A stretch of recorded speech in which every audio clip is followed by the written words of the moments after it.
Some days we harmonize. Look away, look away, look away. Oh yeah. Oh yeah.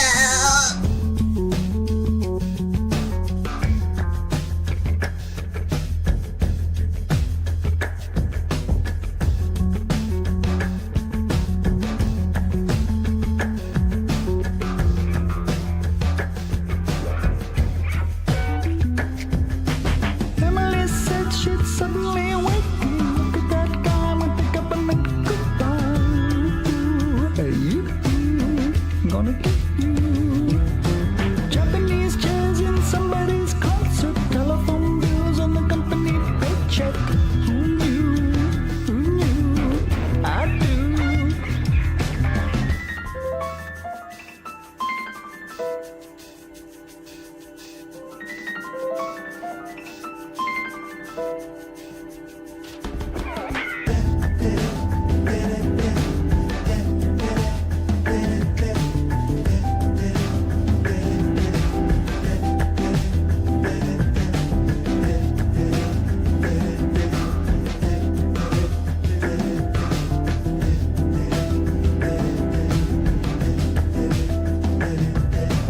Emily lost her mobile phone. Last night's dance on a bumpy road.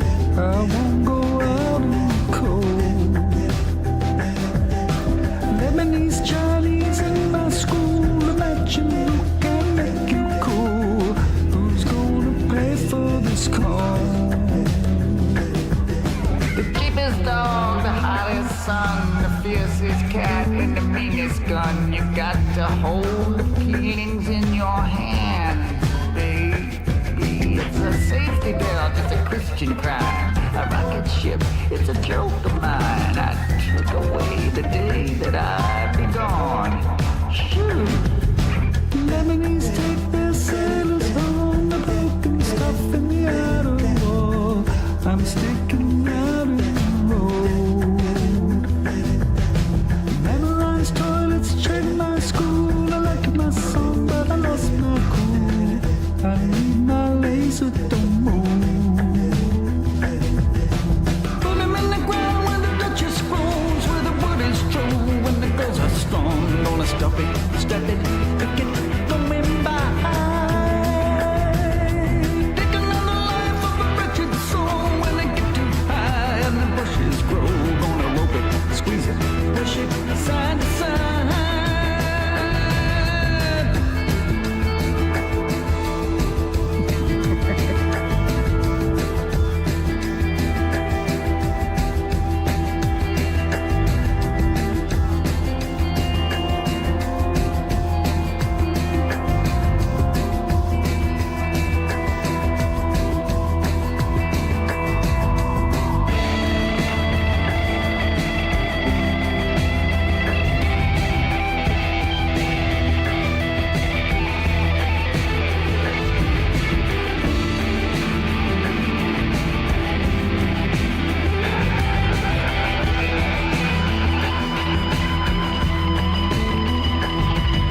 The chicken shack, the rising sun, the written word in a foreign tongue. You got to hold it all before it drops, baby. It's a little bit, it's a lot inside. It's a bigger thing than you can hide. I took away the parts that need controlling. Hooligans jump in the budget sign in the tropic zone when the fix is fine. Gonna chase it, place it, face it with my eye. A stinky little bird on a dirty tree. Gonna figure out it's your lucky day. If you smell it, sell it, tell it to my ear. Well, in the ground where the Duchess grows, where the word is true and the girls are strong. Gonna stuff it, step it, pick it, going by. And take another life from a wretched soul when they get too high and the bushes grow. When they rope it, squeeze it, push it, side to side. I'm saying I feel my stuff. I get enough. I come back to it stronger. I feel my stuff.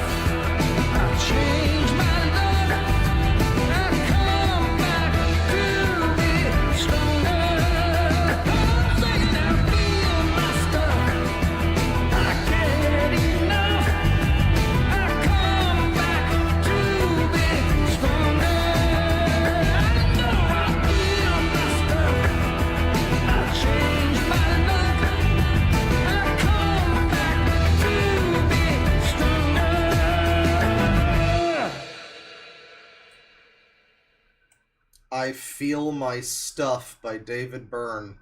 And I think Brian Eno on that album. Everything That Happens Will Happen Today. The album cover looks like The Sims 1, like a house from The Sims 1.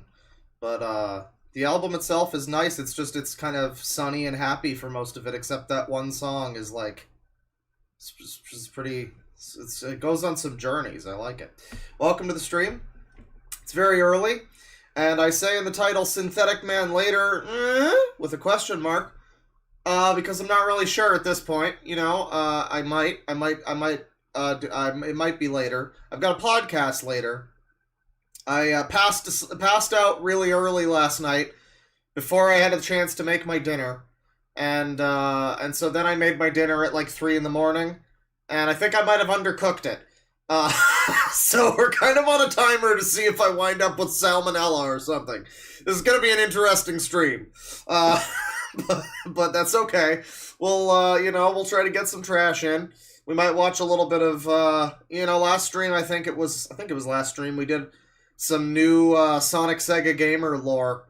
There's new drama happening in the universe of the Sonic Sega Gamer. There's a couple of older videos of his, though, that I wouldn't mind watching, too. So maybe we might do that this morning. I think I have a few suggestions, too, but yeah, I'd like to try to get some Synthetic Man happening. Yesterday was a big day if you were on the Twitter or the YouTube. I posted a video of me playing a bass solo, and the guy who plays the frame from the Arion album, the Source, he said it was really cool and liked it. So it was a very big day yesterday for me. But more importantly, I suppose, for the channel, I made a video. YouTube finally made their decision. I made a video about it. You probably saw it. If not, you probably read about it. And so that's been happening. I posted that in like the mid-afternoon Eastern time yesterday, and it got some traction, and some people were retweeting it. I saw I think somebody said Turkey Tom retweeted it. That's cool. Thank you to him. Thank you. I think I tagged a few people. So thank you to him, and I think also Chud Logic also retweeted it. So thank you to them. And yeah, anybody else who's been trying to circulate it. Aiden Paladin's been talking about it. Some other people have been talking about it, and I appreciate it. This has been some bullshit. Some people have had some critiques. There was a tweet from, I think it's Queeman. It was very confusing. I might have been like 3 a.m. brain when I read it, but I was very confused by it. It was something, it seemed to imply that I had linked some sort of illegal material in the video, and it was like, I question his mental state. I might be misinterpreting. Maybe he was talking about YouTube or something. I'm not sure what exactly he was getting at, but if he's talking about me, the only thing I can think of there is that, like, alright, I say the name of the site, I guess. Like, I guess, was I not supposed to talk about... Was I literally just not supposed to say the name of the site and talk... That seems like, what's the point, then? If you can't name the site and name and shame the predators that are on the site, then, like, what's the fucking point, then? I mean, I'm not even, like, doxing them or anything. It's just, these are their names, and they're on this site, and this is the name of the site. I mean, I blurred and censored all of the, like... there were links on that site that were suspicious. There was links to, like, certain artworks and things. And I blurred all of that. I censored all of that. All of the miners' names were censored. So I'm not really sure what I would have left in that would have been... I mean, other than just the words being spoken, which is why I went out of my way to, like, censor and chop out shit from the video I posted yesterday. To the point where I say I'm talking about somebody who is a rape sexual at one point, and you can't even identify the word that I'm saying, and still it got instantly yellow dolaned. So thanks, YouTube. I mean, I should expect that. Whatever. Punished Claw arc begins now. I mean, listen, here's the thing. I'm not trying to... I definitely would... The last thing I want is to be a new Mama Max. For one thing, I don't really want that much attention on my channel, because every time more people pour in, it's like one cool person for every 9 retards. And I don't want to have to it's a daycare. I'm running a daycare. You know, for a long time, it was like, you know, nobody really paid attention to me, and I was like, you know, irrelevant or whatever, you know. But I wasn't trying to make any waves. But no, there were no retards. And now I'm like 2024, I'm like, you know what, drama? I want to talk about drama. And this bullshit, and they took it down, and I'm going to talk about it. And so that's going to happen. And people are going to inevitably pour in, and I just want to point it out right now that fuck that. You leave. You get the fuck out of here. If you're new here, leave. That's my welcome to the stream. Welcome to the stream, everybody. If you're new here, leave, but pay me money first. That's my that's my recommendation to you. No, welcome. It's just that I'm not going to stop being, I don't know. There's been some weird takes. I mean, like, I'm not trying to be all Mama Max. I'm not trying to be like everyone has to agree with me or they're child predators. So I'm not assuming that most of the people that are, like, kind of coming along with weird shit are necessarily that. But there was, like, one guy that was, like, I don't know, he said that this is what I get for, I tweeted about it. I guess I'm back on Twitter now, by the way. My Twitter, if you're not following me, it's what you think it is. And I'm on there, and I'm doing bass guitar videos now. And, it's pretty epic. But I tweeted about it. There was this guy that was like, this is what you get for courting the left. Or something, the progressives. And then there was another one I got this morning that it was like, this is why McCarthyism was right, and now they're in power, and now what are we gonna... it's bringing out a lot of weirdos. All of this has been a very interesting situation, that's what I'm saying. So, you know, not trying to dedicate my life to the cause of guarding our descendants or anything. But I will keep talking about how they took my video down, those cucks.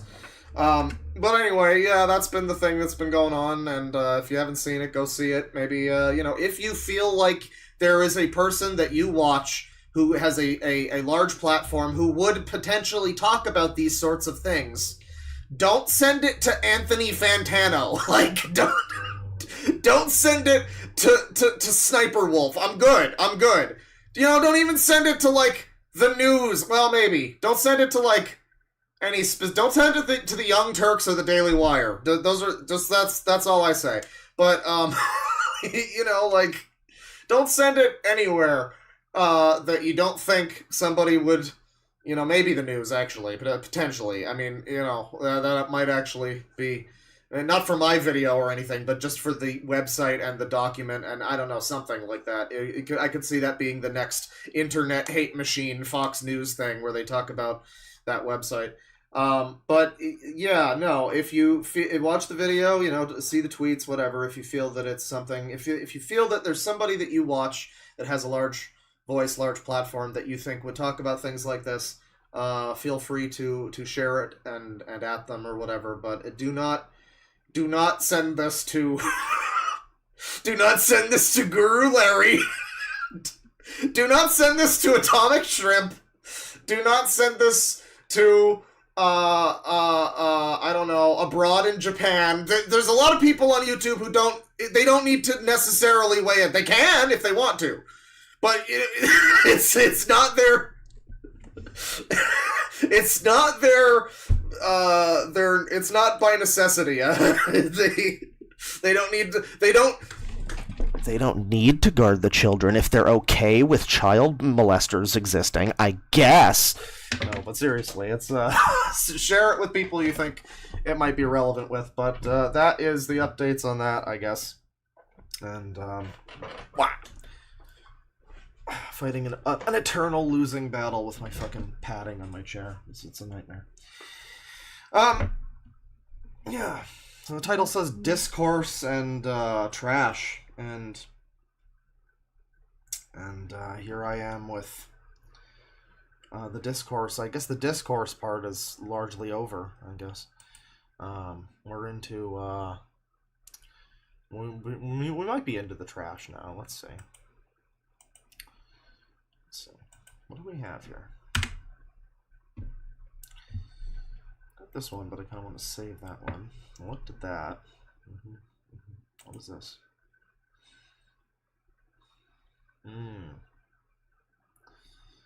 Alright, well this might be funny. This might be funny. I make no promises on this one. This might be funny. It's got 28,000 views. It's got like a 80% positive like ratio-ish. 70. It's not perfect, but it's, you know, it's more positive than negative, I guess. And it's let's see if this brings it up properly. Super Sentai versus Power Rangers, which send it to don't send it to Leo Convoy, don't send it to Darman. No. Yes, SSG Peppa Pig rant. I think we will do that soon. I that was one specifically that I was like, you know what? I don't think I watched that, and that seems funny, and I think I like saw some of it, but I clicked off it or something because I think it's kind of familiar, but apparently it's quite the rant, and he goes into why he just wants to be a little kid again or whatever. But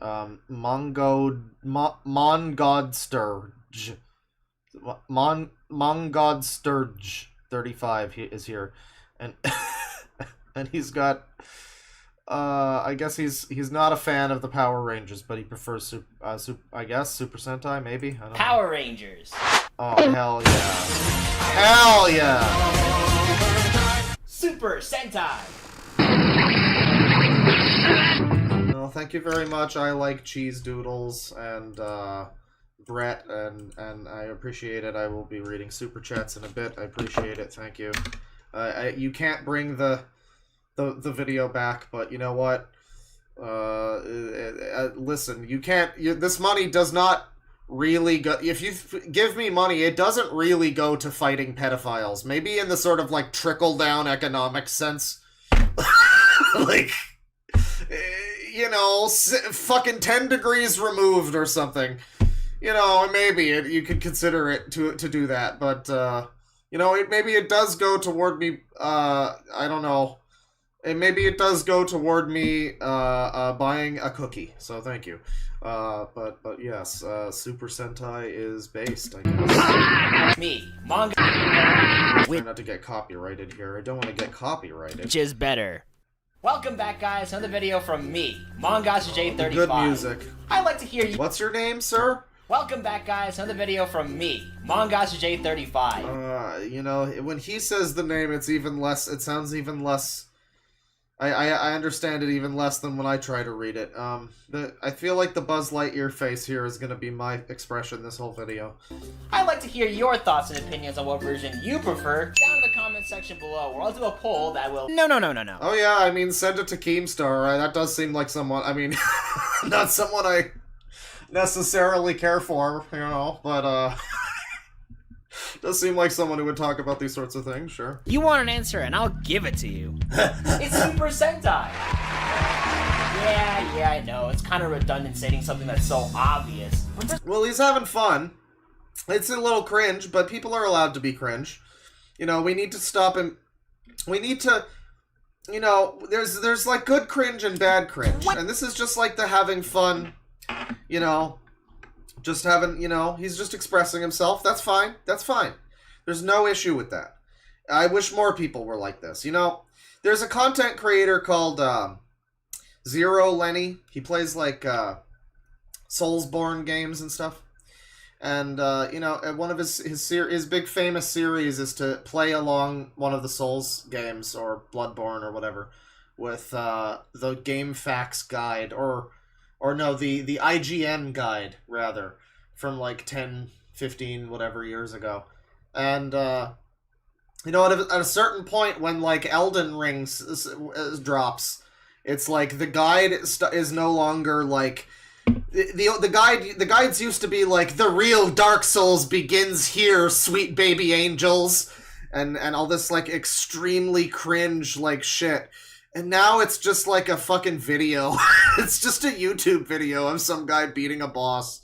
It's like sterile and fucking sucks. It's like written by an AI and it has just SEO, 15 paragraphs of SEO, you know? It's like, it's not, it's, and that's the way YouTube is. It's like if we had more videos that were like this, the world would be a fucking better place. Instead, it's all like the fucking Try Guys and the fucking Jubilees and the fucking whatever. Go fuck yourselves, more like. Your gender is get a job! Way too many Power Rangers fans, and it's time to show them the light. So there are some very noticeable differences between Power Rangers and the Japanese version, Super Sentai. One is for kids. Did you have a nice flight? And the other one is still for kids? Yeah, that's the kind of stuff that justifies the fully grown adults to still watch this nonsense. Or having to swallow their pride and do this. But there's so many... Oh, man, you guys remember... By the way, you guys remember, Stexon Starfighter and his boy toy, Aiden? Aiden, come back! They got in an argument over... What was the baby show? Was it the Wiggles? I think it was the Wiggles.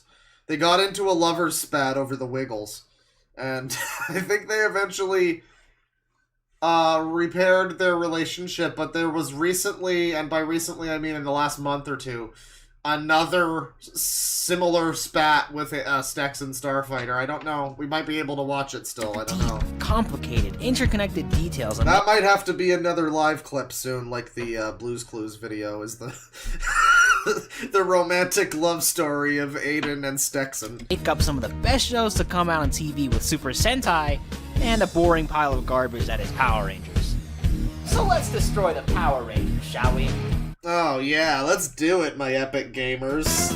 No, wait, wrong song, wrong song. I haven't streamed in like 3 days, I'm rusty. There you go. There, let's do it, my epic gamers, my scrows. Alright. Well, you know, the guy's just talking about Sentai and stuff, and that's fun. Good for him. I don't see any reason to necessarily... It's a little epic cringe, but, you know, sometimes we need to be a little bit cringe, so we are free. I'm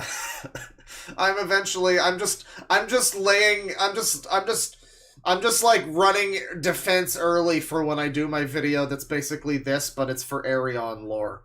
So just don't even worry about it. Let me see here. Wonder if that does not bring it up. Okay. That's not exactly shorthand. This is the problem. The problem is, his name is the Sonic Sega Gamer, and not SSG or Sonic Sega Gamer, and it hasn't become colloquialized shorthand for the Sonic Sega Gamer Peppa Pig to just type in SSG Peppa Pig. It's not. So it's not SEO related. The SSG SEO is not it's FUBAR. It's you have to type in the whole name to find content related to the Sonic Sega Gamer. It's unfortunate. The Sonic Sega Gamer Peppa Pig. Now, I believe we might have watched some of this, but it's I think it's fine. We'll watch it anyway. You know what? Maybe we've seen it before. I think I was like very tired and we jumped around in it and I was kind of looking for certain parts, but yeah, no, we did watch some of this. We watched some of this for sure, but I'm happy to watch more. So he wants to play a Peppa Pig game, and he is not able to play a Peppa Pig game, unfortunately. Tell your friends, everybody. You know what? Oh, Sammy Roberts with 50 pounds. Oh, holy shit. Holy shit. This user. Been lurking on the channel for a while and greatly enjoyed my stay. It's disgusting that YouTube are trying their hardest to silence you because they're uncomfortable with the truth you bring to light. I really miss shame. It's healthy. Indeed. I would agree with that. And I will say, you know, again, I don't want to jump onto the YouTube is protecting pedophiles thing because I'm sure there's reasons. I do want to justify it as you know, is there something I did in the video? I guess I should have just censored every mean word. Is that all? I guess. But like, no, it's running contradictory in my head because I'm like, I have presented proof that it's been false flagged by people. The video was fully monetized, green bar monetized, by the way, for like the first day and a half or something. And then it was yellow, but, you know, YouTube had no problem with it until that group of pedophiles told them to have a problem with it. So it is, like, difficult for me to rationalize it. And when I present the proof to them, and it's like, did they do anything other than just look at the video? Did they look at that tweet, even? They claim that it was, like, looked at by a whole team of fucking people. I don't fucking know, man. I don't fucking know. The whole team, you know, maybe they looked at the video itself, which even then, no, like, what, journalism's bad? I mean, you know, someone came in my chat and they were like, is this newsworthy? When I was premiering that video, and it was very confusing. It's like, well, I'm not really the news, but you could call it journalism. You know, journalism where I say cunt a lot, I guess. But, yeah, I mean, I guess you're just not, I don't know, maybe I said cunt too many times. I don't. That's the thing, is my general content is not dissimilar from how most of the vibe of that video was, other than just the showing of things that are on the site, and not like illegal material, just people talking. You know, unless you're, I don't know. It's like a cognito hazard of like, so if I show anything about it, is that illegal material? If I mention the site, is that illegal material? I don't know. I don't want to say YouTube is protecting and is employing pedophiles. I don't want to say that. Like, that's probably not true. That's a very strange conspiracy theory that a not insignificant number of people have jumped up with, which maybe they're just trying to be funny, or like, you know, make it look ugly for YouTube kind of thing. I don't know. Maybe they're just trying to show solidarity, but like, for the record, that does seem like a pretty outlandish conspiracy.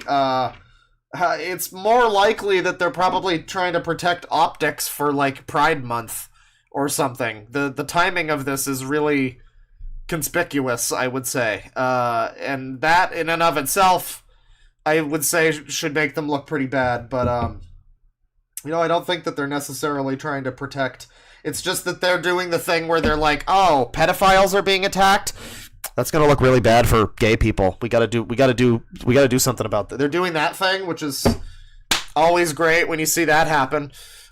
So, you know, I mean, that's just what we expect now, I guess. I don't know. We'll see if any movement, if you know, maybe enough. Again, if like Mudahar and Critical talk about it, I'll probably get it back on YouTube. That's the state of, hey, YouTube support. Oh, try to get Mudahar and Critical to talk. Okay, I'll do that. Thank you. Thank you. Like, that's basically, you know, the outcome of that. But thank you very much to Sammy Roberts, and I'm just going to change the title here to Morning SSG with Synthetic Man later. Oh, you know what? We'll transition into Synthetic Man soon enough. I'm willing to commit to a bit of Synthetic Man, because he's been getting into hot water. He's getting canceled. I was already going to talk about him, but apparently he did the opposite thing. He tried to pick a fight with Charlie or something. So, and that did not apparently go very well for him. I don't think people are on his side on that one. Like, no one is. I mean, I don't know how many people were on his side to begin with. But we're going to do Morning SSG plus Synthetic Man, and that's right, Morning SSG and Synthetic Man. There you go. So we're moving along here into this next phase. If we are to leave behind all things of human interest, you're gonna watch Sonic Sega Gamer is mad that he's too old to play Peppa Pig and rants about it. Shall we play with the toy train? Choo-choo! Next stop, New York! But New York is very far. Yep, that's Peppa Pig, alright. It's going... It's like, what would you assume that this video would be if you had no context and you just watched the intro of it is just this trailer, and then you just, you know, not hard cut, but like, you know, TV static cut to this man. This, you know what goes through, what just went through my mind is the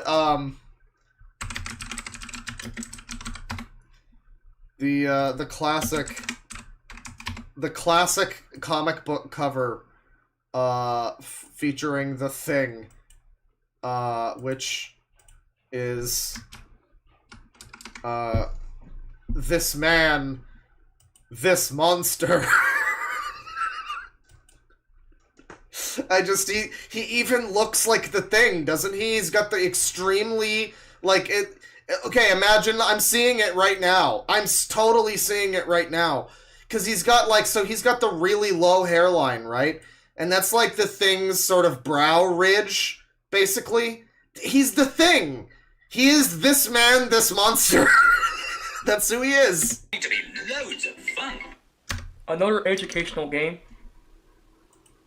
What were they thinking? Next up, New York! But New York is very far. Yes, but this is a magic train! Well, I think you'd know what to expect from this video now. I think by this point you'd be like, oh, you know, but... Outright Games, you son of a... Hey, what is going on, everybody? How y'all doing? This is the Sonic Sega Gamer. I guess we have a little bit of a desync here, that's okay. And today... Shoutouts, by the way, to Jester's Gesture. They're in chat, I believe, unless they left. I uploaded this one. I wanted to make a rant video based on the game that you guys never heard of, but it's also based on a TV show. As you saw during my skit video at the beginning, I can tell for one thing, this studio goes by the name of Outright Games. They're making educational games, and pretty much nobody cares about. Now, I'm gonna let off some steam here because there's a lot of things I want to say why educational games sucks. You know, it's my opinion. That's his opinion. Anyways, as you can tell by the title, he doesn't want to learn anything. This is really funny, though, because this is a grown man who's like, yeah, I don't want to play baby games for stupid babies. I want to play baby games for stupid babies. It's just that, you know, the ones that are made for stupid babies are, you know, their education. It's like, maybe you should be an adult and have adult interests because they don't make, like, educational fucking, like, like first-person shooters or whatever. I guess they might, but it's not that common. yeah. Outright Games is making another Peppa Pig game. If you guys don't know, the first game that was developed by Outright Games, they released My Friend Peppa Pig almost like 2 years ago, I think. And now they're making a direct sequel that's coming for Xbox One, PlayStation 4, PC Steam, and of course, Nintendo Switch. So yeah. And for those of you guys who know who Outright Games is, well, I'll give you a little bit of history. For those of you guys who don't know, Outright Games is actually a British video game publishers, and also developers, I think, focus on licensed games and other stuff. Mostly family-friendly games, but the thing is, they've been making some games in the past that were decent and some that were not decent. In 2017, they released a Ben 10 game, developed by Taurus Games. Steven Universe. So this is the guy that plays all of those, like, shovelware licensed games. Other than, like, streamers making fun of them, it's this guy. I see. This guy and children. I mean, this is the only adult that's buying, like, I don't know, the Ben 10 game, I guess. Universe, Save the Light, OK, let's Be Heroes, 2 games in 1. Cool. Ice Age, I remember Ice Age. Ice Age, Scrat's Nutty Adventure, and the rest goes on. But now... Yeah, he is the Vinny and the Joel, that's true. Years later... That has a double meaning. They would start making games that basically I just don't care about. And to be honest, I'm gonna allow some rage and steam here. Once again, I'm gonna make this video just this one time, 18 plus. He is a little extra speedy, by the way. If he sounds extra speedy, he is a bit sped. So if you have kids and have any kids, like if parents are actually watching this or any kids that are watching this and they do not want to see me curse this video, then click off this video right now. I don't want to see kids, complaining on my YouTube page saying, "Oh, This is gonna be a fucking X-rated rant. Peppa Pig ain't got shit on me. I'm gonna fuck him up. Why is this kid on YouTube cussing? Because when I see a game like this, when I do a rant video about this, I have to allow some steam. And keep in mind, these are my personal opinions, so keep that in mind. But yeah. Let's try to make sure that we can handle these opinions, chat. But with that being said, let's just get straight to the point. Also, one more thing. For those guys who are wondering, I'm actually going to bring back my actual intro. Not my actual intro, but one of my old intros that I used to use for my rant videos and so on, and also for topics. I'm still going to use the current intro, but for this case, you guys remember the intro I used when I had the... Did he call himself a kid? Did he do that? Uh-oh. When was that? Did anybody get the time on that? Oh, jeez. My personal opinions, so keep that in mind. But yeah. But with that being said, let's just get straight to the point. Also, one more thing. Why is this kid on YouTube cussing? Because this kid, yeah. This kid on YouTube. Bro, I don't know how old he was here, but he was like 27 at least, right? Probably. I didn't see the date on that game. That would probably give it away, but he was not a kid. He's not a kid. Maybe cosmically young, you know? But when I see one of my old intros that I used to use for my rant videos and so on, and also for topics, I'm still gonna... Yeah, this kid with the stubble and the fucking... Right. I mean, the thing is that we do... I mean, spoilers again, as usual. Be careful watching this if you don't want spoilers for the TV show. Don't read the book. If you don't want spoilers for the edited versions that I'm doing, then just be careful. But we did eventually find his channel from 10 years ago, which if you remember, he looks basically exactly the same when he was 18. So I have to assume he more or less did just pop out of the fucking womb looking like this. Like you give birth and this is the face that you see. I have to assume that he's basically... I mean, at what point does the face become this? People's faces shift over time, a little bit. But yeah, he seems to have always looked like this. This might be some kind of condition. Use the current intro, but for this case, you guys remember the intro I used when I had the music theme song Forces Infinite. So yeah, really quick, this really quick update for my intros. I'm still gonna keep my current one for more like positive stuff. However, I'm going to use my older intro as part of my rant, like my intro. This will be my intro rant. So for those guys, and sorry if the intro rant is actually way too long, but I just want to keep it there. And if you want to skip the intro, he says his face never unsquished from delivery. I mean, and then someone calls him a pug. Maybe that's what it is. It's like he, you know what happened? He ran into a door when he was like 10. He used to have a normal face. Oh, this is just... Is it okay to be mean? It's okay to be mean. I think it's okay to fuck this guy, frankly. Yeah, I mean, this guy's kind of a piece of shit. I don't want to just be fully like, and you're ugly! Yeah, and you're fucking fat, too, you fucking ugly piece of shit! I mean, frankly, that's just beneath me. I mean, I could make much better jokes than that. However, yeah, he does look like he ran into a door and then fell down some stairs. and then while he was falling down some stairs, he tripped into several different ugly sticks along the way. It's very unfortunate. I had to go ahead. So yeah, I'm bringing back my old intro just for the rant. But the current intro that... Yeah, it's okay to fuck this guy. He is an adult. He's a 28-year-old kid. Come on, everybody. I currently have on my channel, that's going to stay, and it'll be used for topics and other stuff. So yeah, once again, it's time for another rant video. And he fell on his stairs muffin. Everybody, it's time for another rant video. Here we go. Cue intro.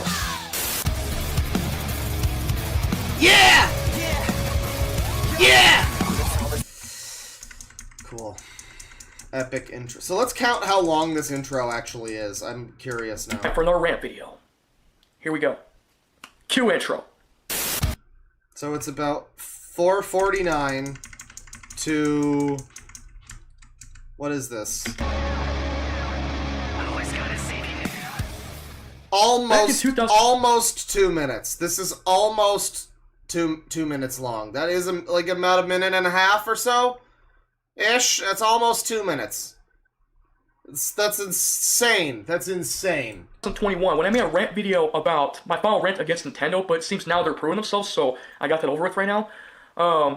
Obviously, there was one video that I discussed during my final rant video against Nintendo, and one of those discussion was talking about that game called My Friend Peppa Pig. And if you guys don't know, My Friend Peppa Pig is more like an educational game. And plus, after Nintendo announced the final DLC character for Smash Bros., which I was not proud, but now I'm actually okay with it now, I got over with. I was hoping it would be Peppa Pig or Bob the Builder, but it was Sora! One video I watched on Nintendo's official channel, and also their second channel called... It's funny that he's not into Sora. You'd think people like this would all love Kingdom Hearts, but I guess it's not unanimous. Like, Kingdom Hearts is pretty much... I say this now as someone who's beat, like, 3 of those games, and enjoyed most of my time with them. Kingdom Hearts is, like, basically the reason why we have Pooh's Adventures and all of this fucking kind of shit. All of these, like, rant-sona fucking 16 different Mario characters in one video type of thing. I feel like none of that was gonna happen without Kingdom Hearts. Just the same that as I feel the MCU wouldn't have happened without Kick-Assia. I know it was already happening, but, like, just let me have this. Play Nintendo, I think. In one of these videos, they showed a My Friend Peppa Pig trailer on the Switch. And it's also for PlayStation 4 and Xbox One. And despite the fact that when I heard this game, when I heard that the Peppa Pig video games were coming back, I was like... The streamer's microphone is so quiet! I can barely hear! Well, I'm looking at the levels here, and I'm, like, slightly louder than Sonic Sega Gamer, so why don't you unwax your fucking ears? Okay, what the fuck is this? So, the developers... Actually, okay, I'm just a tiny bit lower than Sonic Sega Gamer. I'm like a quarter of a cunt hair lower than Sonic Sega Gamer. Behind Outright Games, and yes, that's the name of the company who developed those games. They decided to release My Friend Peppa Pig. Yeah, My Friend Peppa Pig. You guys remember Peppa Pig, right? The character from the TV show? The pot of They decided greed. to release My Friend Peppa Pig last year for PS4, Xbox One, PC, and Nintendo Switch. And what do I think about the game? I say the game fucking sucks! It fucking sucks, man!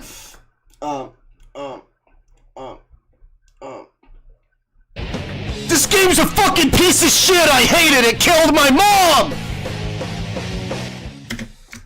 It's nothing but educational games. And despite the fact that I had to go and look at that trailer, where it's at Nintendo's channel, Someone is literally unable to believe his hairline right now. What do you mean by that, though? Like, what do you mean by literally unable to believe his hairline? What does that, like, entail? Does it, like it's CGI? Do you think he has implants? Do you think he was, like, going bald and he got, like Keeps for Men, like Wavy Web Surf, and now his hair looks like this, maybe? I don't know. PlayStation channels or Xbox channels, I see an educational game.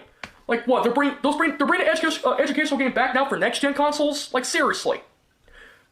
And seriously, this is the one thing I hate about. Like, yeah, I mean, he's... this is what I love about these users, is the cognitive dissonance, where he does recognize, like... I don't know, it's like, why don't you want to play the educational games? Well, probably because the educational games are too simple for you, right? Because they're probably all really, they don't teach you anything that you don't already probably know, like shapes and fucking, like, what a bat, cat, mouse, like shit like that, like stupid baby shit, I assume. That's what most of these games do, right? Shapes and shit, numbers. So it's things that he probably already basically knows. So it's like he can identify... that's maybe... I'm just assuming that's probably ultimately the reason why... Like, it's... On a baseline, it's... I don't want to play them because they're boring and stupid. But, like, if you were a little kid who that pertained to, you might be okay with playing that. I mean, I don't know. Maybe not. I guess not. Even as a little kid, I don't think I would want to play Mario Teaches Typing or something. I'm just saying, it feels like he should be able to easily make this connection. The wires are just, like, frayed or something. The connection can't happen. It's unfortunate. He should be able to easily be, I should stop playing Peppa Pig games. That's probably my issue. Maybe I should, like, I don't know, fucking go read Monster and see how that works out for me. Seriously. And now they're making a direct sequel to My Friend Peppa Pig called Peppa Pig's World Fucking Adventures. And you think for one sec I'm gonna spend So it's gonna be like basic geography. I mean, to be fair, this guy is stupid and American. There's a chance he doesn't know about other countries, like even that they exist or anything. So maybe he does need this game. Or for this stupid waste of time educational game? Fuck no. Because the moment I heard that Outright Games was making the Peppa Pig video games once again, or making the Peppa Pigs again, the games, I felt so disgusted. Yeah, that does appear to be like a little baby fucking iPad with like, you know, in case little Timmy spills juice on it, one of those kind of things, like the screen protector. Maybe I'm wrong. And look who's on the cover. Just like the first My Friend Peppa game, look who's on the cover. It's Peppa Pig herself, the protagonist of that show, and now in the video games. And I mean, I guess we have to blame the parents in this scenario. I always say it, but it's true. Who is to blame for this guy being treated like a child until he's 28 years old? And probably still, you know, he's like 29. Being treated like a child to this day, it's the parents. I mean, they haven't given him, that's his reality. He hasn't really been afforded any other sort of existence, I guess. I don't know. He still sucks. It's still all his fault. But, you know, he's just a symptom. He's a symptom of a much greater issue. And once again, they're bringing back the customization character. You play as your character, once again, your custom character, just like in the first My Friend Peppa Pig game. And pretty much, the game doesn't give you much freedom, you know? And you have Peppa Pig, you know, pretty much, you know, annoying you, talk about like some random shit stuff, all the way until the end of the game. That's it! There's nothing to do in this game, just like the first game. You know, no side activities, no free roaming. It fucking sucks! Fucking sucks! And you know Peppa Pig Carmine, whenever... You know, and I know I've said this before, I think we've looked at other people who fit this description, but there was a guy, I know there was a guy we looked at who fit this description, but years and years ago, AVGN had like a, sort of a, you know, an interview thing or whatever. He talked about like the reason for why he made his character that way, and the whole idea of the AVGN, which was how absurd it is to look at a guy who's nearly 30 years old, who's, you know, screaming about little children games, and really genuinely is like, you know, fucking very upset, very truly and authentically upset to the heart. And that's him. I mean, this isn't, people have joked about Nintendo shit cube also, obviously, but definitely also that. It's just, he's the actual angriest gamer you've ever heard. I hear her fucking voice. She reminds me of that one character from The Legend of Zelda Ocarina of Time. Remember Navi the Fairy? Who doesn't want to shut up to give us good hints? Hey, listen. Hey, listen. Hey, listen. Hey, listen. Hey, listen. Yeah. Cool. Almost any Zelda game that has a supporting character or your companion character, they always have to fucking annoy you. Well, he doesn't need a job interview because he's got a job with his parents at a warehouse or something. His parents have a business, I guess, and so he works with them. By the way, his name is Brian. His friend told everybody there's an expose happening. It's all happening. But, yeah, so he has a job. I mean, like, he's already more normie than some people in that regard. You know, he's got a, I mean, it's probably not like a 9 to 5, you know, 5 days a week kind of thing, but he probably works reasonable. I mean, it is the parents, so, like, they probably just have him sit in a corner playing with blocks and call it work, but, like, technically, I think he does have a job. I don't know. Except for that fairy character named Tattle from Majora's Mask and Midna from Twilight Princess. At least those companion characters, yeah, your companion characters, at least they're much more better than fucking Navi. Because Navi has been in Ocarina of Time, and to be honest, if they actually put her in Hyrule Warriors, then, to be honest, that game came out a long time ago, but just imagine if Hyrule Warriors Definitive Edition got an update, and we see fucking Navi again, all that big stuff. And now there's this new fairy in Hyrule Warriors named, what's her name? I don't know why Zelda is here. I don't know why that's happening now in this video. This is about Peppa Pig. or something, but now he's talking about Navi. I don't know how we got onto Navi, but now we're talking about Zelda and Hyrule Warriors. Was this like years ago? When was this? Oh, I have to look it up, because I don't know the fairy's name. But to be honest, she's like much more 10 times annoying than freaking Navi the fairy, as far as I know. And besides, Navi the fairy is one of the most annoying video game characters I've ever seen for once. Like, seriously. Let's see, what's the fairy's name? Oh, okay, of course. Her name is Proxy. Yeah, Proxy, that's her name. And just like Navi, if you play Hyrule Warriors, you can tell she says that same words when she say, hey, listen, hey, listen, hey, listen. Proxy, shut up! You're worse and annoying than Navi! That's unfortunate for you that you're upset at that. The fairy! And to be honest, when it comes to Peppa Pig won't even shut her fucking mouth for once. We always have to see her as a supporting character and your companion character for the rest of the whole game. She can't. I mean, and what's weird, it's this homunculus he's an anachronistic user in a sense, because he's like complaining about Peppa Pig shit, which is like for babies. Baby.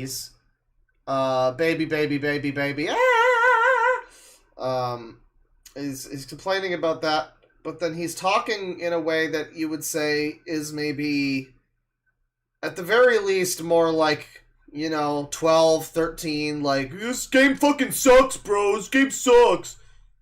But he's also an adult, so it's like he's several different age groups at once. He's like a little baby brainlet man, but also like a teenager, but also definitely a grown adult. So it's just, he's like a chimera of chronology. Leave you alone. She'll follow you anywhere, no matter what you do or where you go.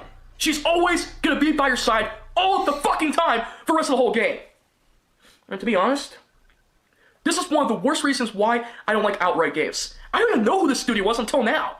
And keep in mind, though, that I'm not gonna waste like $40 or $60 for an educational fucking game. Well, I don't know, chat member, because like, cringe, easy content, farming views, telling people my opinion.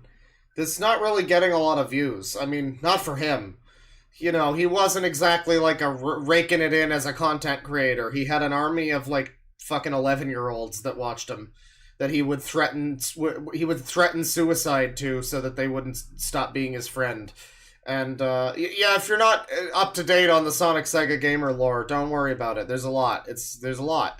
But I don't know if you want to copy his content strategy. That's all I'm saying. I don't want to waste time off.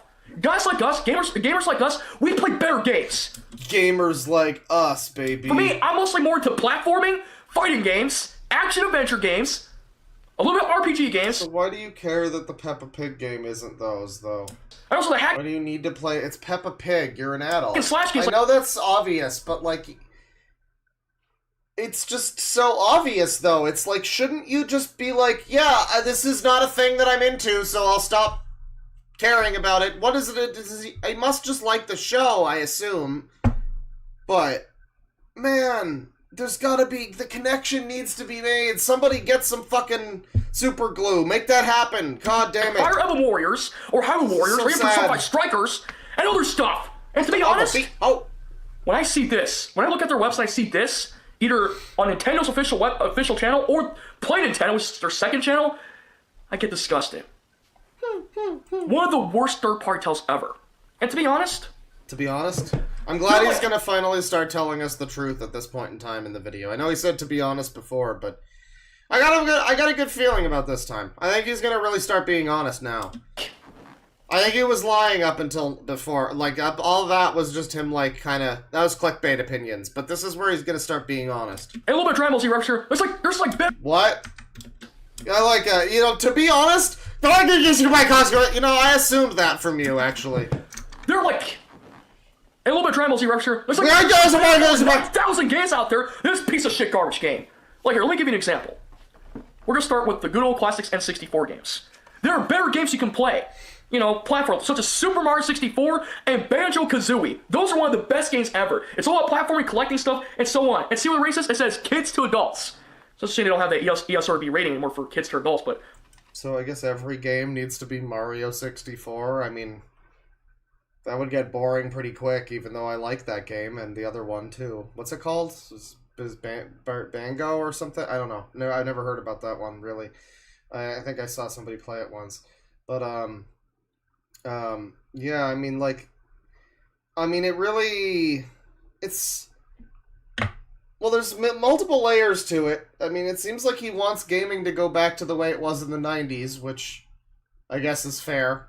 You know, he wants the landscape of video games to be collectathon platformers and fighting games and, like, action RPG. He wants the PlayStation generation again, you know.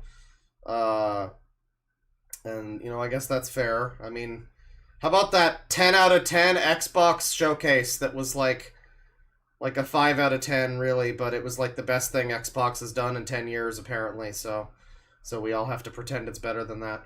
Yeah, great. Yeah, 2024, baby.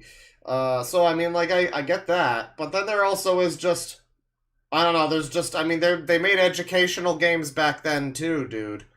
Like, I mean, there were, like, educational fucking Bob the Builder games on the PlayStation that sucked ass. That came out shortly after Mario 64 did, so I mean, I don't know why I'm trying to talk logic to him, but it's like Sonic. This is like me, Sonic Sega Gamer debunked. You know, I know his opinions here, and this is what that Anthony guy with that video about like how critics are lying to you. Yeah, that's what I'm talking. This is what he's talking about. Yeah.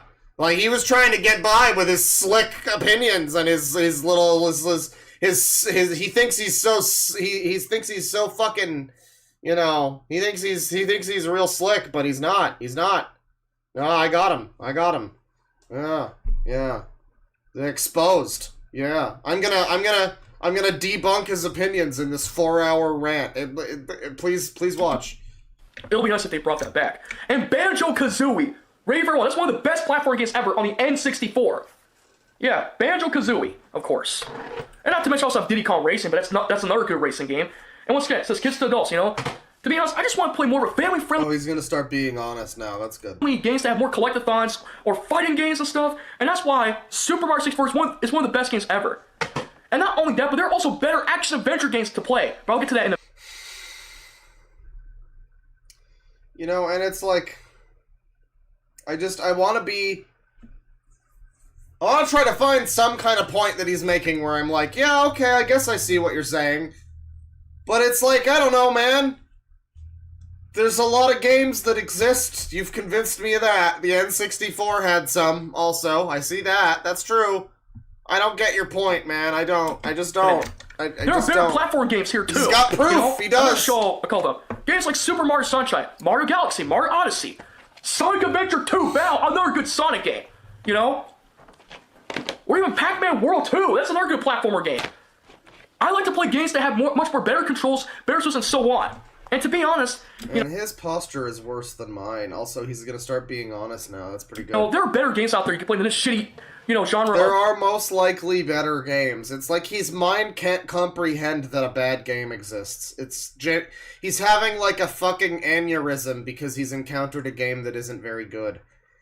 Well, I mean, like, it's a shovelware licensed game. I know he doesn't realize that. I know, but it's just... Someone needs to... He's 28. He should realize that. He's like 29 now. He should realize that. Educational games. And there's also better action-adventure games. I know why people don't like Star Fox Adventures. That's perfectly fine, but, you know, I still love this game. Although, I don't know why the game says rated T for teen, but it doesn't make any sense. But seriously. Yeah, we know that he loves this game. He loves fucking Rosalinda. What's her name? Crystal? He loves Crystal. That's his favorite waifu. It's not, but it's... She's up there. It's like one of his favorite waifus, so of course he loves Star Fox Adventures. He's one of the OG waifu people. But Star Fox Adventures originally was called Dinosaur Play, now it's changed Star Fox Adventures Play. What? This is the only game where you get off your R-Ring and start exploring on foot. This game is still decent. In fact, it was one of the last games I'm glad that you're gonna give us the history of Star Fox Adventures, dude. Rareware made before they cut ties with Nintendo and stuff. But this is still a damn good game, you know? Star Fox Adventures. It's my opinion. So yeah. So there you go, children. Instead of playing Peppa Pig World Adventure Education game, play Star Fox Adventures. That's what you should do.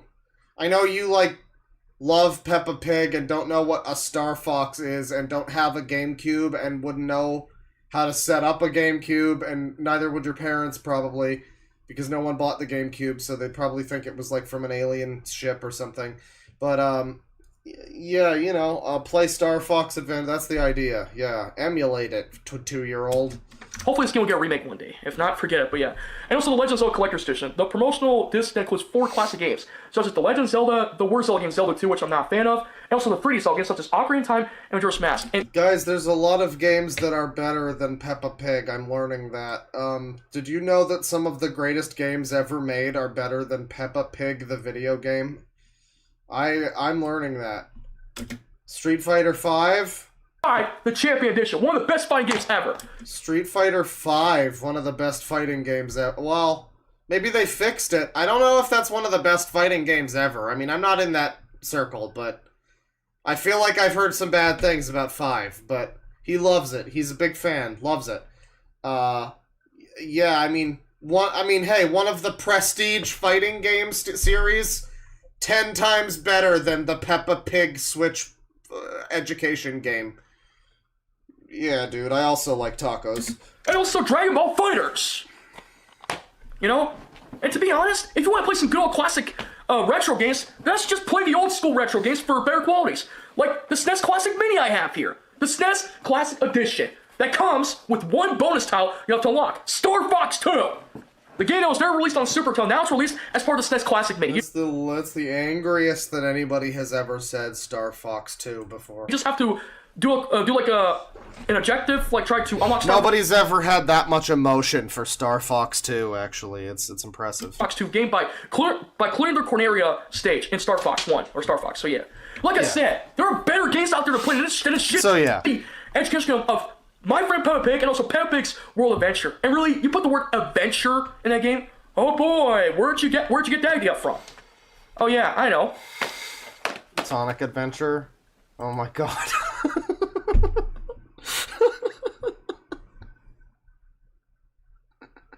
Sonic Adventure invented the word adventure. Sonic Inventure invented adventuring. Very cool. So 2 even, not the first one. It's Sonic Adventure. Not even the Dreamcast one, but the GameCube version is the one that invented the word adventure. You know, before that, it was just a series of random hieroglyphics, and people didn't know how to say it. But it was Adventure 2 Battle that. We finally learned how to read it. It's cool. That's good. Like how everybody eventually learned how to say Gaiden. This is stupid. Kirby's Adventure. Like, seriously. Yeah, Zelda 2, Link's Adventure. I mean, that's a word that is in things. He's identified that. I'm really trying to find like an actual point that he makes that's a real point, and it's just hard. There's nothing.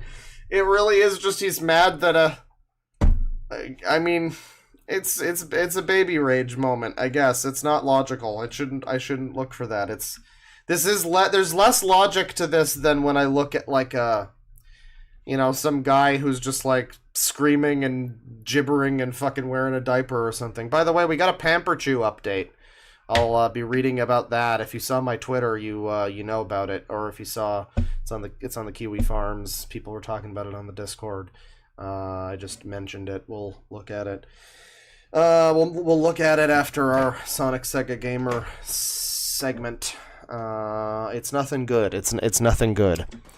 And to be honest, I ain't gonna waste time, buy that game. It's not well worth it. The truth is, whenever I see, or if it's on the channel, like on their official channels like Nintendo or Microsoft or Sony, whenever I see an educational game on their next-gen consoles, I feel really pissed off. You know what? I'm just gonna say this. There are better games you can play that has educational, but it's more like a Rockstar game to me. Let me see, where's that game?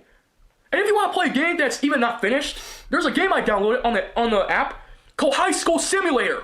One of my friends, Darkness Twilight, who played that game. It's pretty cool. Oh, Darkness Twilight played this one. Shout out to him, by the way. Shoutouts to Darkness Twilight. Can I still give Kirby fan a shout out? Made by Unity. Yeah, hold on. Let me just turn it on because I don't want to play this. There's freaking High School Simulator in this game. I mean, oh yeah. Oh, this game. Right. I see.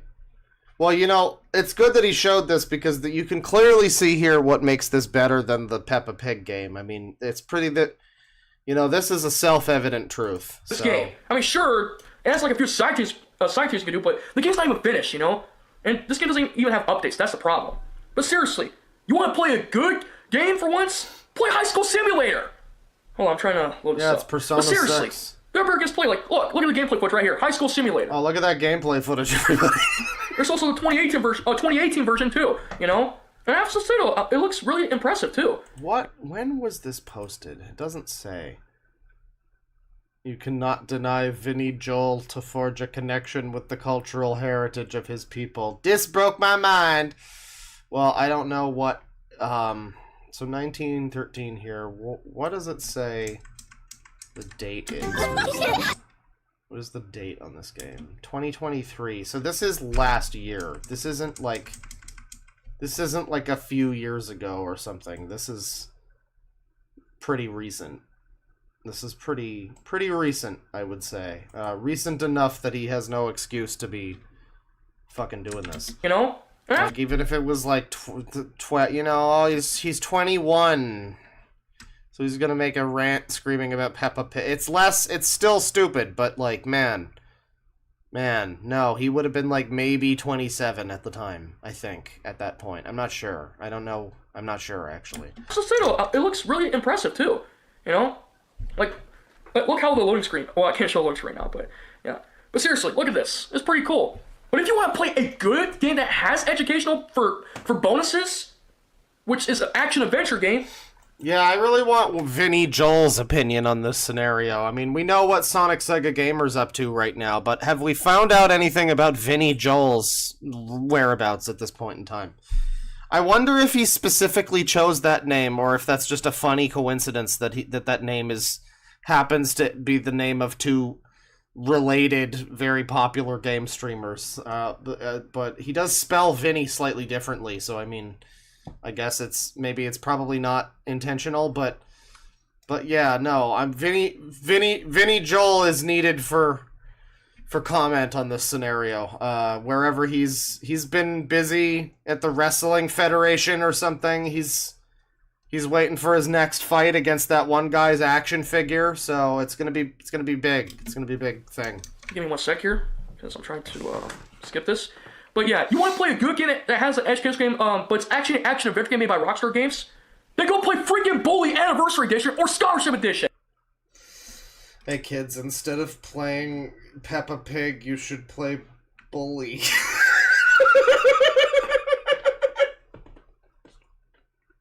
Did he say because it's educational? Because I'm trying to skip this. But yeah, you want to play a good game that has an educational game, but it's actually an action adventure game made by Rockstar Games? Then go play freaking Bully Anniversary. It's not an educational game, sir. You want to play a good educational... You want to watch a good educational TV show? High School of the Dead. That's the show that it's going to teach you a lot of things. You know, you really want to play a good video game that teaches you things and makes you a smarter individual.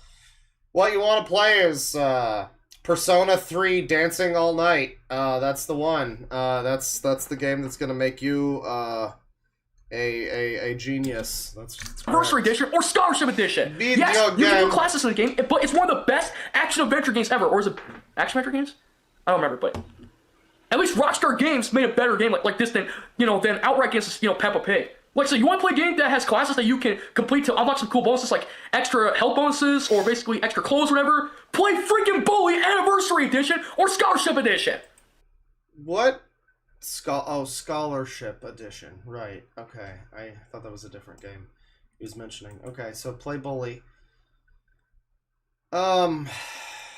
Very, very odd video. I mean, like I don't get how you can...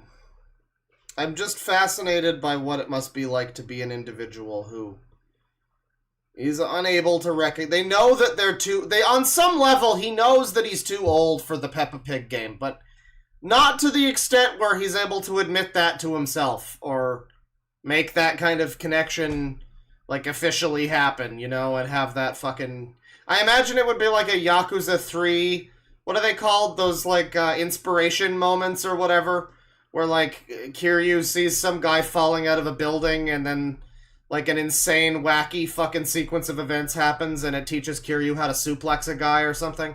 I imagine it's like one of those where it, like, zooms in on fucking Vinny Joel's face here and goes, whoa, that's rad! And he has, like, a fucking... Revelations, I think is what they were called, you know? When he eventually realizes that the reason why he doesn't like the Peppa Pig shit game is because it's for babies and he's an adult.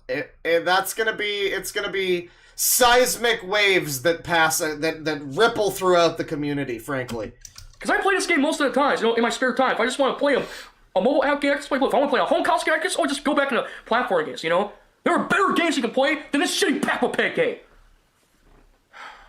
And you know what's even worse about this? I don't like Peppa Pig's voice! Just listen to this. Listen to this. Why do we think that he even likes Peppa Pig? I don't know if he said so or not. I think we watched this whole thing and I just haven't heard it, but did he say that he even watches Peppa Pig or, like, likes it at all? Did he just see this in, like, a Nintendo Direct and got mad? Is that maybe what happened? Because, like, if he doesn't like Peppa Pig's voice, I assume it's just the voice of the character. It's probably not a new voice actor. Maybe it is. I might be pause-andying.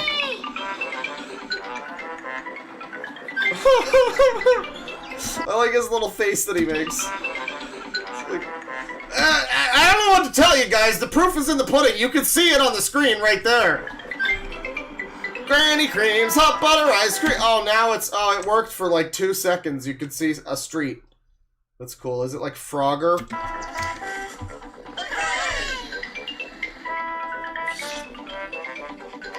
we play with the toy train? Choo-choo! Next up! Jesus. You know, yeah, he should just carry this with him everywhere. It's like a built-in Rugrats theme. It lets people know he's coming. It's like a... It's like if he wore a cowbell. You know, he just has this in his pocket. It's like, uh-oh. You know, maybe make it the Jaws theme instead so people know what they have to deal with. You know? New York! Oh, New York is very far. Yes, but this is a magic train! Next stop, the moon. That's This reminds me of the 4chan post that shows up sometimes in my slideshow. It's just like... What is this character? He's literally just a mango. This character fucking sucks. This mango sucks. He's just a fruit. He's not even a character. He also isn't even in any video games. This is so stupid. It's like... Look at this stupid kids show. It's for babies. It's not even for me. I wouldn't even watch this. It's not even... I don't even like the character. I hate this. This is so dumb. It's also not even something I would play. I hate it. What are you... Why are you so mad then? I thought at least he might have been like a fan of Peppa Pig who was like... Felt in some way because of, you know, the fucking burden of capitalism around his neck, obviously, as an autistic male in society in America. You know, he is the corporate drone of Disney and other corporations. But, you know, I assume that because... It has Peppa Pig's name on it. He had to buy it, and he was, like, upset with it, and, you know, whatever, something like that. No, you know, I thought at least it was like, oh, I'm gonna have to buy this, but I want a good Peppa Pig game instead. No, he doesn't even seem to like Peppa Pig. I don't know where the emotion is coming from. This is why he's such a weird guy. It's because there's random hatred and rage just boiling under the surface. Waiting to just spring out at you at any moment. Oh, for the slightest thing, like Peppa Pig educational game. He'll fucking kill a fella. I mean, he don't give a shit. Oh my gosh. It's embarrassing! Shut the fuck up! And once again, Outright Games, all in collaboration with Hasbro and Pantone Studios, they made this stupid education game. And guess what? It's coming out on March 17, 2020 fucking 3! Sorry, I'm sorry. I should be, Games. all in collaboration with Hasbro and Pantone Studios, they made this stupid education game. And guess what? It's coming out on March 17, 2023!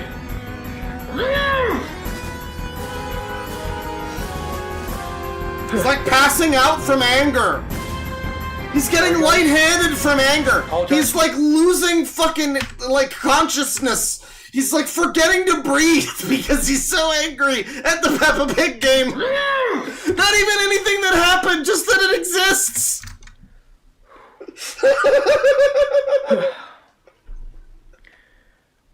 Sorry guys.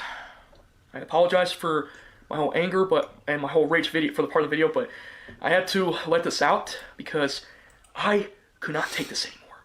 Really. Someone has a good theory that he loves Peppa Pig, but he wants an open world platformer so he can have a game to play that wouldn't make him look like a man-child. Well, he doesn't love Peppa Pig. I think part of that's true.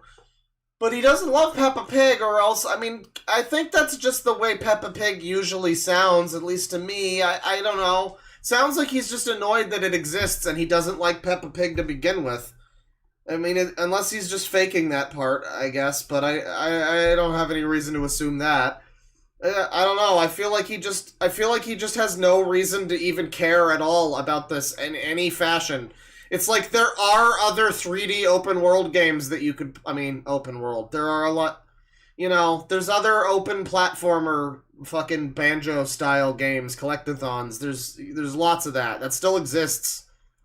So I don't know. I just don't know why, other than baby rage, that he's so upset. This is completely demented. I'll just say this in conclusion. Outright Games and Pantone Studios has done it once again. Not only did they make the Peppa Pig games, but they were also responsible for another game which I don't want to discuss here. This game was too traumatic for him, everybody. It was PTSD. He had PTSD over the video game. If I have to talk about it, because I have to... So... You guys, I clicked on a video recently, and I won't dignify it by directing your hatred toward it for being a stupid fucking video, but I clicked on a video, and it was one of those times where I got assaulted by someone else having terrible opinions.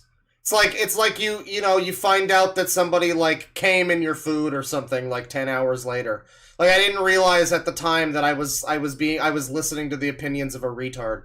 It was somebody who was talking about a thing, and halfway through the video he made a point to I guess someone in one of the things that he was discussing had made a joke about PTSD, a child having PTSD, and this guy took offense to that because of, I guess child PTSD is just, it's problematic to make a joke about that. It wasn't even a joke, it was just I have PTSD, that was the joke.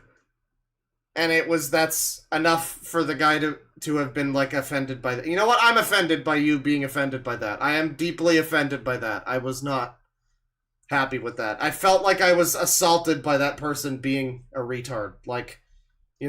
It's like you drive, you get an Uber somewhere and then you find out after the fact that the Uber guy was blind. I guess, I'm happy that you got me there, I guess, but damn. But it happened midway through, so it's more like I dove out of the car while I was still driving. The fun thing about that is that if he's blind, there's a chance he wouldn't even know that happened. Anyways. They also made this game, too. Yeah. Oh, so this is his PTSD game. So he doesn't like My Little Pony? Maybe he doesn't like maybe he's like Chris Chan, he doesn't like Gen 5. He would like this if it was Friendship is Magic, but it's New Pony, so he hates it. Maybe that's what it is. Yeah. My Little Pony, A Maritime Bay Adventure. My gosh. If I have to make another rant video about this and let off my whole steam and anger, so be it. The thing is, I'm not a fan of the LP series. And despite the reason why I don't talk about it on my channel is because it's just too embarrassing to talk about it. So yeah. Yeah. It's embarrassing to talk about that, but this video was fine to make. You made this video, but alright. Right, I see. There was a live stream video I watched from a good YouTuber buddy of mine, M64 Rose, and one of his friends, his subscribers, during... Alright, all I'm gonna say is it was a video about MST3K. That's all I'm gonna say. That's all I'm gonna say. And don't be mean to anybody. It's just, it was a very, very stupid... I was on board with it, and then he hit me with that, and I'm like, oh, you're compromised. You're just compromised. I mean, it's just not acceptable. It's just not acceptable. It's like learning that the person you're listening to is a Scientologist. Like, oh, it's disgusting that I've been listening to your opinions. You think that saying child PTSD is like an offensive thing that you can't say. Like, Jesus Christ. Ew. His live stream, they were mentioning, his friends was mentioning something about how this girl likes My Little Pony and stuff and whatnot. And it's okay, if you like LP, that's fine. But really, why talking about it on your gaming channels? Does it look like I talk about bronies and stuff? No. I'm sorry I had to spill this out, but Outright Games made this game too. And to be honest, this is one of the worst ways to say it. Here's the thing though, Nintendo did a collaboration with some old third-party studios back then. They released some My Little Pony games for the game. They released some LP games for the Game Boy Advance and the DS. And ever since then, there has been an LP game for them since then. Until now. After the mobile app games, they decided to bring the LP games back for home consoles as well. I didn't realize he was a brony. Is that new lore for us at least? I mean, people have known about this video, but is that new lore for the channel that Sonic Sega Brian is a brony? I had no idea. That makes sense.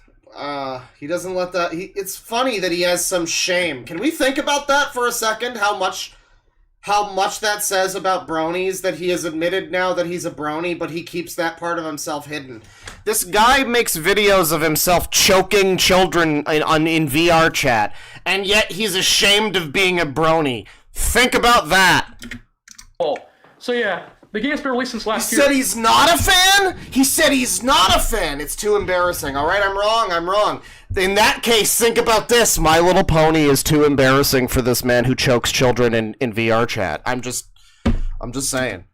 For PS4, Xbox One, and Nintendo Switch. I know people are gonna ask me, That's not better. if I'm a brony fan. Fuck no! Fuck no! Okay, he's not. No, he's not. Why the hell do I talk about it in my videos? I don't talk about it. Right, And okay. plus, if you guys not seen my old video I did in 2020, my old gameplay video, I did a gameplay video of that. So bronies, that's a step too far for this guy. That's what we've learned today. Liking My Little Pony is just one step beyond choking little children in VR chat. Pink Tacto gameplay video from that website. I don't remember what it was called, but it was just for that one video. That does not make me a brony fan. No, it's not gonna happen. So once again, I want to apologize for saying this out, but Outright Games should have not made that game the first time. First, my friend Peppa Pig, now this. I'm serious. Peppa Pig is not my friend! This. To one of M64 Bro's subscribers who was on his live stream, that one live stream a few weeks ago or a month ago, if you like LP, fine. But why discussing about it on this live stream? Mm-hmm. I don't do that. Especially in my live streams, too. But that's okay. You want to talk about it, fine. But I will never, ever talk about this on my gaming channel. Us boys, we like to play games that are much more better. Us boys prefer games that are more better, you filthy women. Well, I mean, I did stream that game, that summer game thing the other day, and like half of it was just like farm sim for women. I mean, this is what happens when you let women play games. You get Peppa Pig and Stardew Valley. That's your options. So, I mean, maybe he's right. Games like Zelda. Right. Games like Us boys. Star Fox or Pac-Man. We like to play these kind of games. Yeah, us boys prefer Sonic and Pac-Man. We don't play games that's childish. We don't play the games that's childish, lady. Fuck you, feminists. So at the end of Average Grums retweeter. today, this game right here. At the end of the day, this game right here, that's coming out on March 17, 2023. Peppa Pig World Adventures. This game is going to suck just like the first one. So in conclusion, fuck this game. I will never, ever get this game, and never will. I'm not paying $40 or $60. This is gonna be, just a heads up, this is probably gonna be the next video like this that I make, is just me randomly ranting about a game that's like nothing that would ever be of any consequence to, like, it'll be some random Steam trash, and I'll just be, like, unreasonably incensed that someone decided to make it and release it, and that it exists at the same time that one could instead be playing Half-Life 2 or something. So I've just scripted the video for you. It'll be coming in the next year or so. I mean, okay, I guess we'll finish the video. It's just kind of on loop at this point, but we're so close to the end, we might as well let him finish. He's got a couple minutes left. He's so close. We've edged him for this long. For this fucking game! And for you guys who are watching my videos, do not buy this game. It's not worth it. It's just gonna waste your time. You're just gonna waste all day playing that game. You know? Fuck that shit. And a message to Peppa Pig, go fuck yourself, you still fat-ass piece of shit, pig. You're 10 times more annoying than freaking Navi. And you're 11,000 times worse than Peter Griffin. Don't even get me started on Hitler. So yeah, in conclusion, Peppa Pig World Adventure is going to suck. It says in conclusion like 12 times. And I will never, ever buy their games from them. So yeah, there you go. That was my whole rant video. I'm really sorry I had to let my whole steam and anger out, but I had to. Because, you know, I just don't like it when outright games have to make these educational games. For once, for next-gen console, like, come on. There are better educational games you can play, like Baldi's Basics. And even though I don't want to mention, Sega made an educational game too, called Sonic School. Yeah, Sonic School. Remember that worst educational game that came out by Sega a long time ago back in the 90s? There was one for Sonic. Yeah, it was bad. And many people did not like that. Many people did not like that. You better choose your next game carefully. I'd rather play that shitty game than this Peppa Pig game. So yeah, conclusion, Outright Game Studios has done it once again. By the way, I guess to the person in chat who's like trying to, I don't know, like expose me on the news or whatever, there's somebody in chat who keeps like, I don't know, they're talking about like, how would DeadwingDork like it if I played him on the national news? Maybe you're from that website or something. Yeah, take me laughing at a retard to the national news and see how that works for you. I'm not going to get that game, and neither should you. But if you guys want to get the game, I'm not going to stop you, but remind you. That's right, quote me. I said that this guy is worse than Hitler. That's an official DeadwingDork quote. I just said it. At this game... You can also quote me when I say DeadwingDork hates women and minorities. There you go. It's going to waste your whole entire life and your entire time. You want to play good games? Play freaking Sonic Adventure 2! Or, in this case... Play Dragon Ball, Xenoverse 2, Street Fighter, or play... There's a bunch of video games you could, you know, play, you have to burn the rope. You know, there's a lot of games you could play. Spelunky. Hey. Pac-Man World Repack for once. Sure. These games are like 10 times better. You know what? Play Paper Mario: The Thousand Year Door Remaster for the Nintendo Switch. Play, Amp 3 for the Xbox 360. Play, I don't know, like the Tomb Raider HD thing that just came out. That's pretty good. Star Wars. You gotta play Star Wars. There's probably some good KOTOR, you know. So play those. Play Simpsons Hit and Run. Simpsons Road Rage. Okay, so you got a whole list of games you can play, and then get back to me about the Peppa Pig. You're good. That fucking educational games. So yeah. Anyways, guys. That was the whole rant video. Anyways, guys, in conclusion, we got another 4 minutes in this video or something. I'm going to remind you guys that I will never, ever going to buy that game. It's a waste of time and a waste of money. If you guys want to get it, fine. I'm not going to stop you, but I will never get this game. So yeah. In conclusion, Peppa Pig's World Adventure is going to suck. And I'm not going to pay $50 or $60. I don't know what's the price, but I never love the forehead dent. It's like, I don't know, I feel like his hair, like, it's some sort of life form that's encroaching closer to his face, and he used to have like a forehead here, but it's not happening anymore. Pay that? I'm not gonna pay for that game, and never gonna get it because that game sucks. Never gonna buy that game. Piece of shit game. So yeah. In conclusion, this game is going to suck. But what do you guys think of this game? You think this game's going to suck by the time it comes out? You think Peppa Pig's World Adventure is going to be great? Yeah, that's gonna be a lot of the video too. I have to keep that in mind. Is just make half of the video be So, in conclusion, fuck this game, and I hope that the creators are killed in a some sort of a mass genocide event where they're all lined up and shot in the back of the head. And yeah. So, anyways, in conclusion, thanks for watching. I guess not. Now, I have nothing against the British voice actors. They're okay. It's just, I don't like this game. Once again, You just said you don't like the voice of the Peppa Pig character, though, so you... At the very least, the actors are part of it. Just like my friend Peppa Pig, what's the name of the title? You're gonna play the same shitty game, and Peppa Pig's gonna beat her to annoy your little ass for as long as she could. So yeah. Anyways, that's pretty much it, guys. Anyways, in conclusion... And if you like this video, or if you disagree with me, then drop a comment in the comment section, subscribe, and yeah, give the video a like, or, well, there's no dislike bar because it's not working right now, but give the video a like, leave a comment. Says you. It works for me just fine. And subscribe. I am the Sonic Sega Gamer. You know, people are, like, brain dead these days. No offense to whoever this applies to, but I remember I've had a few people be like, how do you have likes enabled and dislikes on your YouTube? It's like... I don't know, use Google. Look up a YouTube dislike button and just see immediately you'll get results that tell you what you need to know. You know, it's like, do I need to walk you through every step of like how I have a dislike button?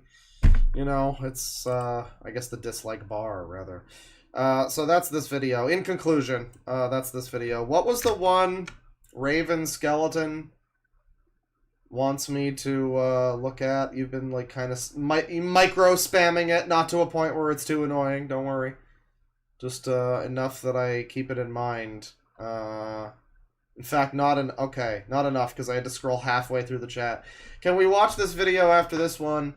Tells you to stop watching Sonic porn plus more. Oh.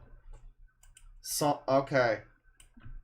Sonic Prawn? Right. From 11 days ago, even. Wow. I mean, I don't think it's actually new, but I think it's a new clip from Jester's Gesture here. Thank you. Haven't no ideas yet, but... Uh-oh, it's little kids. It's Sonic Sega Gamer and little kids. Good show, everybody, by the way. 800 people here for 9:30 in the morning. I was about to say 9:30 in the morning. Good. Very good. Thinking about, like, we should just go on to the bad news, right? Good news and bad news? Yeah. But before we get to the bad news about the drama thing, let me just go back to my Dark Sonic form. Let me return to my Dark Autism Sonic form. Alright, there we go. Perfect. So the bad news was actually pretty bad, cause you know why? I'm not gonna say the word, but whilst the Sonic Sega Gamer just saw video games are having a crush on other games. You know why? Yeah.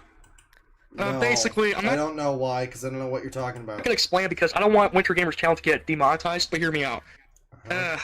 You have to really, like, piece together the things these people say sometimes, because it's like a combination of, like, not willing to be demonetized, having weird behavioral and, like, language patterns. Some of them are children. So it's almost like a different, it's very strange dialect of userism, where you have to kind of, someone got, like, kicked out of their Discord. Oh, I see. Oh, I understand now. Some people on a disgusting website decide to upload inappropriate pictures of Sonic, and also there's also one for Mario characters, also female characters, having the you-know-what. Sorry, I can't say the S word because I don't want his channel to get demonetized. And for what I can tell, yeah. Whoever uploaded those inappropriate pictures, you should be ashamed of yourself. Now, I can't scream in this video or yell because, I don't want to, like, start going berserk and stuff. I'm gonna let... I actually have a cold, so yeah, but that's not important. I'll get better soon, but that's not important. The important thing is that I'm gonna let Winter Gamer do all the talking, but like I said, to the people who... So Winter Gamer, I guess, is the little kid who's standing next to Sonic Sega Gamer here, is that right? I see. And, like, all I'm saying, here's the thing, right? And I was a little bit, like, there's a distinction that needs to be made where people get confused, and I get tripped up on it too, and I think I did the last time when we were watching Media Ninja talking about Sonic Sega Gamer and how he's grooming the kids. He's not talking about anything, he's not, like, sexually like explicit with them, but he's just talking to minors in a way that's like he wants them to be his friend and yada yada. And there's a distinction between like grooming someone for, you know, like they're a child and then you're, you know, grooming them into a certain type of adult for you to like be predatory towards or something, versus like someone who's just being like a, you know, a sex pest on the internet or elsewhere. You know, if he was being sexual, that would be a whole different thing. When people say he's grooming, though, I think it could be applied broadly in the sense of he's in this community where he's got these children. This kid's obviously like, what, 12 at most, probably. It sounds like his voice hasn't dropped yet. He's a young kid, and they're talking about like Sonic porn and all of this, and I mean, like, you know, I'm no prude. I was on the internet. Well, I mean, I guess I'm a bit of a prude in, you know, the way today is, but I was on the internet.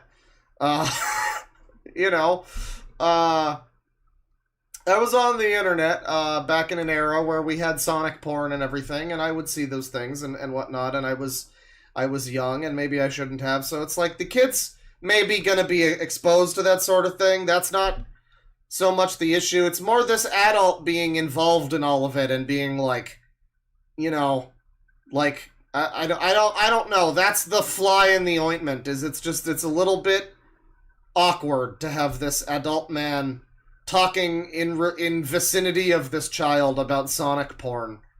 And the only reason he's not being more explicit is because he doesn't want his, you know, 12-year-old friend who makes no YouTube income whatsoever and probably legally can't. He doesn't want him to get demonetized.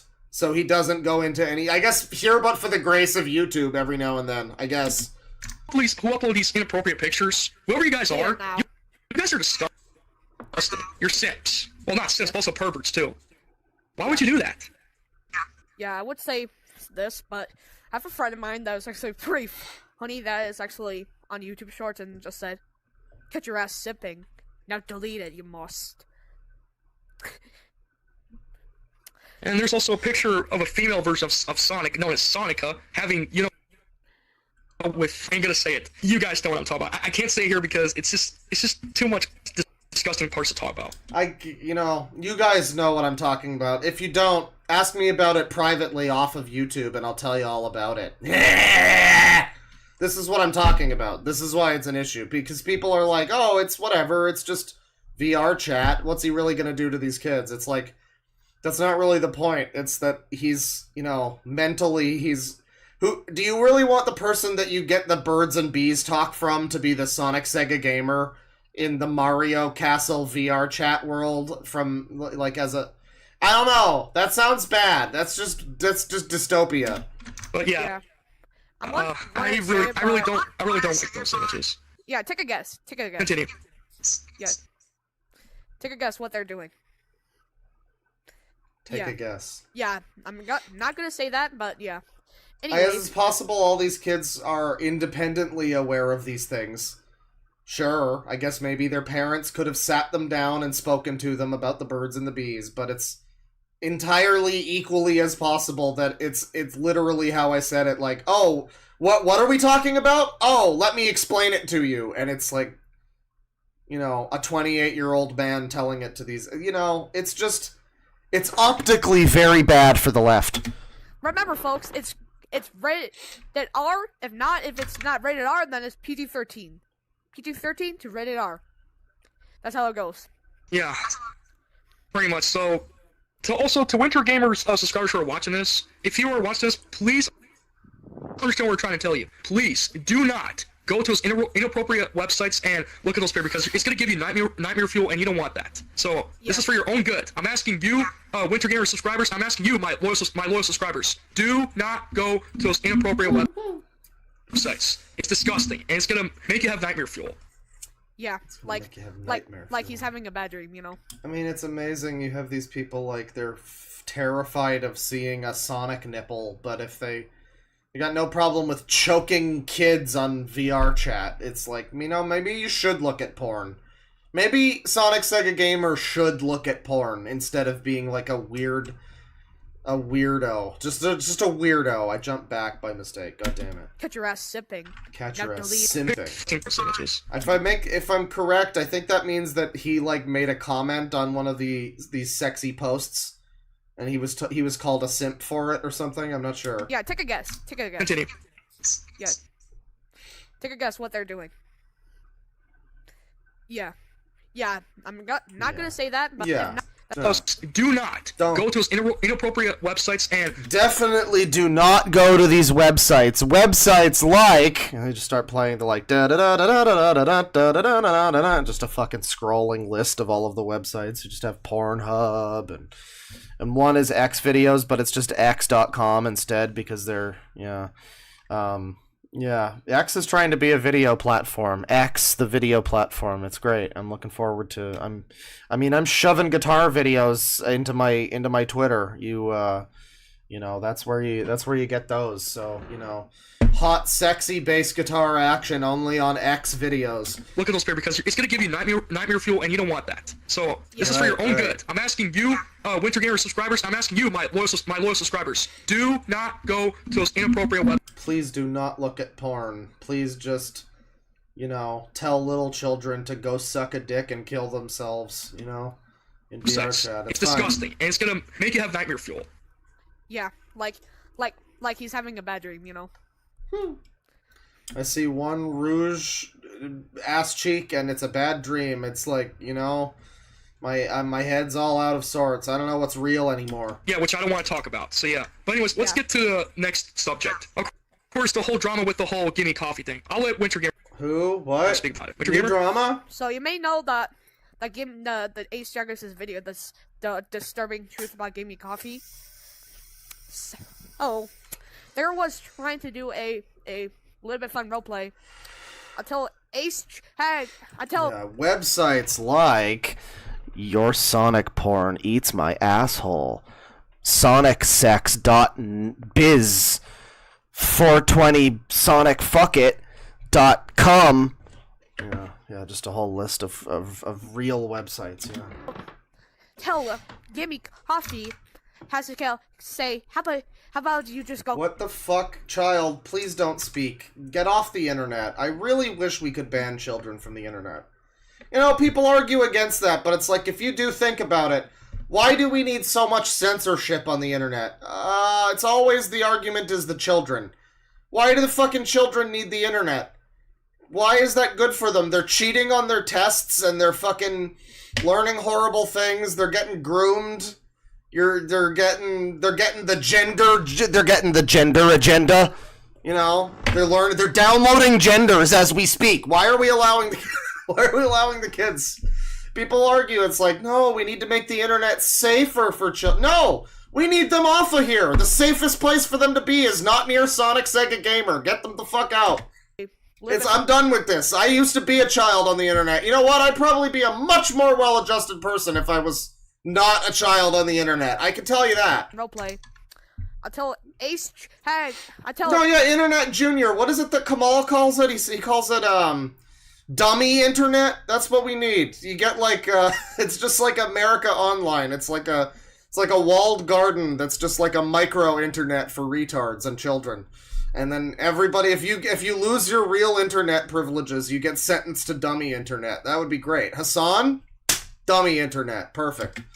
Tell Gimme Coffee has to say, how about you just go kill yourself in front of SJC? I'm not even joking. SJC. Oh, he's not even. There's no cap, everyone. Not even a little bit of cap here. SJC. And he said hard R.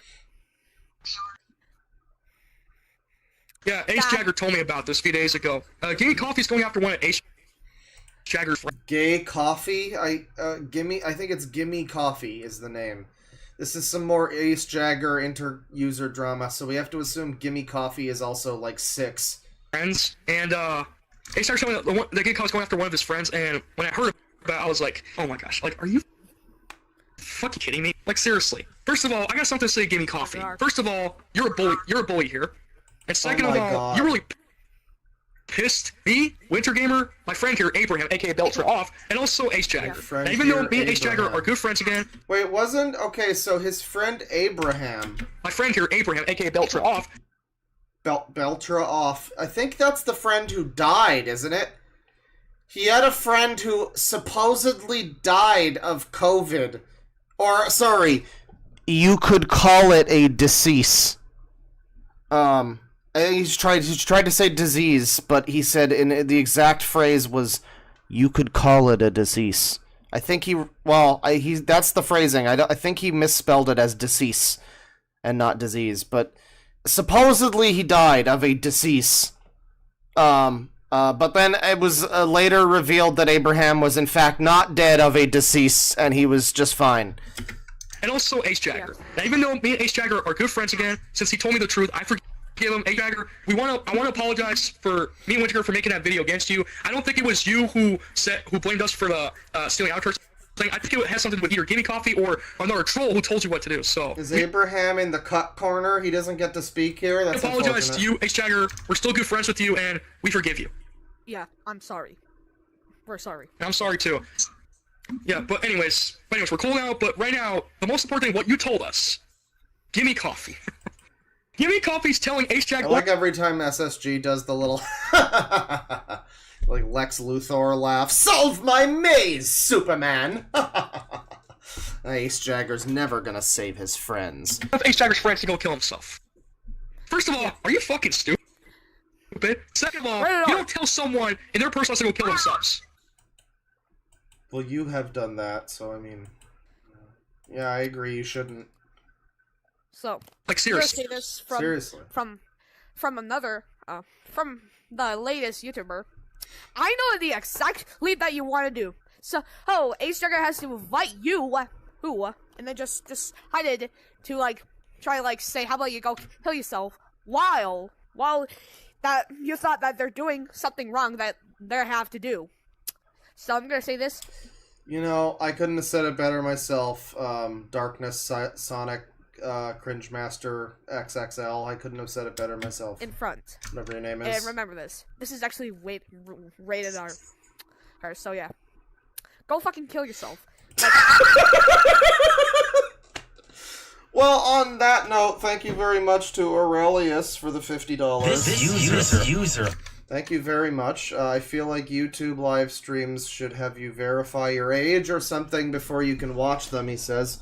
Then we wouldn't have to jump through hoops trying to come up with ways around super chat censorship because, God forbid, I type a no-no word. Well, I mean, the better option would be for me to call my stream, age restricted without it, kneecapping it and crippling it and fucking shooting it in the fucking both of the legs, Yeah, it would be great if we could actually have videos be age-restricted and not have it just essentially be yes, I want my video to be worthless!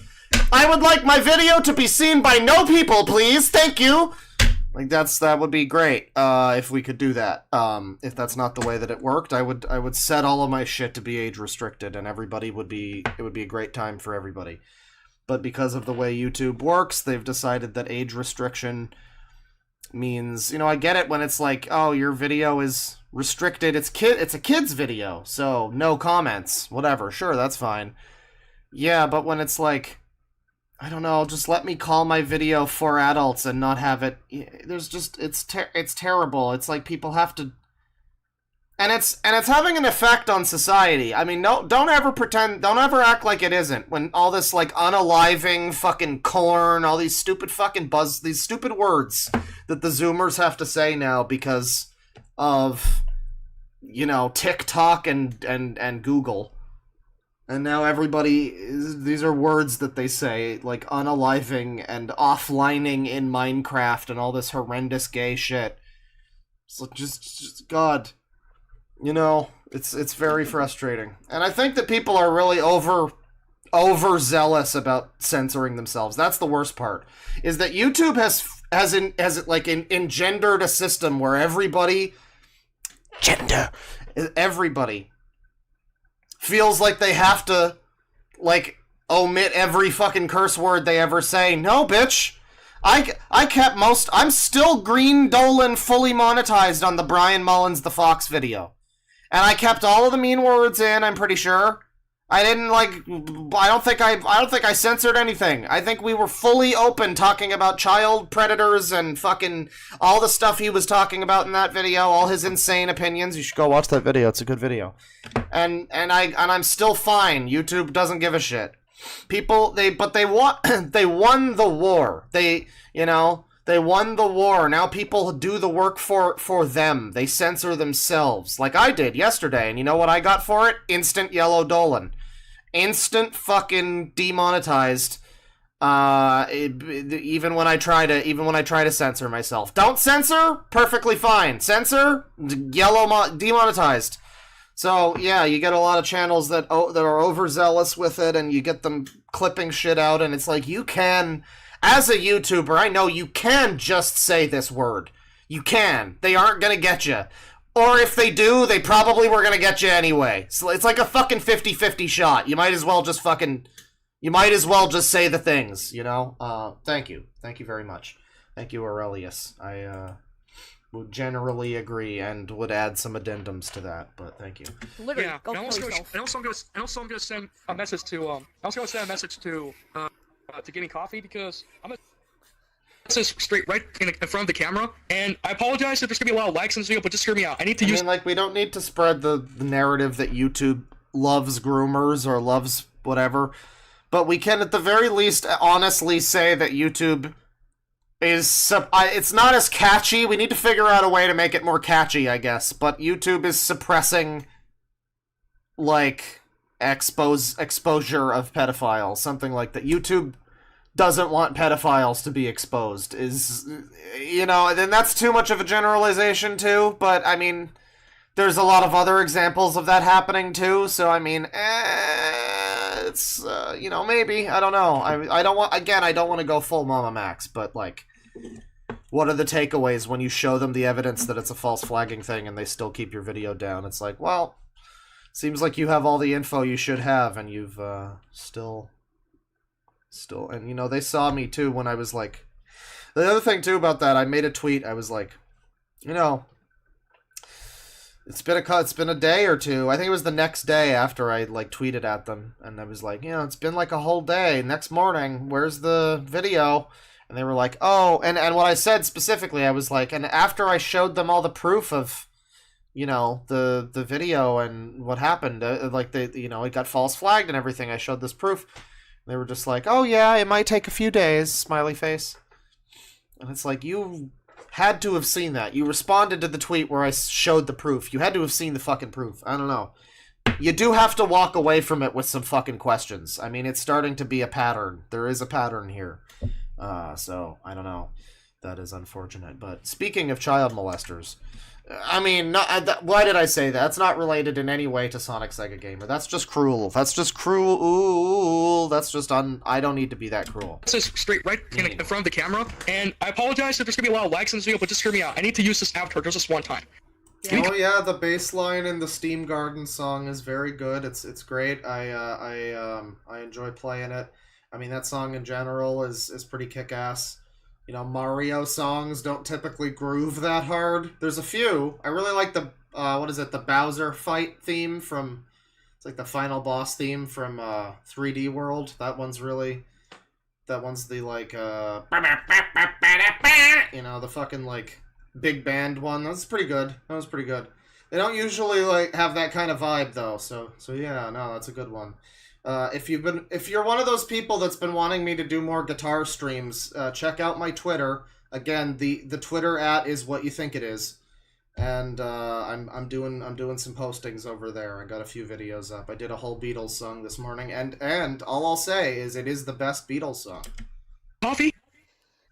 For you. I say guitar because it is bass. I'm calling it guitar, but it is bass, which is better. But you know, don't expect it's not guitar solos, it's bass solos. It's better. Do you ever mess with Ace Jagger's friends one more time? See this trick avatar I'm wearing? Well, Goku. If you mess with Ace Jagger's friends one more time, then guess what I'm gonna do? I'm gonna go Super Saiyan on your ass! Oh my Here's god. my power. He's gonna go... Yeah. His power. Yeah, don't make me turn myself. So, So the way they communicate with one another is by this is like a call-out video type of thing, but they're just like switching the avatars on the fly to do like Dragon Ball moves. This is so good. I love it. Here's my power. So that's his power. Yeah. Yeah, don't make me defend myself. Don't make me. Nani? Hear me. Oh my god, the hair. Transform. Huh. Why does his avatar look like him, though? Because, I mean, like, look, it's like a weird, like, man with a giant fucking, like, ball head, and, you know, I don't know, I guess it doesn't look quite like him, but it's... What is this fucking character, though? It's like this goblin, rippled goblin Cyan, Super Saiyan. And he looks like an SCP or some shit. To tell everyone to go kill themselves. Like, you're talking Kill themselves! Of a 5-year-old. Yeah, 5-year-old. 5-year-old? Who's the 5-year-old? Actually getting pissed off of you. So you pissed me, Curry Fan, Sonic TH, and Ace Jagger. You heard this once? You pissed me, Ace Jagger, the Sonic Sega Gamer, her, and Kirby Fan. Oh yeah, forgot about Boyfriend Kenny. Boyfriend Gaming. You piss him off 2 times! Boy, it's, I think this might be the kid that we heard at one point in one of these videos who just needs to fucking blow his nose. I thought that was Kirby Fan. There was a kid who was in one of his Sonic Sega Gamers, StreamYard rant things, and he was just, like, dripping from the fucking nose the entire time he spoke. It was impossible. He was, like, the most nasally fucking human being. I think this might be the same kid. I'm not sure. Maybe there's multiple. They really are snot-nosed little brats that he's hanging around. Now, if you have a 3rd strike, guess what? I'm waiting for you to get your channel to get your account get deleted. I'm actually waiting for you to get deleted. Winter Gamer. You were actually inside the mirror. I forgot to tell you that. Yeah. So yeah. Sorry, there's a little bit of bloopers here. So, yeah. So, final warning. Keep my wife's name. Powersolve. Keep your words out of his mouth. Out your damn mouth! Out of you. This is a much more threatening response to Chris Rock. Final warning. Keep Powersolve. Keep your words out of his mouth. Out of you. Guys, you're saying to a literal 5-year-old. Mm-hmm. Which one's the 5-year-old? One more thing. Which one of them is 5? It's not him, and it's not the kid talking. He's not 5. Is it the other one that's silent? Is it the Dark Aurelius Montana? What is his name? The other guy, Augustine? What? I forget his name. The one who died. The one who supposedly died of, you could call it a decease. Sorry. Is he 5? Maybe that's why he's not talking. He's like goo goo gagaing with the mic off. So one more hater I want to call out. Now, I already did this video with Curry Fan, but I'm going to say it right here, right now. I have one more. There's one person I want to call out, and that is Team Boy 2K7. Idiot brat. Motherfucker! Kid named Pilo. Well, yeah, Team Boy 2K7. Yeah. Yeah. I'll talk about him in a sec. I also want to tell it's underscore Polymation. Yeah. It's underscore Polymation. I'm gonna say it straight to your fucking face. You're a little brat, and you almost made my life living hell, even on VR chat. It's underscore Polymation. I'm gonna say it to your face. You are a child who I don't enjoy hanging around, and frankly, your company is annoying to me, and it makes me wonder why I'm hanging around you. I feel like I probably should have better things to do with my time, but I can't imagine what they might be.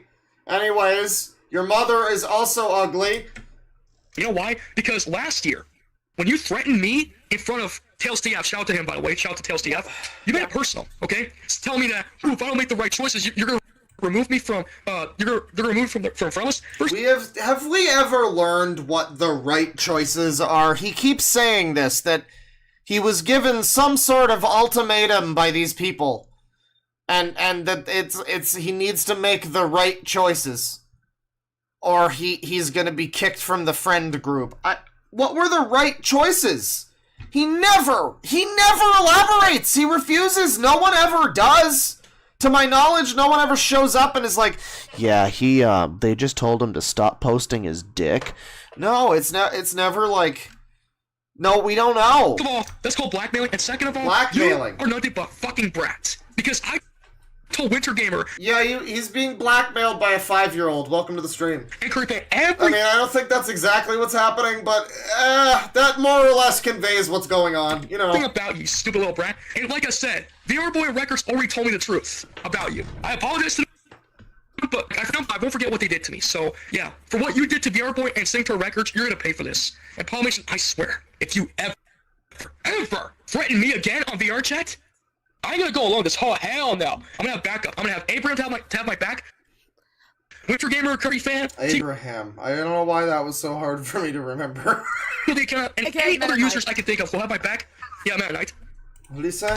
Gamer, Curry fan. Teagle the account and any other users I can think of will have my back. Yeah, Meta Knight.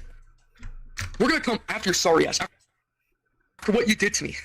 You almost broke my spirit. Ain't gonna work on me, buddy. Ain't gonna work on me. Polymation, you're dead. Oh, by the way, Winter got something to say to you for what you did to me last year, Polymation. Oh, hell no!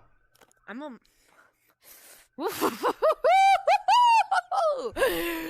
Oh no, I think they broke his mind. I think they broke his mind and his spirit.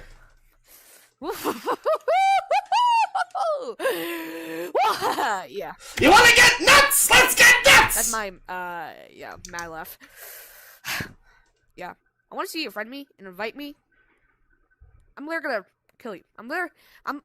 Just remember this. Rated R. I agree, Dave the Retro Guy. He and Weinstein should be locked up in a cell for the rest of their life. Gonna fucking record this video that I'm actually recording right now. I'm about to be pissed off. You pissed off me, Herbie fan. I lost his insanity. It's unfortunate. It happens. Ever fucking dare her to call out. If you ever do that again. That you actually did. That's 2 strikes. If you have one more strike, you're about to be called out! Would Spax 3 be considered a user? From what, when you put it that, when you throw his name in for the Goblet of Fire, it does have to be considered, doesn't it? I mean, yeah, Spax 3 is kind of a user. He is sort of a proto user. He's one of the first, I would say. Would Ulili Leah count as a user? I mean, Chris Chan probably does, but I wonder if Ulili Leah counts as a user. I don't know. Yeah. And that's not all, Polymation. I used to be called Sonic Gamer Fan. I was also another What do user. you mean you think this might be fake? What part of this do you think is fake, chat member? Do you think he's voice changing into these 12-year-olds or something? There's a lot of moving parts in this fucking thing. I don't know if it's just fake. That's a lot. It's a lot easier to... It's an Occam's razor. It's a lot easier to assume, with all the knowledge that I have of it, that this is just an unfortunate situation with a bunch of fucking... as opposed to some kind of insane Machiavellian fucking... Well, I don't know if this is like an ARG or something. I don't think so. I used to have on VR chat, but I changed it to Sonic TH. I'm gonna say straight to your fucking face, Polymation. You do this again to me, if I ever saw you on VR chat again, I will confront you, and I will break your spirit. How's that for a bitch-ass brat like you? Oh! He's gonna break Your spirit. It's Polymation. It's _Polymation, sorry. He's gonna break your fucking spirit, you fucking... bad person. Oh! Yeah, eat shit! Fuck you! Fuck you! Yes. Now for this... And don't ever say... And one more thing. And, Polymation... Yeah, do you think he's faking the one head? Like... How do you fake looking like, like the Untermensch? I don't know.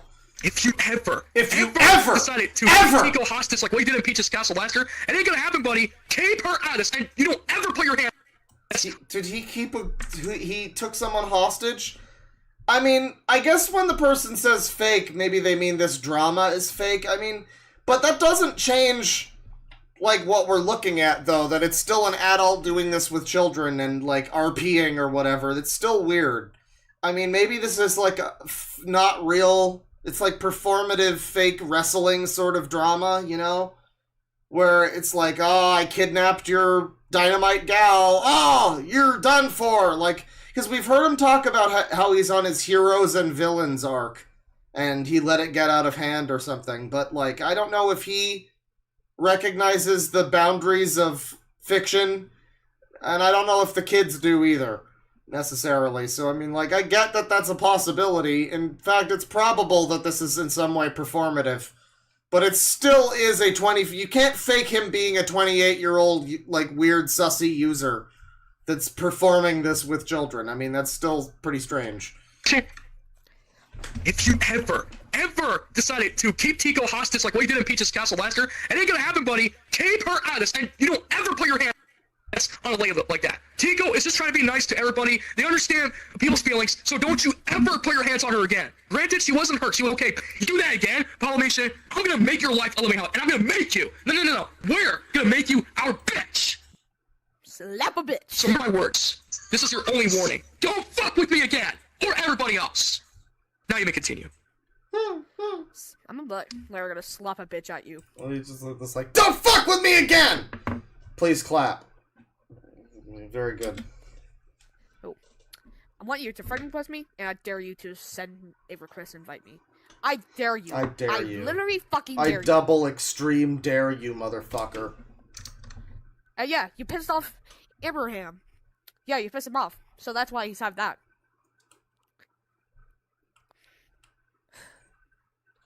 Now, of course, Abraham cannot speak on the mic. He's trying to fix his mic, and I know he has something to say to you, Polymation, but, you know, let's face it. You mess with me again, you're gonna mess with all of us. Try and mess with me, Everything, Winter Gamer, Abraham, also mess with VR Boy and Records again, see what happens.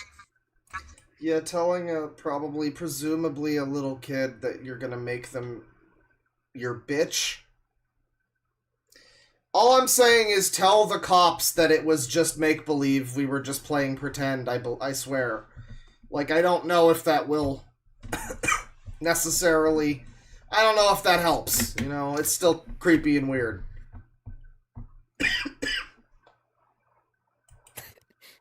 And so that's Sonic Sega Gamer's take on that scenario. Alright, awesome. Right, well, that's a little... Damn. Fucking hell. That's a little catch up with the boy. And, welcome to the stream, everybody. I think now we've passed 10 o'clock. And, I think at this point in time,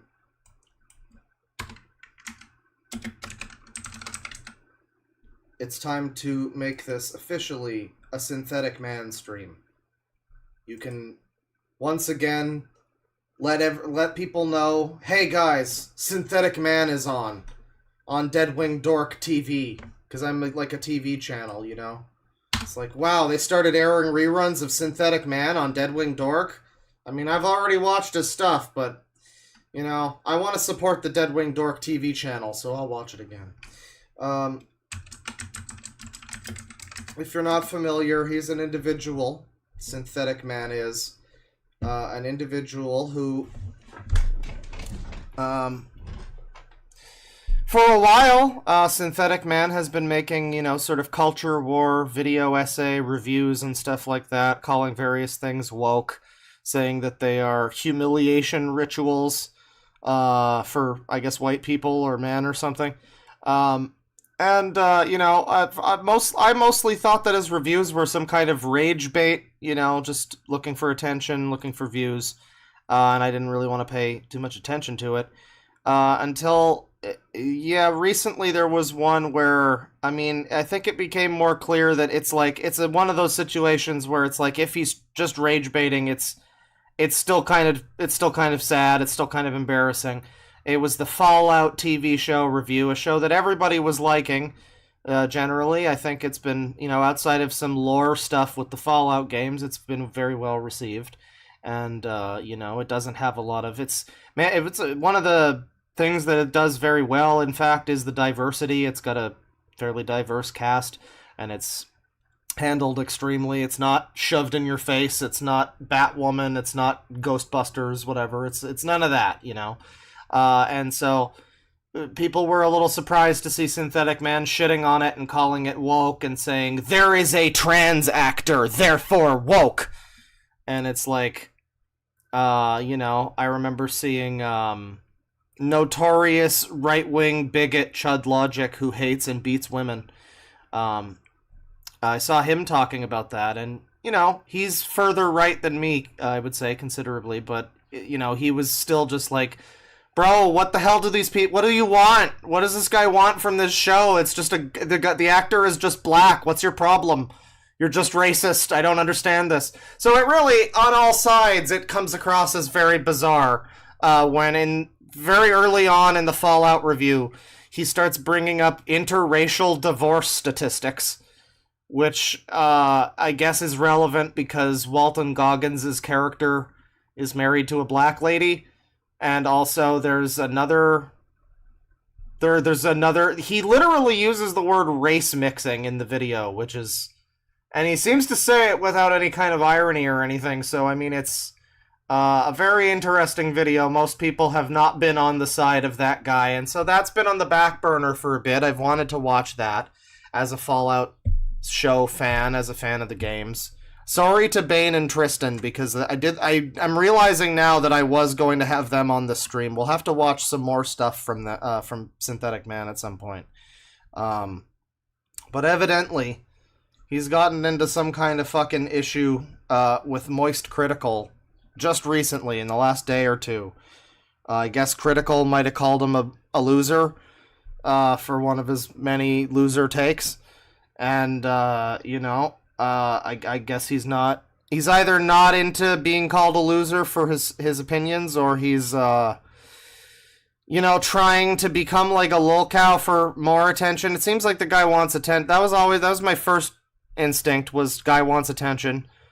I mean, like, maybe that's still part of it, but, I mean, as we know here, it's like one of the slogans on this channel. It's like, just because they're doing it for attention, ironic shitposting is still shitposting. Just because he's maybe he is trying to just be a retard on the internet. Maybe he himself is the public humiliation ritual, maybe. But, I guess we'll start with the Fallout review. That was, sort of the big one. People have talked about it. You've probably seen people talk about it at this point. Where did he remove the original? Did he remove the? Hang on. God damn it! Because it's all people responding to him now. That's the problem. Did he remove the fucking? I'm playing into the issue. Oh, no, it's still here. It's just not popping up in the results. Yeah, so there's a video here about the FF7 Rebirth game where it's Tifa with her tits out in the bikini scene with like a, I guess, unattractive middle-aged black lady NPC standing next to her in the picture. And I guess the video is like about how some parts of it are good, some parts of it are bad. So it just kind of comes across like, yeah, there were good parts, like when Tifa had her tits out, but then there were bad parts, like all the black people. I mean, I don't know. I'm sure that's not what he intended for this to look like. Maybe it is. Maybe it is. I mean, maybe it is. I mean, this is what we can probably expect. But this is the original video that sort of got the ball rolling for Synthetic Man, the extended, again, public humiliation of Synthetic Man was this video. Everyone kind of hated it. Did everyone hate it? Somewhat positive. Surprising number of people have been on par with on board with this video. I mean, I guess the racists have to watch someone, and that's fine. But this would be that would be the response there. I would say more negative than than not. For YouTube, this is pretty bad. Like, I mean, the thing is it's just under 50-50, but for YouTube, like a 90% like ratio, it will be like someone's most controversial video. So, like, what is this, like a 56, maybe? Or like a 46? Yeah, that's bad. That is pretty bad. I mean, but I guess, It's got some response. Some people are vibing with it. Maybe it's got some points in it. Maybe it's got some good points. The much-anticipated Fallout TV adaptation is finally released. And who am I kidding? We all knew this would be bad. Is anyone surprised? I mean, a single person. I made a video just reacting to the first trailer and knew this would be an absolute butchering. And why is that? Well, not just because it's Amazon, and we all know from Rings of Power and various other shows they made that they really don't care about the source material of any series. I mean, and you get a lot of these... This is the sort of, like, I want to see, like, an iceberg of, like, or I don't know what it would be, like a galaxy brain meme, something like that, of film criticism, because, like, the very tip of it would be, Netflix made this movie! Yeah, dude, I'm sure Jeffrey Bezos himself, John Jeffrey Bezos Jingleheimer Schmidt was there every step of the way. Approving every decision. He was the one they looked to ask what color the ghoul's blood was. It was him. He just looked at them and he went, green?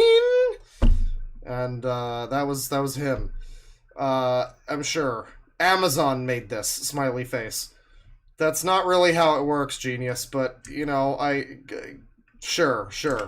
Amazon made this. Or in various other shows they made, that they really don't care about the source material of any series, franchise, no matter how beloved. I mean, if they didn't care about Lord of the Rings, they sure as hell were not going to care about Fallout. But not just that, we know Bethesda doesn't care about Fallout, at least the lore, the canon. Well, that's the more surprising part of it, is that Bethesda hasn't ever made anything worth a shit from Fallout outside of, like, publishing New Vegas. So that is the surprising fact there, is that they were, I guess, part... I mean, I have to assume they're the one... I'm operating under the assumption that they're the reason why anything bad is in the show. I'm gonna assume that it was Pete Hines and fucking... What's his name? Emil? And it was Todd Howard, and they were all the ones. They were all in there going, yeah, blow up Shady Sands! Yeah, it's gonna set up the next game! And they were just gonna make they were gonna make a 10 out of 10 Fallout show, and now it's like an 8 out of 10 because of them. That's my headcanon. It's probably not true. That's what I'm choosing to believe. Anything that they weren't directly involved with, and honestly, in some cases, even some of their Someone says, I liked Fallout 3, fight me. Listen, I'm not gonna fight you. That would be very poor form to beat up a retard. Their games, they don't care about continuity in the least bit. Now, for the sake of maintaining relevancy, I'm only going to review the first episode in this video, and I'll review the whole season next week. Every single episode dropped at the same time, so on the one hand, that's totally a good thing, because this will be gone and forgotten in no time flat. Because I don't think anyone who's a real fan of Fallout is going to... Well, unfortunately, that is kind of true, because they did that stupid fucking thing that the One Piece show did, where it just dropped all the episodes at once. So everybody talked about it for a news cycle, and then moved on. When are they gonna... Like, I am amazed that that was a thing for as long as it was, because it really should not be a thing anymore, because it's like, wow... The internet moves a little bit too fucking fast to talk about Daredevil Season 3 for longer than, like, a day or two, man.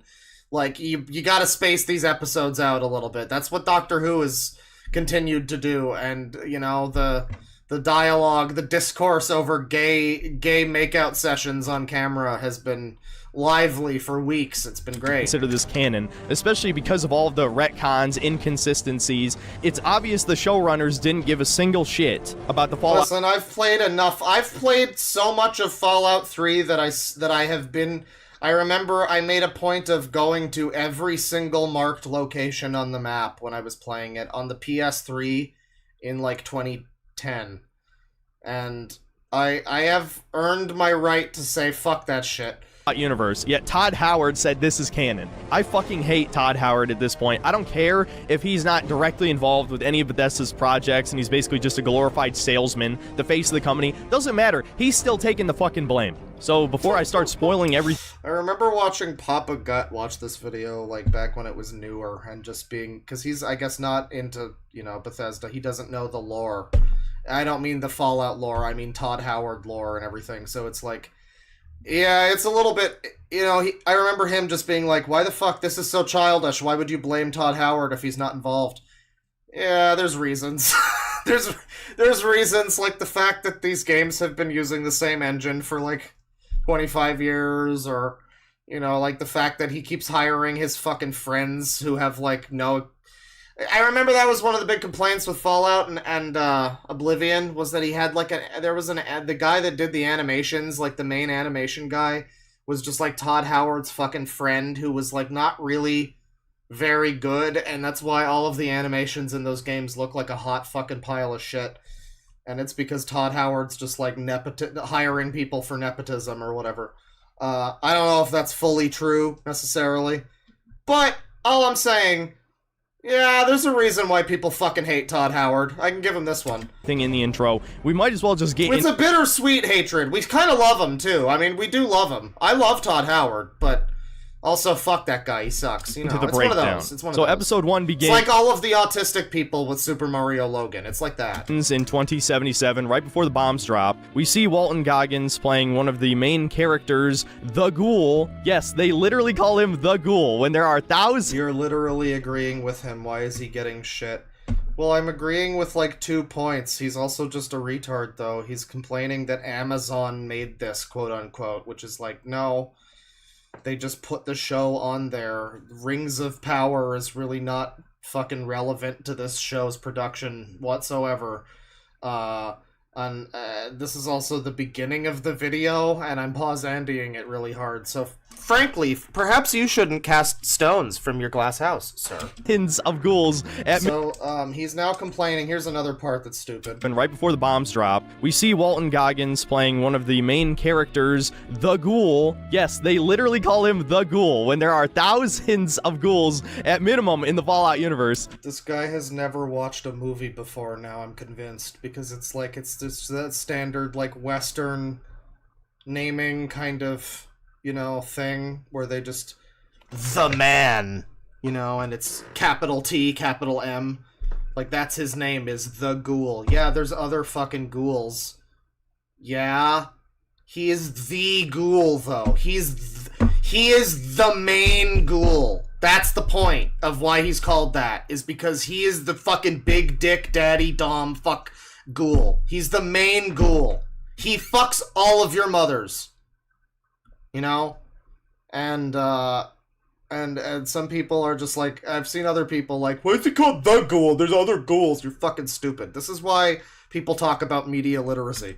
It's like, you just never, watch a Clint Eastwood movie. Maybe you'll fucking figure it out. He is the Ghoul. But as of right now, he is Cooper Howard, a Marine veteran who is famous for something. I don't think they explained it in this scene. Nobody but me has pointed out that his last name is Howard, by the way. Fuck you, Todd. They imply he played some kind of cowboy character. I don't know if it's for commercials or military propaganda. And now he just does birthday parties. I think they do say what he did. It's worth noting, as he said, He's only reviewing the first episode, but as he later, I'll just spoil it.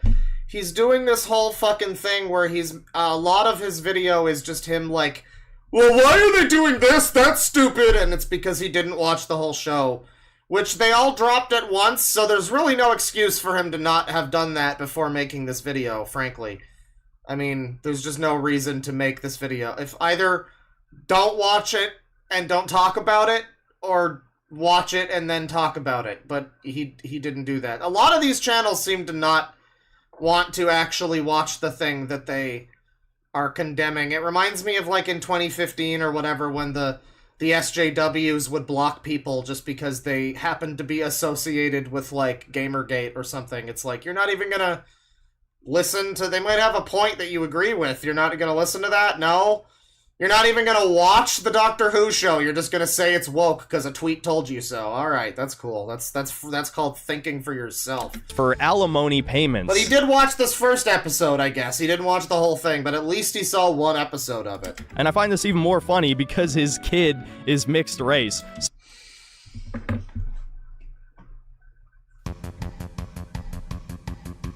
Chat, be careful. There is a black.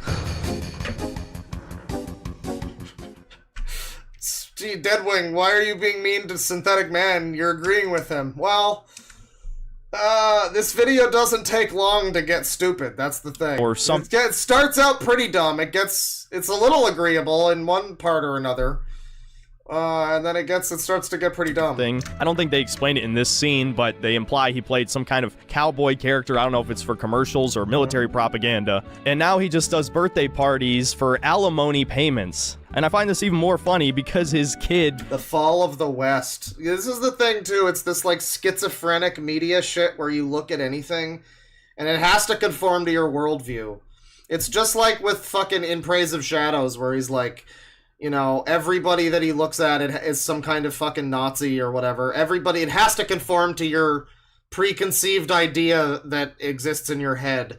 So everything has to be secret encoded messages. Oh, it's alimony payments, mixed race, the fall of the West. Some shit like that. Like, man, sometimes the curtains are fucking blue, dude. I don't know. Is mixed race. So his black wife divorced him, and now he plays fucking birthday parties. How black-pilling is that? And at the risk of getting a shit ton... Yeah, apparently his God of War Ragnarok video is also cancer. Like, yeah, even V people are not... Well, speaking as former V people... Yeah, I don't know, man. I don't know what this guy's going off about. Dislikes from normies, just like my review of the first episode of The Last of Us. I find this even more funny because if you know anything about... Let's keep the ironic racism to a minimum, everybody. Let's keep the real racism to a maximum. Marriage statistics, you would know that white male... What's that? I find this even more funny because if you know anything about marriage statistics, you would know that white male, black female actually has the... You know, chat... The video's about Fallout. That's the thing, is like, whatever point you think he's making here, it's like a sir, this is a Wendy's moment. You know? I mean, it's... Somebody joked that this guy is like the conservative In Praise of Shadows, and I didn't really see it, because it's not the same context, he's not doing a call-out video, but I kind of see overlap, because it is like... We clicked on the video for a Fallout review, and you're giving us interracial divorce rates. What the fuck is this? I feel like I was debated. What's going on? Lowest divorce rates. So in a way, you could almost say this is anti-propaganda, but I still think it's promoting race mixing as You know, that might be the case, sir, I suppose. Basically, every show on television does. Mixing. You know, for as woke as video games are these days... Well, I don't know that he would say that he isn't racist, necessarily, if you asked him. Maybe he hasn't denied that. I mean, like, that would be like a just say you're racist thing, yeah. I mean, if you're gonna do... It might be one of those race realists. Like, this is the unfortunate thing, is that some of the lefties are right when they talk about how we define racism is somewhat inaccurate, and we think of racism as, like, a cop, you know, beating up a black guy or something, but no, racism can be a whole systemic thing, racism can be a lot of things, and so you get people that are race realists that are, like, trying to redefine it, and you get people that are, you know, critical race theorists that are trying to redefine it, and it's all just a very contentious issue that nobody's really doing a great job with at this point. And I think a lot of people would benefit if they would be open to just saying that they are racists, you know? Like, just, yeah, it's fine. I mean, I don't think you can be banned from YouTube just for being a racist. Like, it's the actions of a racist that will get you banned, right? Same with the fucking pronouns guy. It's like, you probably aren't going to get banned just for being a transphobe, and if you do... Well, then it's a whole free speech thing, right? Like, I'm not allowed to have an opinion kind of deal. The guy should just be openly racist. This clearly is, so it's like, just say it, you know? And it's the same thing. It's anybody who thinks you're a race... Anybody who already thinks you're a racist is not going to be surprised, and they're not going to be, like, any more turned off of you if you fucking just admit it. And all the people who are on your side are probably not going to be like, wait, you're a racist? Oh... I thought we were talking about anti-race mixing for the right reasons, but I guess I just threw in with a bad crowd. My bad. TV and movies. No, I think everybody's on the fucking level here, man. Every show on television does. You know, for as woke as video games are these days, TV and movies blow the gaming industry out of the water. That's just so not true, too. I don't even know what the fuck he's talking about. I mean, like, what? You get the odd fucking bigot sandwiches line, but... I guess he must just be like a Grums retweeter. He must be one of those people who thinks that women shouldn't have jaws. Although that being said, have you seen the fucking face on Joanna Dark? It's like they're trying to make these people angry. I mean, she looks very masculine, let's just say. And I mean, there's a lot of women who do look that way. It's fine. It's not inherently a problem, but it's just like, man, the optics of this are gonna destroy the left. You gotta be careful, guys. Basically, every streaming show I've tried to watch with my mother has had some form of propaganda in it, and usually multiple types, whether it's race-related, gender-related. There's not a lot of games that really do this. It's a lot more common in movies and TV. I mean, that definitely does you get infinite fucking Charlie's Angels reboots and shit that are, you know, girl power and all of that. Not quite so common in gaming, and a lot of the time when it is done in games, it's like a little better. Maybe this was just trying to, like, I think this was just probably trying to leech onto the Sweet Baby thing, most likely. As if Sweet Baby is the reason why the Fallout TV show is bad or something. LGBT related, it's usually all of the above. But anyway, getting back to Fallout, the rich guy who's hosting the birthday party calls Walton Goggins a communist because he won't stick his thumb up. Actually, the black guy said it. In reference to the... Thanks for keeping track of the races. I'm glad this guy's keeping a running tally of all the different races. Supposed... Just careful you don't cross those numbers. You don't want to get them mixed. Safe distance from a nuclear bomb, implying that Walton Goggins opposes the war with China. Nothing really comes of this. This whole scene is obviously supposed to give you an idea what the retro future culture of 2077 looks like, but if a modern Marxist rewrote history and added diversity everywhere. Now, it's not like in the original... A modern Marxist, as if... What is that, like, so what does that mean? A rewrote history? Opposes the war with China. Nothing really comes of this. This whole scene is obviously supposed to give you an idea what the retro future culture of 2077 looks like, but if a modern Marxist rewrote history and added diversity everywhere. It's like, but that's the future. That's the... in this scenario, that's what the future is. It's not like they went back... It's not like they teleported back to the 50s and they're trying to pretend the world was a whole bunch more diverse than it actually was. Like, you know, like I don't know, well, I mean, the world was diverse. That's a poor choice of words, but I don't know if that's exactly what they're doing here. This is just the future. The future happens to have black people in it, and he's upset about that. Now, it's not like in the original Fallout games, all the characters were white, but there's something uncanny about this whole thing. We'll put it at that. I'm not gonna make a huge deal over it. So anyway... It's uncanny that there's black people. I just don't know what you mean. Because I know what he means. Like, I've described this. Where it's like you see some TV shows and you go like, oh... Like, even, I mentioned Doctor Who was one where, like, you see some of the last 10 years of Doctor Who, let's say, or 15, and some of the time the Doctor would arrive and it would be like a college admissions pamphlet. It would be like, it's like the fucking Noah's Ark. They got one of each race and fucking gender and, like, age and it's, like, obvious what they're doing, right? But that's not really... This is just a party with some people at it. I don't know what he means here, necessarily. It really kind of does come off as just, I'm upset that I guess that there's blacks on the screen. That's what he's upset about. Shortly after the first nuke drops on LA, the rich guy punches his... Okay, I'm banning Mr. Why is streamers so quiet. That's a very cute meme. I appreciate it. I like the way you were here earlier doing that funny meme, and now you're back doing the funny meme. That's great. Keep doing that funny meme. Black friend not letting him in their fallout shelter, and Walton Goggins... Why does it matter that the friend is black? Rides off on a horse with his daughter on the back, as if you could fucking outrun a nuke. They literally just told us in the previous scene the safe distance is the size of a thumb. I think that explosion might be a little bit bigger than that. This show's so stupid. They can't outrun the nuke. I'm smarter than the TV show. They aren't gonna outrun the nuke. That's stupid.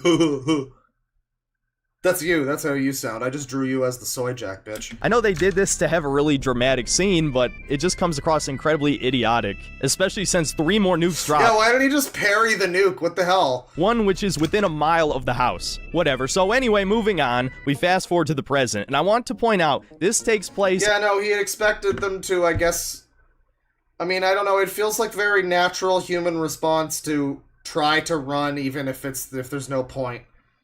Like, you know, you got your daughter there, you're gonna probably do your best to run, right? Like, if you think there's even a bit of a chance. But this guy, I mean, that probably didn't enter into his mind. And maybe that's a stylistic choice they picked to show the desperation of the situation. Like, wow, this is really happening. Even though we've just explained how futile this is, I'm still going to run to try to protect my daughter.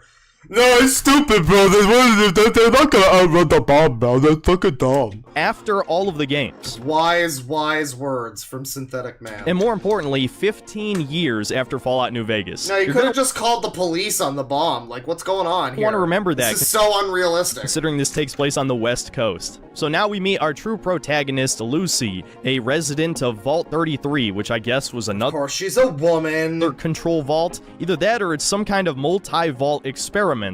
As they fail to adequately explain in the show, Vault 31, 32, and 33 are all directly connected to each other. And so Lucy is applying for an arranged marriage with one of the other vaults. They show off all of her various skills. And of course, she just so happens to be good at basically everything. Definitely not a Mary Sue, guys. And I mean, she's really not, though, because he didn't watch the show. I guess he didn't get out of the vault with her, where it's revealed that she's just a bumbling fucking dumbass who doesn't know her ass from her fucking tea kettle. She's, like, put all of her stats into things that aren't charisma or survival, basically.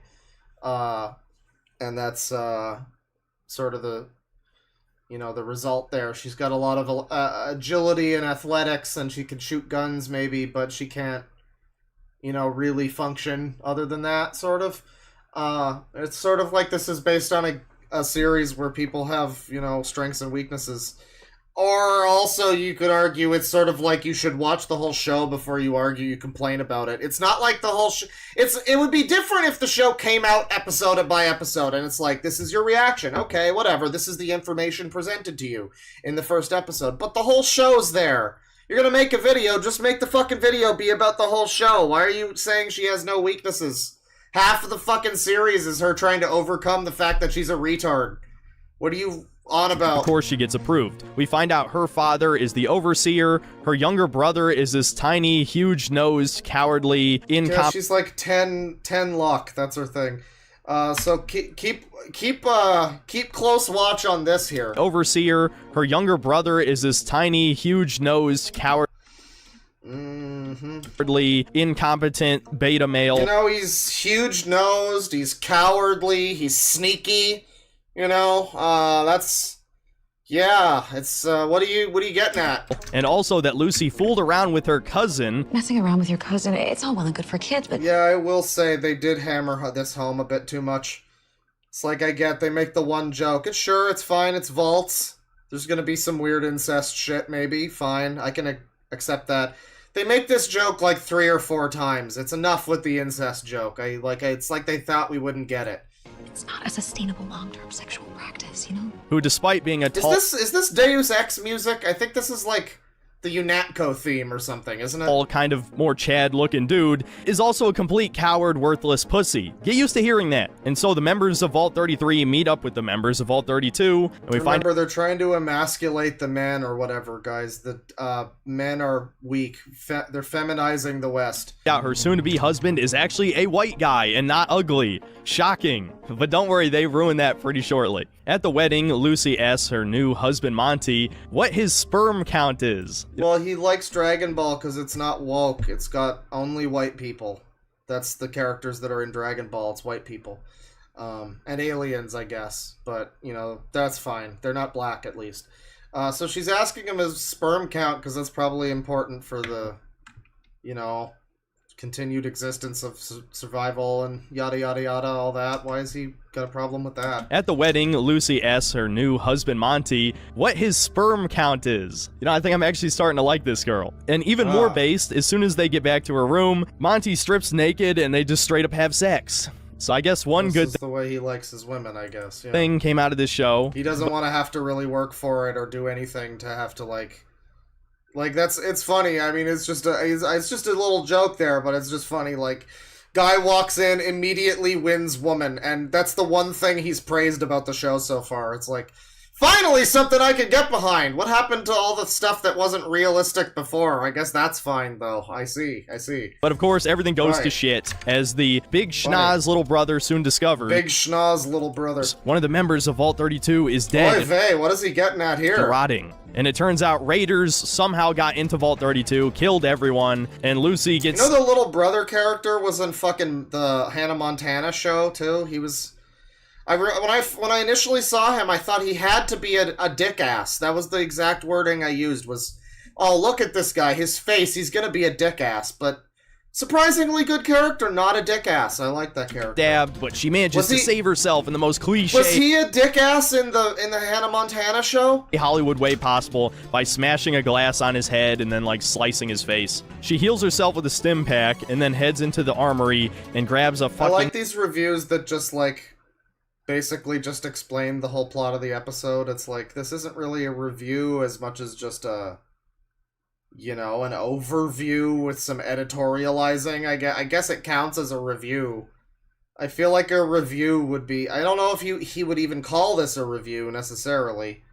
Not necessarily. I don't know what you would call this. It's kind of lazy regurgitation of, like, for other people who also don't want to watch the show and form an opinion about it.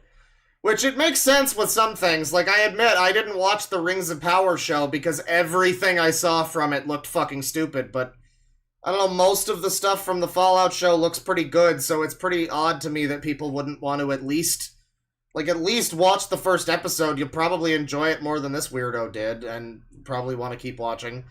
It's like, I do get it. You don't need to watch Velma to know you don't want to watch Velma, but, I mean, in this scenario...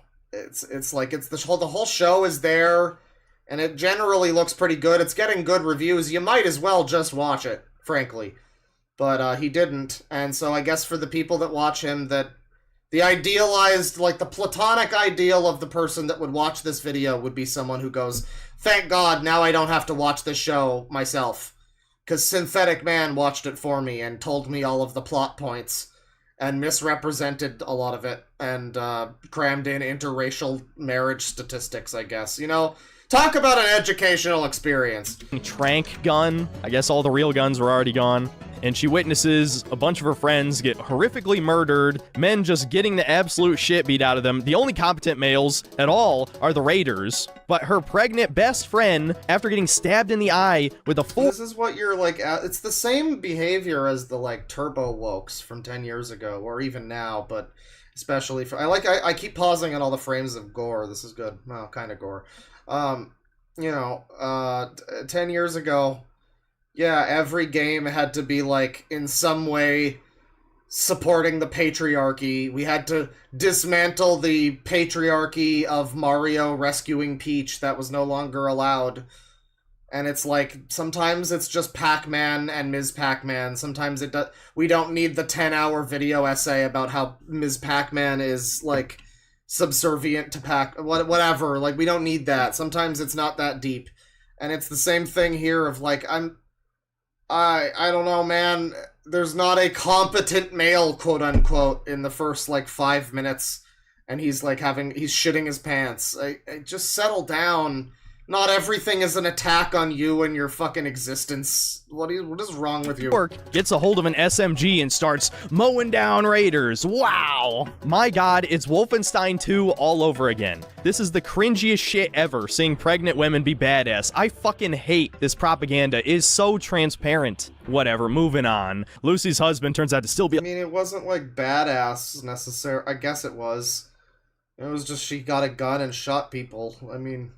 She was, like, stabbed. Other people got stabbed and stuff too. I don't know. I like that character. She was like a weird, manipulative, crazy bitch or something. You know, she was kind of funny every time she was on screen. I don't know. I don't really. Again, it's like some sort of political slight against him to see like a pregnant woman shooting a gun or something. I guess I don't know. It didn't really clock on the radar. I guess it's kind of like that scene from Wolfenstein 2, but that was significantly more embarrassing, and they were trying to like fetishize her. They literally had lines about her being like horny that she was pregnant, and then then the scene was like her naked with her fucking tits out, pregnant, shooting a bunch of Nazis or something, and it was supposed to be like, get owned, MAGA hat chuds, or something. It was like, that was a little bit different than this random, like, one-shot throwaway moment in the beginning of the first episode of the Fallout show. I don't know. Pretty different to me. Alive and almost kills her, but her dad manages to save her, being the only competent male in the show. And Lucy gets competent male! See how brutal he is, which I'm pretty sure is implying that he's the only competent male in the show. Which is funny that he says that, because this is the episode where we have no real, no real time with the ghoul. Guys, why is he called the Ghoul? Newsflash, Bethesda, there's like a bunch of ghouls. It's like a Drew Gooden joke or something. It's just like, why would they say that? There is a bunch of ghouls. I am very smart. Yeah, you're very wise. But, yeah, the ghoul is a fairly competent male, I would say. Maximus winds up being a very competent male toward the end of it, but of course he did not watch the whole show. So he's whining about just the intro scene. This is why people talk about reactionaries. It's like occasionally you get one, and it's this, and it's literally just like they see one frame happening and they go,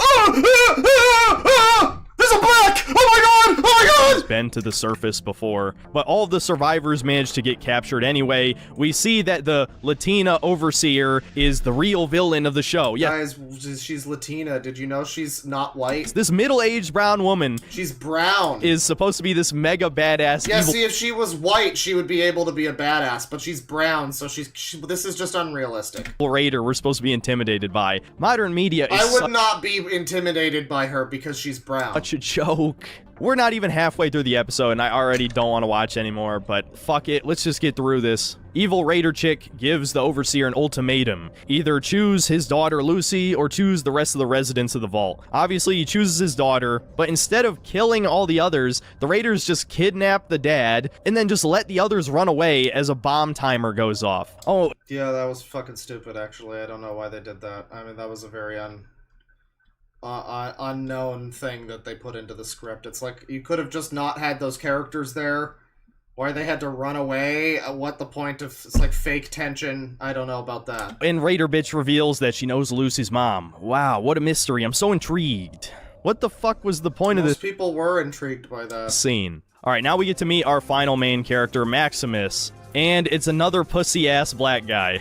You know, it's one thing that every single TV show, movie, and now video game has a diverse cast, but do you have to have every black man be a fucking pussy in my... Synthetic Man only wants the chattest, alphaest, biggest, dickest black men that he can find. He doesn't want pussy, beta, bitch black men. He wants big, strong, alpha black men that can put him in his place. That's what we've learned from this video. Modern media, you know, as harsh as I was on Final Fantasy VII Rebirth, at least Barrett is a cool character, okay? You can sell me on a diverse character. If they're cool, if they just act like a person, but they happen to have a different color of skin, you know, I know this is very stereotypical shit that basically everyone said by now, but it's true. It doesn't... Yeah, but I don't know if I really... I don't know what would have to be different for someone like Barrett for him to not be upset. I mean...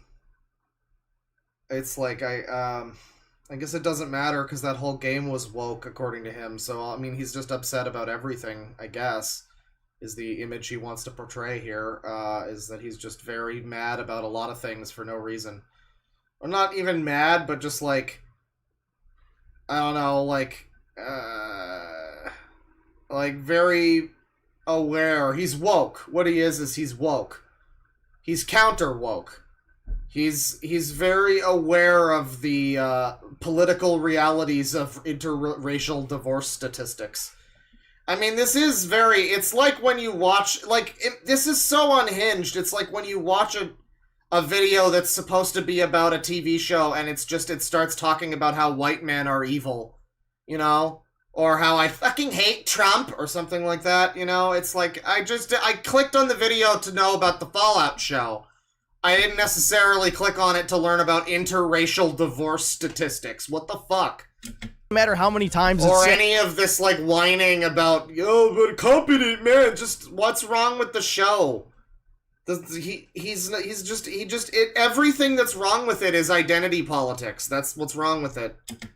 It's accurate. And yeah, so he gets hazed by all the other Brotherhood of Steel initiates, and he gets saved by a trans man. I'm not joking, dude. There's probably gonna be some coping and seething, but no, that is not a tomboy, that is not a masculine female. No, that is a woman who identifies as a man. You know it to be true.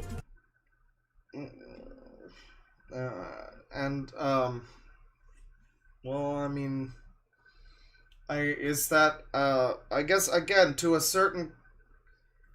It's like speaking a different language, because it is just like, for most people that watch this, it's like listening to someone, speak a language you don't understand. It's question marks. What the fuck what do you mean? Okay, so there's a person who's maybe is trans, okay. And?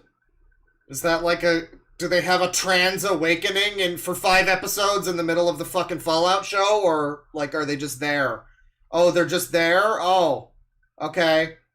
But if you speak the language that he speaks, which is, I guess, racism or whatever, bigotry, I guess, you see that and you're just, I know. I mean, what the joke is, they put a woman in the game, it's woke now, but that is... I mean, legitimately, it is just they hired a trans person. It's woke. There is a black man, and it's woke. Well, no, it's a weak pussy bitch black man. He's not a big dick alpha male 17-inch BBC black man, which is the way Synthetic Man likes his black man. Those are the good ones. No, it's, I mean, yeah, if you speak the right language, I guess you pick up on all the, dog whistles or whatever you'd call it, but for 90% of people, you watch this, it's just I guess not 90%. I mean, you gotta assume this is buffeted by his audience, but, yeah, some people were vibing with this message, I guess, this... there's 14,000 people, maybe it's botted, or maybe there's some, mass upvoting going on to show support.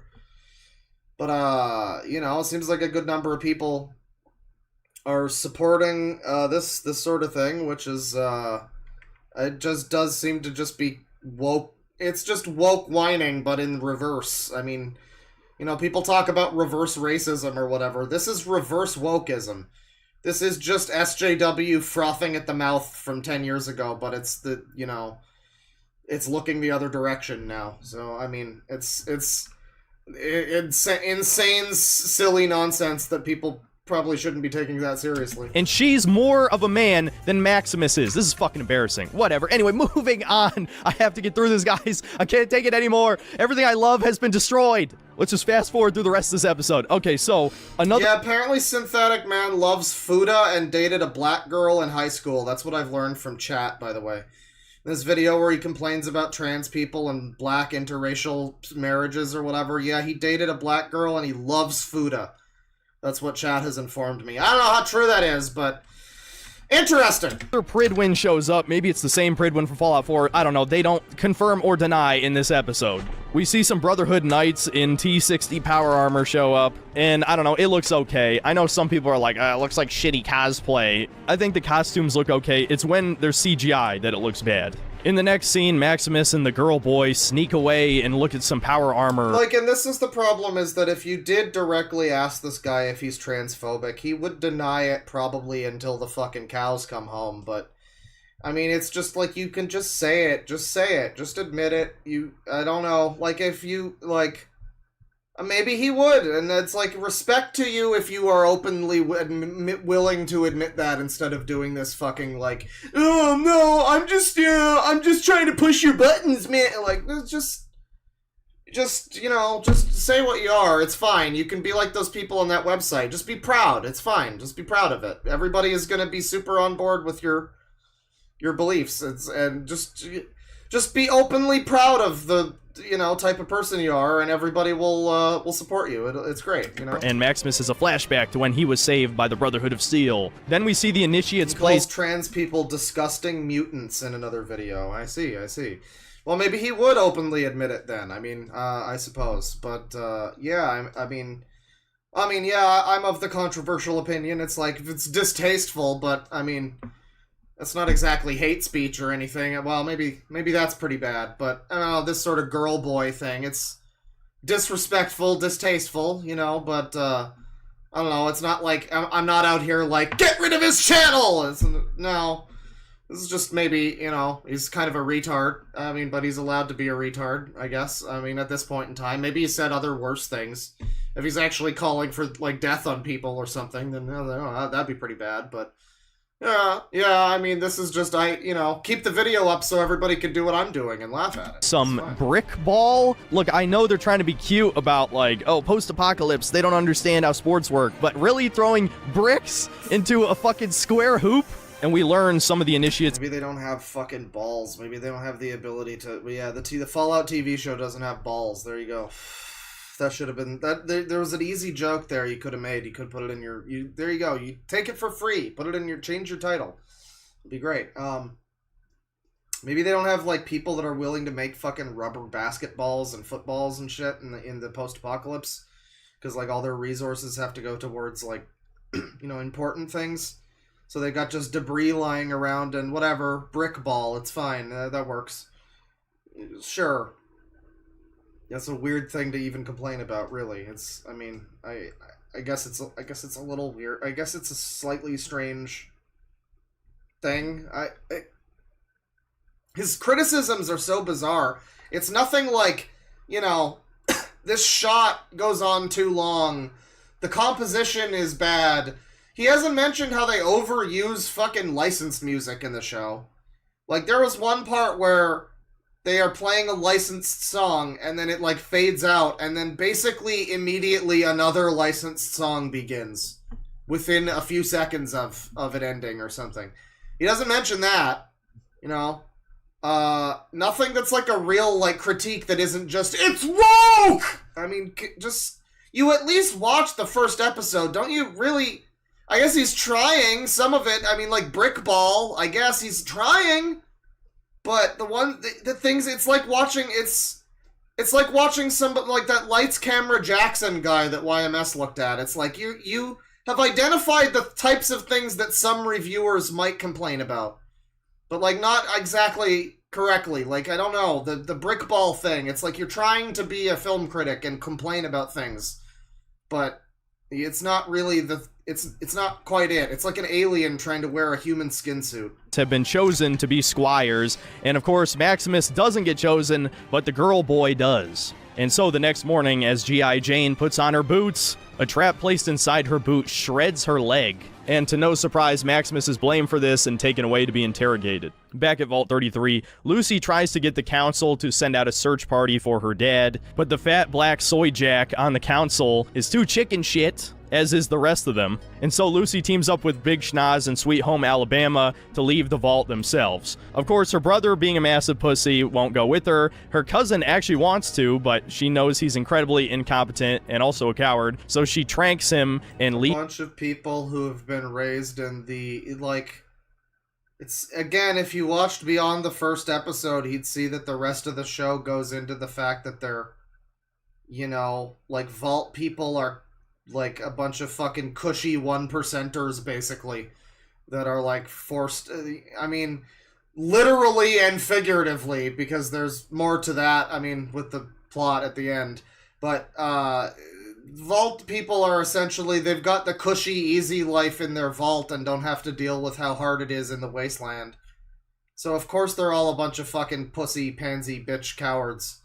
People had a problem with the Council of Soy Jacks that runs the vault, too. I loved the Soy Jack Council. They were great.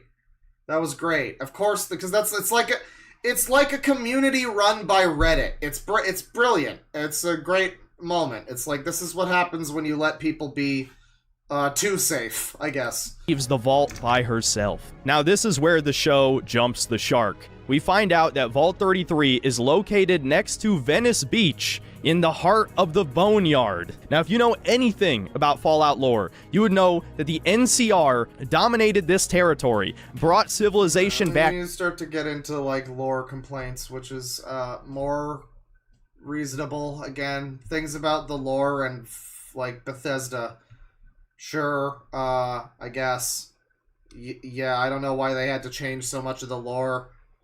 Because it's one of those things where it doesn't appear like it's really done in service of anything. It just kind of seems like they fucked with it just cuz.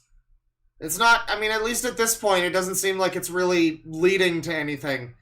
It's just kind of like, well, you know, I mean, I guess it's leading to stuff. There's New Vegas happening, but it's not exactly the way people want it to happen. I don't know, it just kind of feels like they're trying to do it for the sake of being, shaking things up a little bit, you know, pushing people's buttons. So, yeah, lore changes, sure. It's not like they're necessary for the plot of the series to happen. They could have structured the series around the actual lore of the games a little better. But they did just make, like, huge sweeping changes to shit, and it's like, well, I don't know that that was necessary, really. You know, at least within the story that we got, I feel like we could have had the same story without them doing that, you know?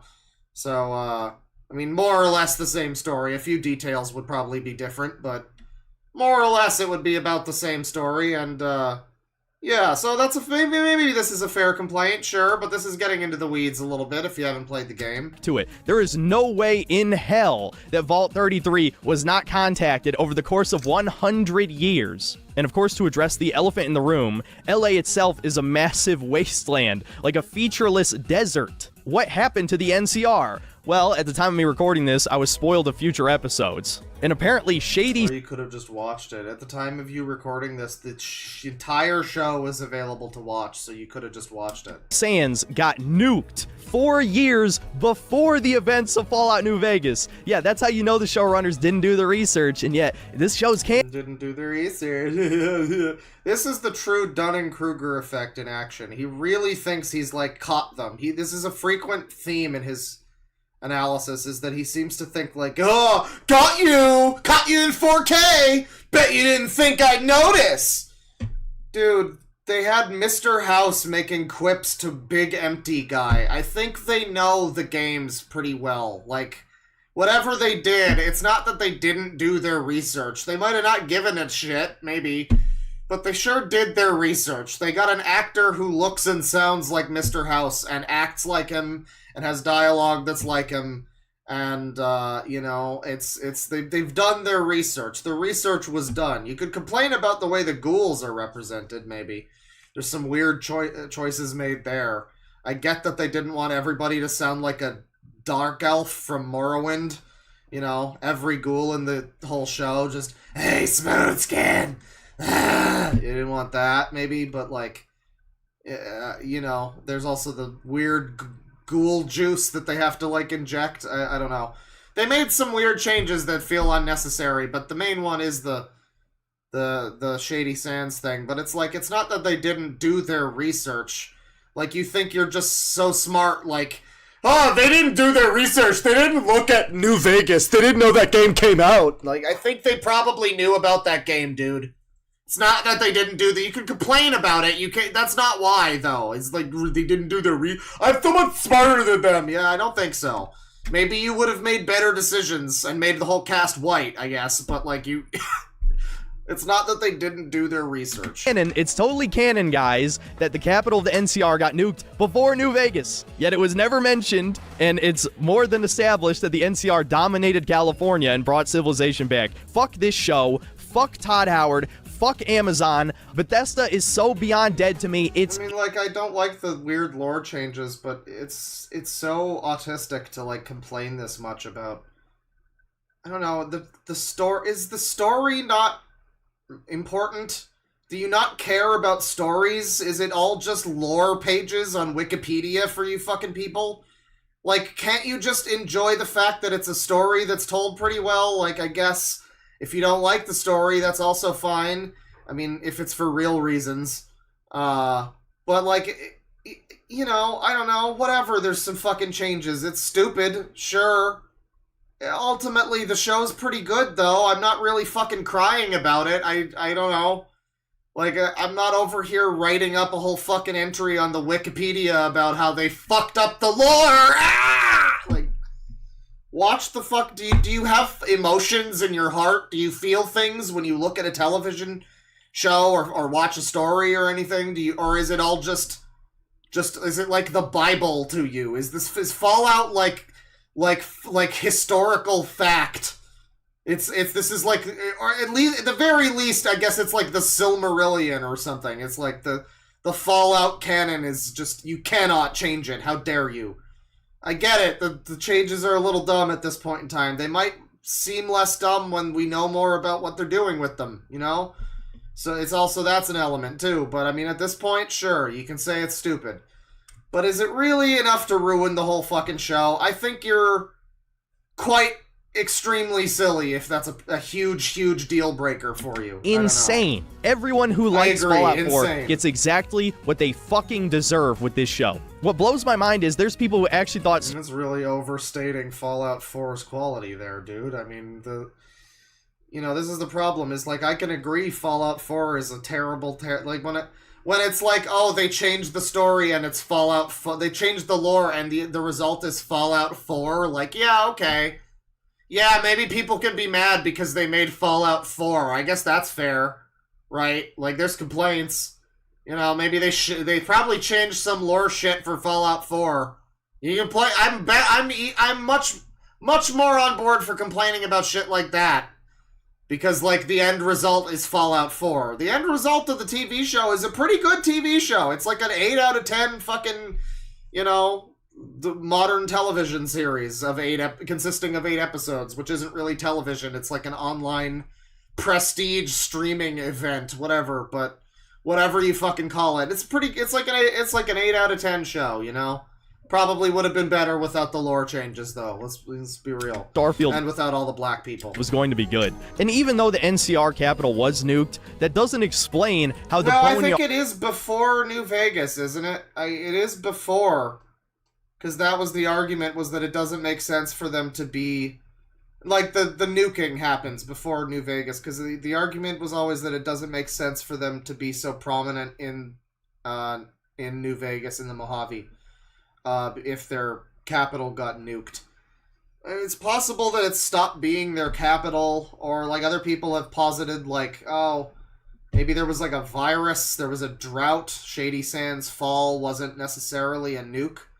Well, I mean, it eventually got nuked, I guess, but it might have, you know, fallen over time. Something could have happened. I don't know.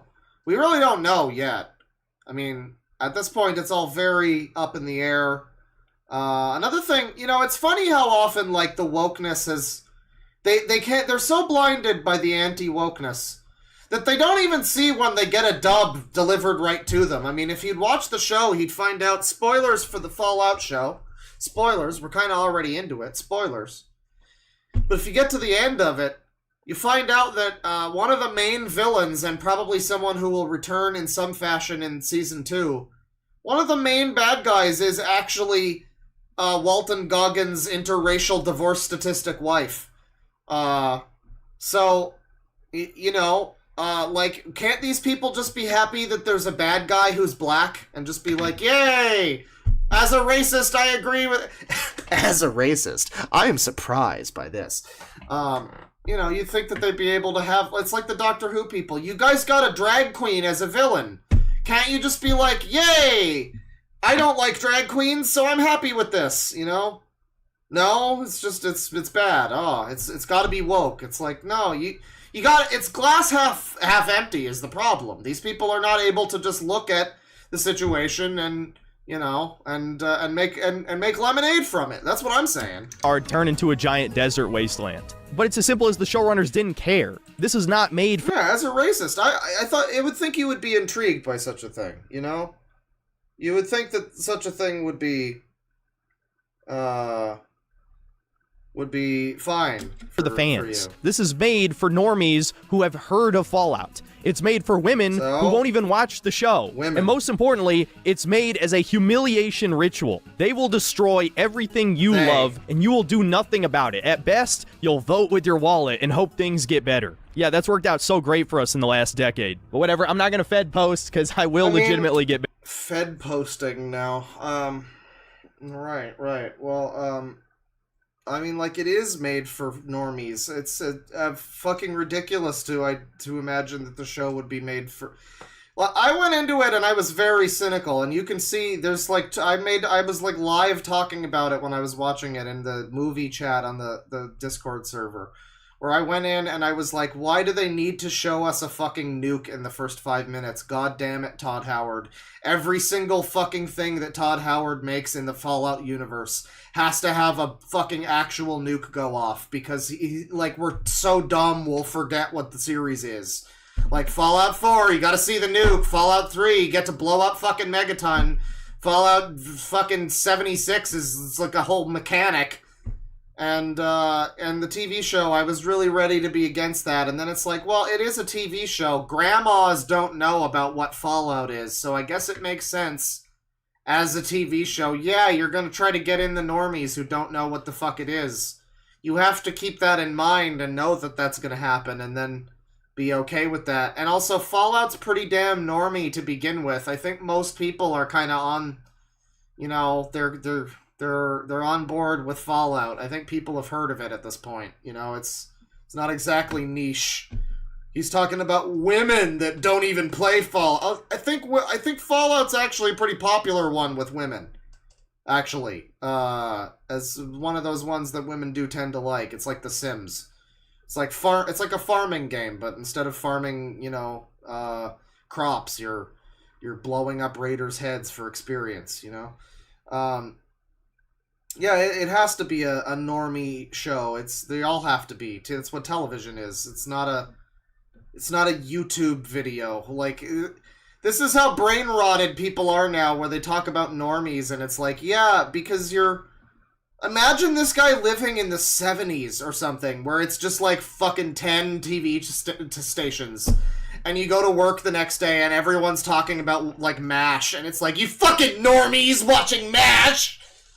Like, yeah, it's popular. People are gonna talk about these things. You know, these are, yeah. I don't know. Like, I don't really know what he's getting at. TV is kind of a thing that everybody's gonna watch. But sure. Oh wait, we still have a bunch more to go. This video's got like, it's got several minutes left. I see. Band. It's like Next 5 minutes left in this fucking thing. We get back to Maximus, and he cries like a little baby bitch as the scribe interrogates him, accusing him of something he didn't do, and he makes almost no effort to defend himself. Eventually, he works up the courage to speak and just says he would gladly give his life for the Brotherhood, and the scribe rewards him by promoting him to squire, taking the she-man's place. Then we get a scene where it's just like immature. It's this, like, I mean, it is like the rage bait, like pushing. Am I pushing your buttons? You mad? It's not. I mean, I'm not personally offended. You know, like, I don't really care when I can't pretend I personally give that much of a shit when I see people being, like, mean to another group. It's like, yeah, sucks for you. I wouldn't say that, I guess. I mean, if it's like a friend, you know, and they're being, you know, targeted with that sort of thing, that's different. But if it's just like a general, like, no, it doesn't really make me mad. It's just, like, distasteful. You look like a fucking retard. You're just taking every opportunity to be like, she-man, like, yeah, good job, dude. It's stunning and brave of you. It's just a 2015 woke video. This is the same shit. It's like, wow, congratulations for saying racism is bad. Amazing. Wow. Fucking stunning and brave. I can't believe you're willing to say that. Wow, she-man. So brave. Like, Please grow up.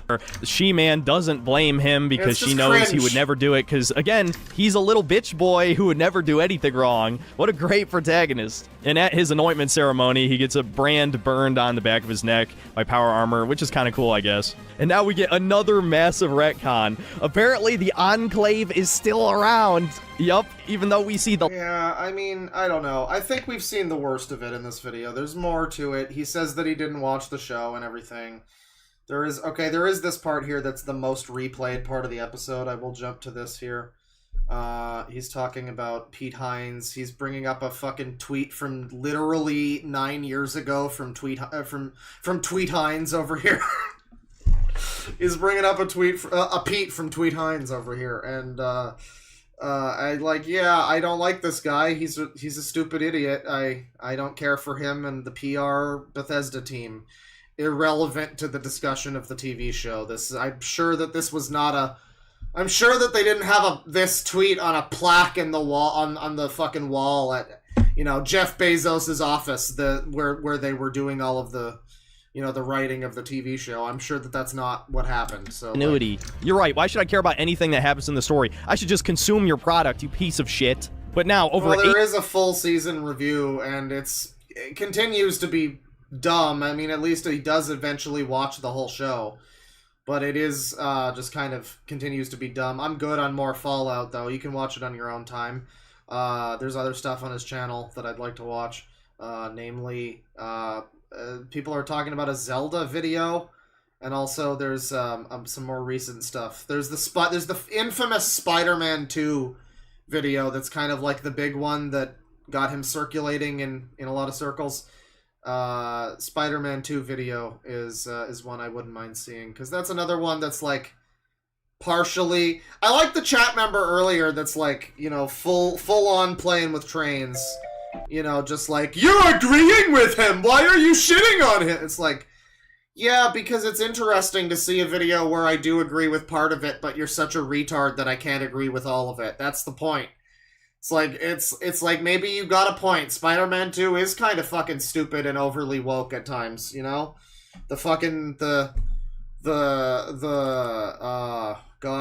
deaf girl who calls you on the phone and you have to listen to text-to-speech happening because, they wanted to be super diverse. It's like, yeah, we get it. We get what you're doing. And I mean, you can look at that complaint and be like, oh my god, Deadwing's mad that deaf people exist.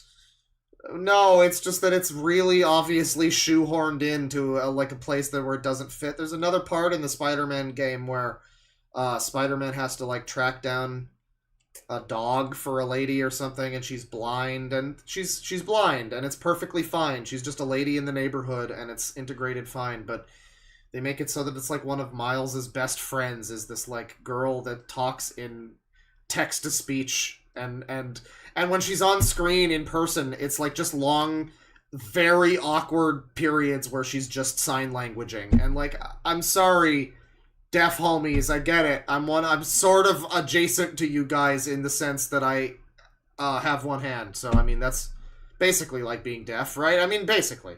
But man, there's got to be a better way to incorporate deaf people into a game without it being incredibly forced and cringe. And so, yeah, there's reasons to maybe agree with that video. I think we will get to that. But what is the... Let's see here. Well, the new problem is Assassin's Creed Shadows. How many years? The people are not enjoying this video, and I need to know where... Synthetic Man...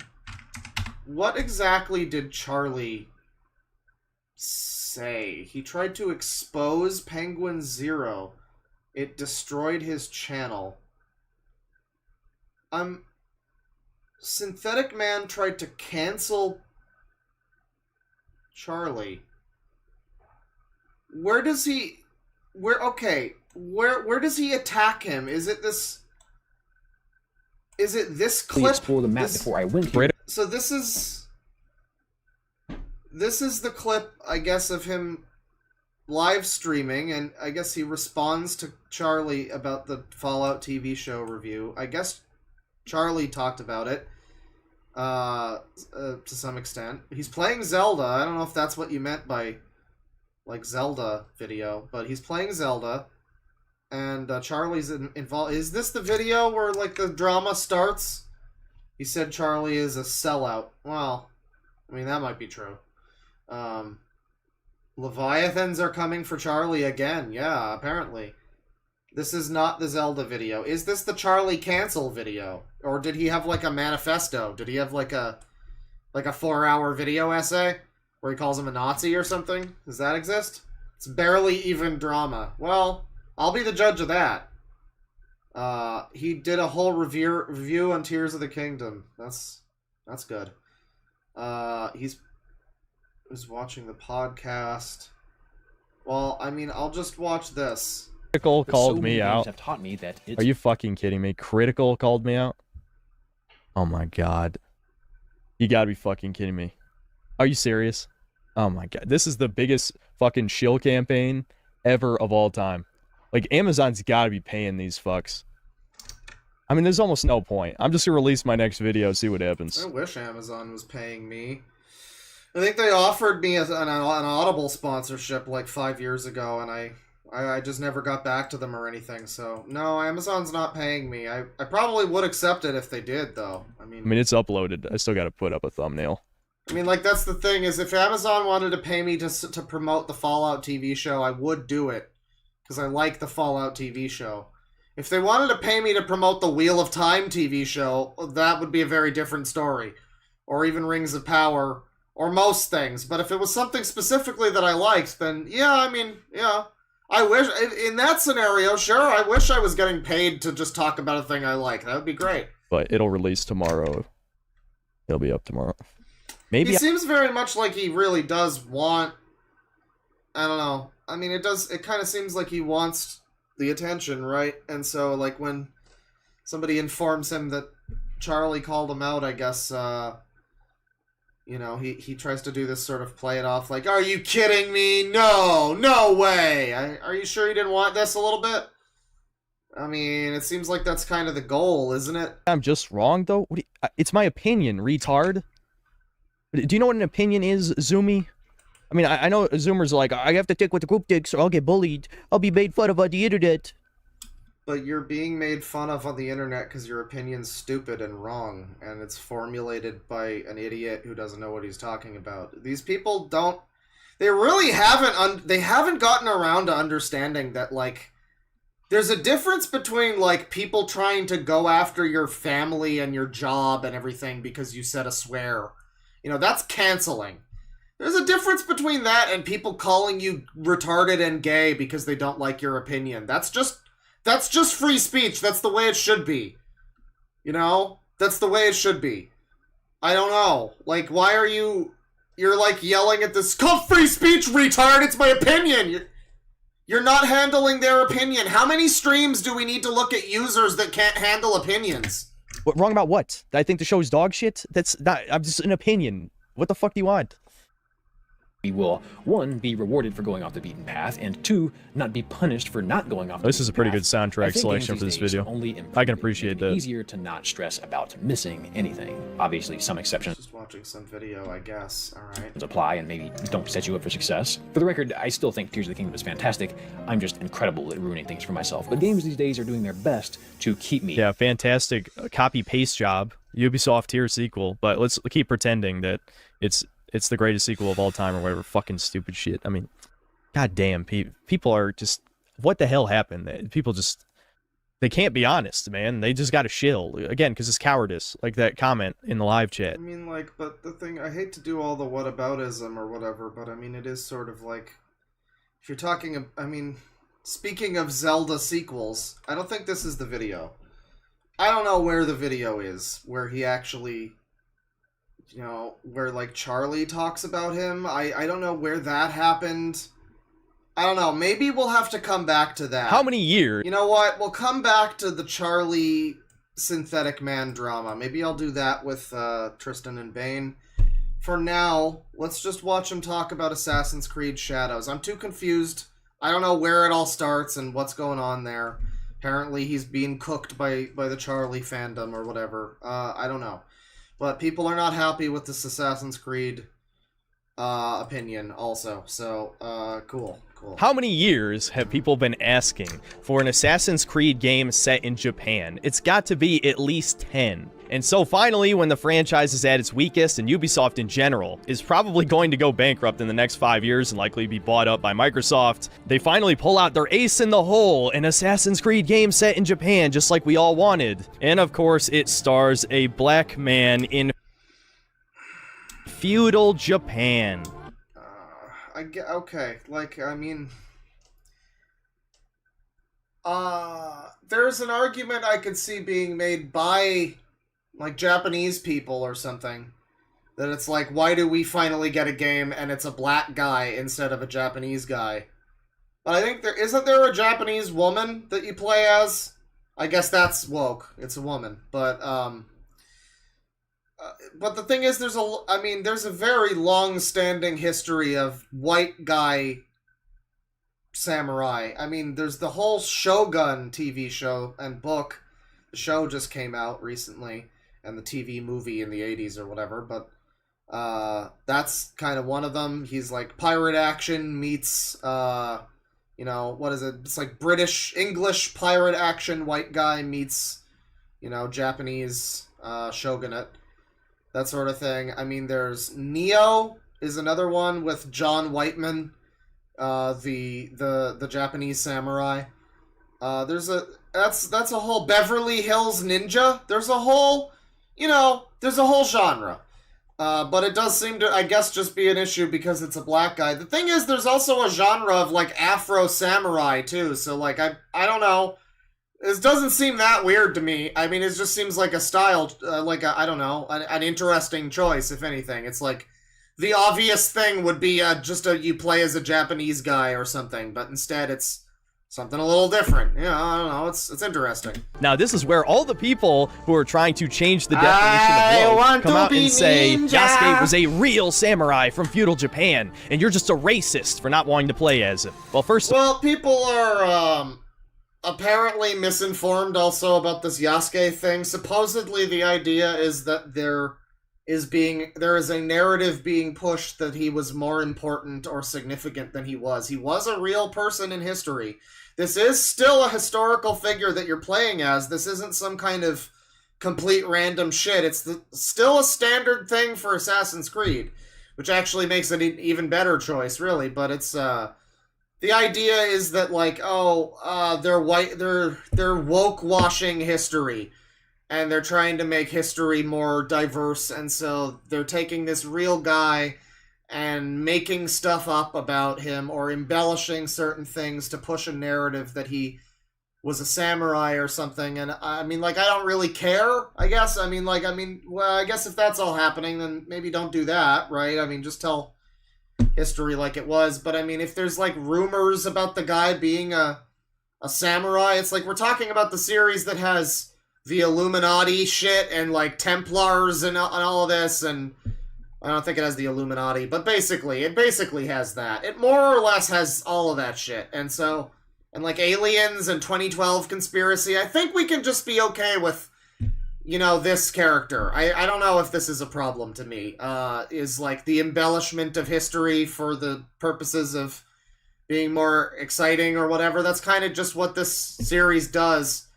You could argue you shouldn't do that in real life with real history. I don't know, tell the real facts of Yasuke. I don't know what his real story is. I'm sure the truth is somewhere in the fucking middle of whatever stuff is being said, but yeah, I mean, for the purposes of Assassin's Creed, I don't really give a shit. It's just Assassin's Creed. Of all, Yasuke wasn't a samurai. He was a servant, effectively a pet of Oda Nobunaga. But whatever, it's not like Assassin's Creed so what? I mean, was ever that historically accurate. Yeah, exactly. So what's the problem? That's not the point. It was. Oh, that's not the point. It's the point is that he's black. Never the point. Right. The point. That's never the point. It's never whatever it sounds like the point is. It's usually just that he's black. It's a game set in Japan. And instead of playing as a Japanese man saving his country from the evil Japanese Templars, but no, we play as the one notable black man from historical Japan. And you know exactly why. Oh, and of course I can't forget. Why? Are Japanese men also, like, racist now? Well, probably, actually. Probably a lot of them, in truth, but, you know, not all, it's just, you know, listen, Japan happens to be a fairly racist country. I think that's, I think that's less so now, but historically, is what I'm saying. But, that's, you know, I just mean, like, would it be less, I think it's equally woke if it's a Japanese guy. I don't get this narrative. This doesn't make any sense. I mean, is it just, it's like, because, oh god, it really is reverse counter SJW logic, because I remember the fucking thing from 10 years ago, and, I think it was Internet Aristocrat at the time, Medicare, who brought it to my attention, when he was talking about, like, Gamergate, and he was talking about, the whole leaderless movement of, fucking Occupy Wall Street, and how that all crumbled into dust. And one of the things about Occupy Wall Street was this progressive stack model, where it's like, if you're a white, able-bodied man who's straight and whatever, if you're like Donut Operator, you speak last. You're last on the fucking, you're lucky if you get to speak, cracker. But the more disabled you go, the more, like, oppressed you are, and the more victim points you get, and so the more your voice matters. And this has become, in the years since, a very common, like, that just sounds like the way the world works, frankly. That doesn't even sound like a whole concept. That's just reality. But, it generated this discussion of, like, well, okay, so is a black guy, like, more victim points than a Japanese guy? And that's the literal discussion we're having 10 years later, but in reverse. And it's this crazy, like, right-wing screaming retard being like, oh, you know why they went black instead of Japanese? No, I don't. I literally don't. I don't. I just don't. I can guess, but I don't. Forget to mention there's also a playable female protagonist who thankfully is Japanese, but unfortunately has a wide face and a man jaw. Of course, we couldn't have a woman with feminine features because that would be wide face and man jaw. I mean, she just looks like this is getting to be very absurd. I mean, again, it's so annoying because it's not like this isn't kind of happening. Look at Joanna Dark from Perfect Dark reveal yesterday and tell me that they aren't making some of the women look a little bit more, you know, like her jaw looks very, very square. It's like they did it on purpose. But, like, this is just a chick. What are you talking about, you crazy retard? What is wrong with you? It's a wide face. People are it's like the pronouns guy. Yeah, it's annoying when they shove shit like that into games, but is anybody ever going to listen to you when this is what you sound like? No, probably not. Just like no one listens to racism anymore because, you know, a bunch of idiots on Twitter fucking ran all the buzzwords into the ground. All of the buzzwords that mean real things don't mean anything anymore because of people like this. In a man jaw. Of course, we couldn't have a woman with feminine features because that would be why doesn't this Japanese woman look like an anime girl? That's not realistic. Transphobic. You think I'm joking? I'm not. Now look, I'm not going to act like I'm super shocked because now several Assassin's Creed games have had female protagonists. She's an attractive woman. This guy is a weirdo. I don't know. Doesn't he like Fuda? Like, what is his deal? It's fine to like Fuda, but, like, why are you complaining about this perfectly attractive-looking Japanese woman character in this video game? What do you... It really does start to feel like projection. It's like, wait, so you like Fuda, and you think every woman you look at is actually a dude. I don't know, man. Protagonists. But I really think it's the icing on the cake in this whole shit show. But no, that's not woke, apparently. Woke only means contrived forced diversity. You do realize that is a completely subjective and useless definition. I mean, I guess you could argue that it is, like, contrived diversity to make a black guy be the protagonist of your samurai game, but it's also, I mean, frankly, it's more, I mean, I'm just gonna be real, it's more interesting this way. Like, there's a bunch of games that are already Japanese guy samurai game. Made by Japanese people, like Way of the Samurai or the new one that's called Rise of the Ronin, I think it's called. It might already be out. I'm not sure. Apparently it's not great, but it looked pretty good. I kind of want to play it. And then there's games by Japanese people about white guy samurais or Afro samurais. There's American. Now there's a Western made game about a black guy samurai, as opposed to white guy samurai or just another Japanese guy samurai story. I mean, what you really want to go with is Mexican guy samurai. That's what they missed. They missed the opportunity for Mexican samurai. That's the next movie. You know? Like the next big samurai movie, they can make it like, oh, Issei, what are we doing here in this pagoda? You know, I get to piss off multiple... I get to, like, overgeneralize multiple races at once. This is great. I'm going to eat some chicken balls and sweet and sour pork. Oh, por favor. Right? Since I was asked a bunch of times by Dios tourists mío. to this channel to define woke, it's very simple. It's whatever Samurai Ramirez, yes, exactly. ESG or Bridge is pushing, aka progressive leftist politics. That's what woke is. Woke is not some arbitrary idea of what you're not okay with. There's this little thing called the Overton window. You have I slowly think he's using more Deus Ex music. That's based. I'll give him points for that. been conditioned If it's not that, it's something else like it, you know? Good choice. to accept more and more. I'm not going to use the term again that every centrist grifter fucking got triggered by. I'll just say miscegenation. Feel free to Google that. Apparently that doesn't count as woke, even if that's very obviously part of their agenda. There's a reason why it's in every goddamn commercial on TV. It's in every TV show. It's in every fucking... Oh, race mixing. Oh. He's scared of saying race mixing. This is what's so funny, is you have self-canceled. You're, like, self-censoring. You're, like, terrified. You just say race mixing again. It was a little bit funny, you know, to hear it, but, like, just say your words, man. Don't make it more fucking complicated. We all know what you mean, right? So just say it. You're gonna be like it's such bitch behavior. It's pathetic. Movie. But no, that's not woke, according to fucking retards. Kids, the guy is black and he's white, Oh. so he's talking about, like, oh, it's race mixing and promoting race mixing. But that's not even being woke. So yes, if any of you were expecting... That's not even being woke. So, Oompaville, notorious, very far-right gun YouTuber Oompaville.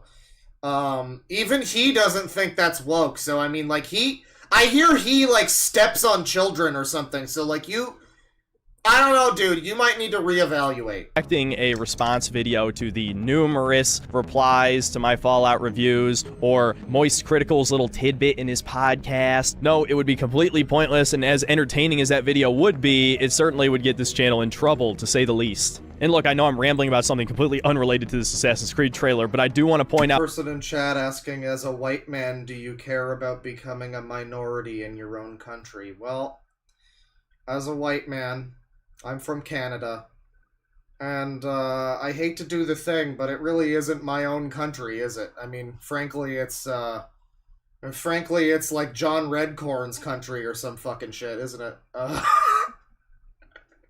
It's not really mine to begin with.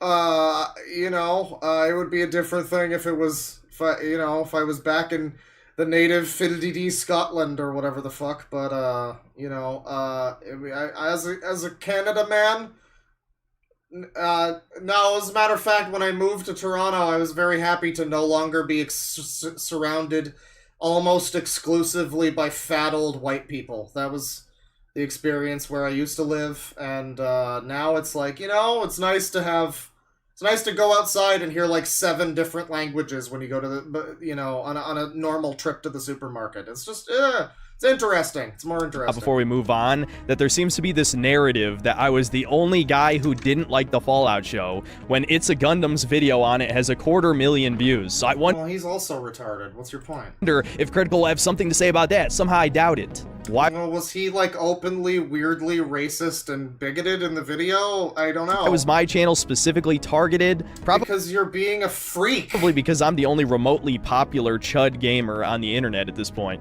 And unfortunately, no, because you're the one that's a freak. My review of the other 7 episodes got hit with an age restriction from mass reporting. Yes, there was a couple seconds of exposed titty in the video, but I don't think... Well, that's unfortunate. Don't disavow and all that.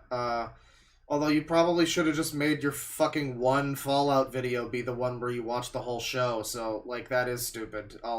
Shouldn't have broken it into 2 parts then, I guess, retard. I think that's why I got age restricted. Call me a schizo, but Chud even gamer. after censoring it in YouTube's editor, my appeal got rejected. So obviously something fishy was going on there. Regardless, my point of this little side tangent is just that... Yeah, is he unironically using the term chud? That's like when they call themselves bread tubers.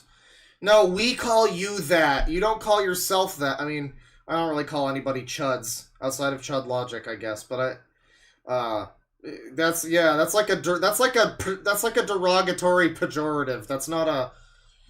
Don't reclaim that slur. Let that slur be. Just let that slur be, you know? Even though the trailer appears to have a massive amount of dislikes, it's almost 50-50 according to the dislike extension, which I do want to point out that the dislike extension is not entirely accurate. It actually usually underreports dislikes, so it's probably even more than this. But I do want to say it's... I didn't know that. I had no idea. It's very clear to me, at least with the debate going on around a lot of... Shoutouts to Synthetic Man for using the dislike extension. I was just talking about it earlier. I still see people, it's like this should be a common thing everybody uses in their browser. If they're like a YouTube person. If they're on YouTube, if they watch videos, if they make them. I am amazed when I see tons of fucking commentary channels. I'm like, you don't?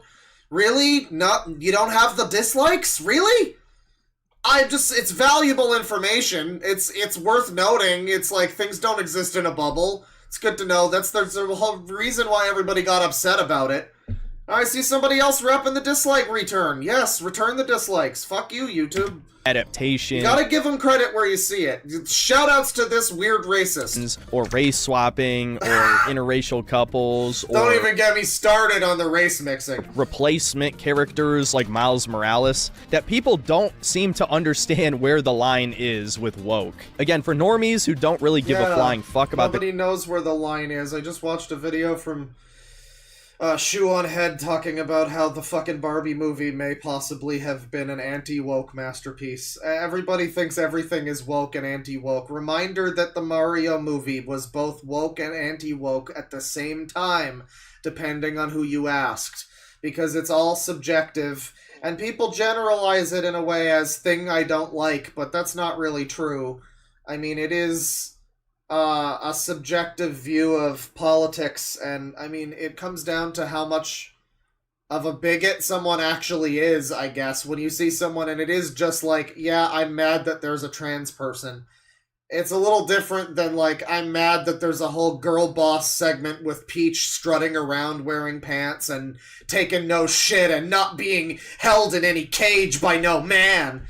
You know, that's a little different than... You know, but then some people saw the Mario movie and they were like, it's not woke because there wasn't a 15-minute diversity lesson in the middle of the movie. You know, so therefore not woke, doesn't conform to Hollywood mainstream woke agenda. That's why the Hollywood critics didn't like it. You know, it's just kind of become... Woke is cope, really. I mean, not all the time, but a lot of the time the way it's used, it's like bad faith or good faith. It's just kind of... a subjective thing that people throw around usually because someone who politically is on the other side of the culture war said something stupid and they can't really actually articulate why, so they just say it's woke because of character limits or because of brain cell limits. They just call it woke, or they, you know, yeah, it's just kind of a... You know, it's a fun little catch-all, I guess. I don't know. Culture war, and don't even understand that they're slowly being conditioned to accept worse and worse things I actually can't even say in a video, or this channel will probably get deleted. Again, I think you guys already know what I'm talking about, and by the time they realize, it will definitely be too late. So, I mean, this is like the type of thing that, like, people talk about, though, when you see this video. It's, you know, I've said this a lot, you know, about left-wing people this year with, like, Noah Samson or whatever. Like, you are the exact type of video, like, insane piece of shit. Your video is, like, what people on the right are gonna turn to and be like, this is a funny, stupid, retarded leftist. And similarly, this is, like, every person that talks about right-wing content pipeline, you'll become a Nazi if you click on one YouTube video. It's people like this, or maybe some other people in this sphere too. Randomly going into creationism in their on their like nerd review channel or whatever. Stuff like that. You get a bit of that where it's like, wow, yeah, I mean, I guess if you click on this video about Assassin's Creed and you buy into this, then eventually you are going to have to you're going to have to look it up, right? He's not able to say what he's talking about, so you're going to be forced into the pipeline of doing your own research, quote unquote.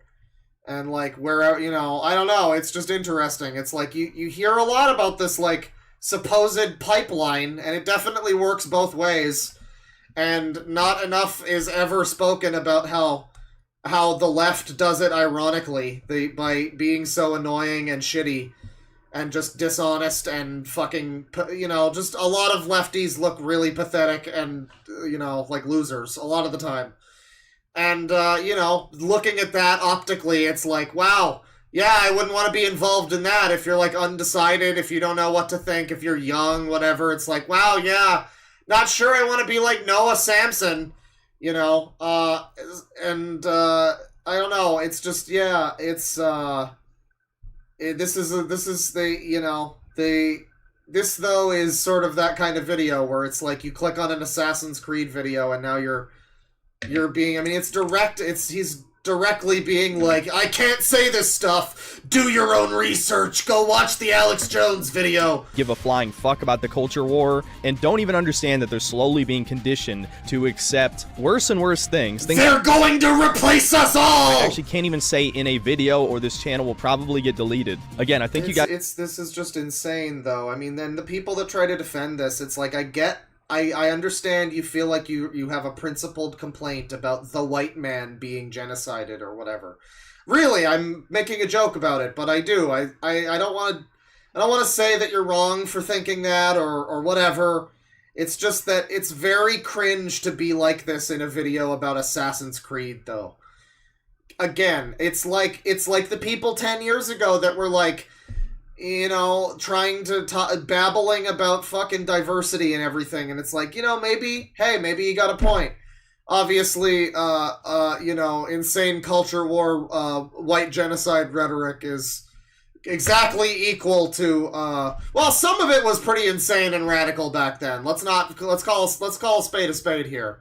I mean, there were people that were like, kill male babies at birth. I mean, there was a very small selection of humanity, but there certainly were some, and so, I mean, yeah, 10 years ago, it's like, I get that you think you have a kernel of a right idea here about racism is bad, but when you click on a video and it's supposed to be about Donkey Kong, and instead it's talking about how something, you guys just make the rest of that joke in your heads.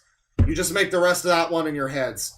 Yeah, it's like, it's just insane. It's schizophrenic. You want a video about the thing, but it's this like, everything is deeper, it's a deeper meaning, look deeper, break the conditioning, they're trying to replace you, I just want to learn about the video game, dude. Guys already know what I'm talking about, and by the time they realize, it will definitely be too late. I really think people have just become too... By the time women wake up, the patriarchy will already have won. It's the same shit. Stupid. I mean, honestly, if you just take... Sometimes it's just a fucking video game. Settle down. Away the woke element of the Fallout show, that show is just straight up retarded. The plot doesn't make any sense. There's a reason why even Mauler didn't like the show, okay? And yet normies ate that shit up, which is why you have people like critical... Well, maybe Mauler needed to make another 48,000 part series that's each part is longer than each episode of the Fallout show. Maybe he just needed more content. I don't know. Defending it, because all they do is parrot the most popular opinion. And Is he still done, like, even the Force Awakens series? Has he finished any of those? I don't know. It feels like I think YouTube's gonna close down before any of those series before that's all wrapped up. The Fallout show is not woke, but this Assassin's Creed game is woke. I'm really starting to think that normies unironically think woke means thing with left-wing propaganda that I don't like. If they do like the thing, they will ignore all left-wing propaganda in it. Perfect example, Baldur's Gate 3, right? Well, if they like the thing, it's possible that they like it because it's good, and so maybe the fact that it's good makes the woke propaganda, you know, just a part of the thing that's not a problem. I mean, again, it's like this, it's just insane, this everything's propaganda. You sound like an SJW, dude. I mean, you just sound like one of these people that's like, there's a police officer, it's propaganda! Like, this is just, we can't live in a society with a person like this. And I don't mean that in the sense of, like, he can't be allowed to exist in society, like Wendigoon. But I just mean, like, this guy, nothing is agreeable for him. It's like, you can't, everything will be offensive, you know? Somehow. It's offense, he's just an SJW. It's just, I'm offended that you don't agree with my political opinions. I'm right, and you're all stupid idiots for disagreeing with me. You're uneducated. So the word has Which, I mean, to be fair, I'm usually right about things. So, I mean, like, when I say that, it's true. become effectively meaningless. I feel like for every tiny victory that quote-unquote our team, and I'm using that very loosely, okay? Our team doesn't exactly agree on a lot of shit, as I've learned over the past few years. But even the tiny victories we have made effectively are meaningless because the brainwashing is way too fucking strong. So no, I don't think this is any kind of victory that the average person hates this Assassin's Creed game, because they have no real principles. They do not stand for anything. Maybe if this released in 5 more years, they wouldn't give a flying fuck that Yasuke's black.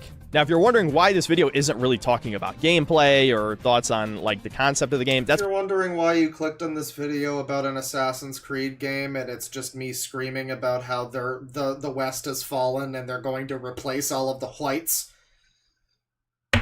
Yeah, I guess I had that thought came to mind. Yeah, because it's just a CG trailer. There's not much to actually talk about. So might as well just talk politics. It's unfortunate that my game... There's nothing to talk about, so I might as well just talk about something else, I guess. Cool clickbait, I guess. Gaming channel, and it has always primarily been a gaming channel, not a politics channel. I unfortunately have to talk about politics in almost every single modern game review, because ESG, bridge, DEI, whatever is being shoved into every major video game. And I know I'm just preaching to the choir, explaining the same things over and over again. I really hate these people. I wish they could all get rounded up in some sort of camps. I don't know. I'll concentrate really hard and think about some kind of a final solution to that problem. But yeah, these people that are all gung-ho anti-DEI, I mean, I did that whole Sweet Baby stream, and I might still repackage that as a clip for people. Or I guess just maybe re-upload the whole stream, I don't know. But I did that whole stream, and if you were there, you know I was not exactly coming down in favor of that fucking company. I do not care for what they're doing or what they represent or other companies like them existing. And I think if people want to make their shit diverse, they can fucking do it on their own. Instead of being forcibly suggested to do it by means of peace and love and extreme violence, you know. And yet, that being said, this has really very quickly become a new cancer buzzword that these people won't fucking... They found a new thing that can be their boogeyman, and they just need to latch onto it. So every black person is because bridge DEI or whatever, and everything ever that they don't like is going to be, it's no longer going to be woke, it's going to be bridge DEI. Just prepare for it. That's the new term. It's just like how the maps are yaps now. And the other kin are Therians now. They've always been Therians. I say it's now, but no, it's always been that way. Technically, they're different. I don't respect that difference, though. It's the same thing. And to explain where ESG funding comes from, whether it's BlackRock or Vanguard. And I'm not even actually allowed to talk about why they're funding these things in games, why they're pushing it, and I already know my fans know exactly why. So what's the point of saying it for tourists? So this is literally a racist dog whistle. That's what is... Like, again, it's... When... You know, I keep saying with the website filled with trans groomer pedophiles, I can't make that not be what the site is. I can't make this video not be what every leftist fucking extra credits video is screaming about. You know, you click on one video and you didn't ask for this, you didn't choose this. This is racist right-wing dog whistling. You're supposed to click on this for your Assassin's Creed news fix, and then you're just being, like, deprogrammed into, like, you all know what I really mean! Like, damn. I mean, again, I guess you should still... It's free speech and all that, but, like, people need to recognize that when someone like me or whoever critical is, like, calling this guy a retard, that's not canceled. You're just a retard. We think you're a retard. People think you're a retard. That's not... You have to stop talking because you're... No, please make more content. I love this. This is great. Please do. I mean, whatever drop in the bucket harm that it causes, where eventually at some point maybe somebody becomes like a hardcore racist. Maybe this video might lead to another Christchurch, but like that's probably not gonna happen, and probably more videos from this guy are gonna be pretty funny. So like, let's just hope for the best. Let's hope for the best. At the risk of banning my channel, there isn't one. And truth be told, am I all that outraged about this? Honestly, no. I mean, I do enjoy getting mad for these videos. It's actually pretty cathartic to yell into a microphone, believe it or not. And I actually saw the leak about this game's concept like a year ago. Yeah, I'm sure it's very cathartic for you to scream and rage about black people. Oh, and even as far as Clown World has gone, I was slightly suspicious of it, but let's just say when there was a second leak less than a week ago... Clown World is clicking on a video about Assassin's Creed and getting a 10-minute diversity essay. I mean, again, it's like people, these types of sides-cucked motherfuckers, they hate it when you decouple their rhetoric. When you stop it from being... When you take it away from whatever their stupid thing is that they're, like, the details of what they're arguing about. It's like... Yeah, I mean... You know... As far as Clown World has gone... Clown World, yeah, you fucking clickbaited me into thinking that this was an Assassin's Creed video, dude. You know, that's Clown World.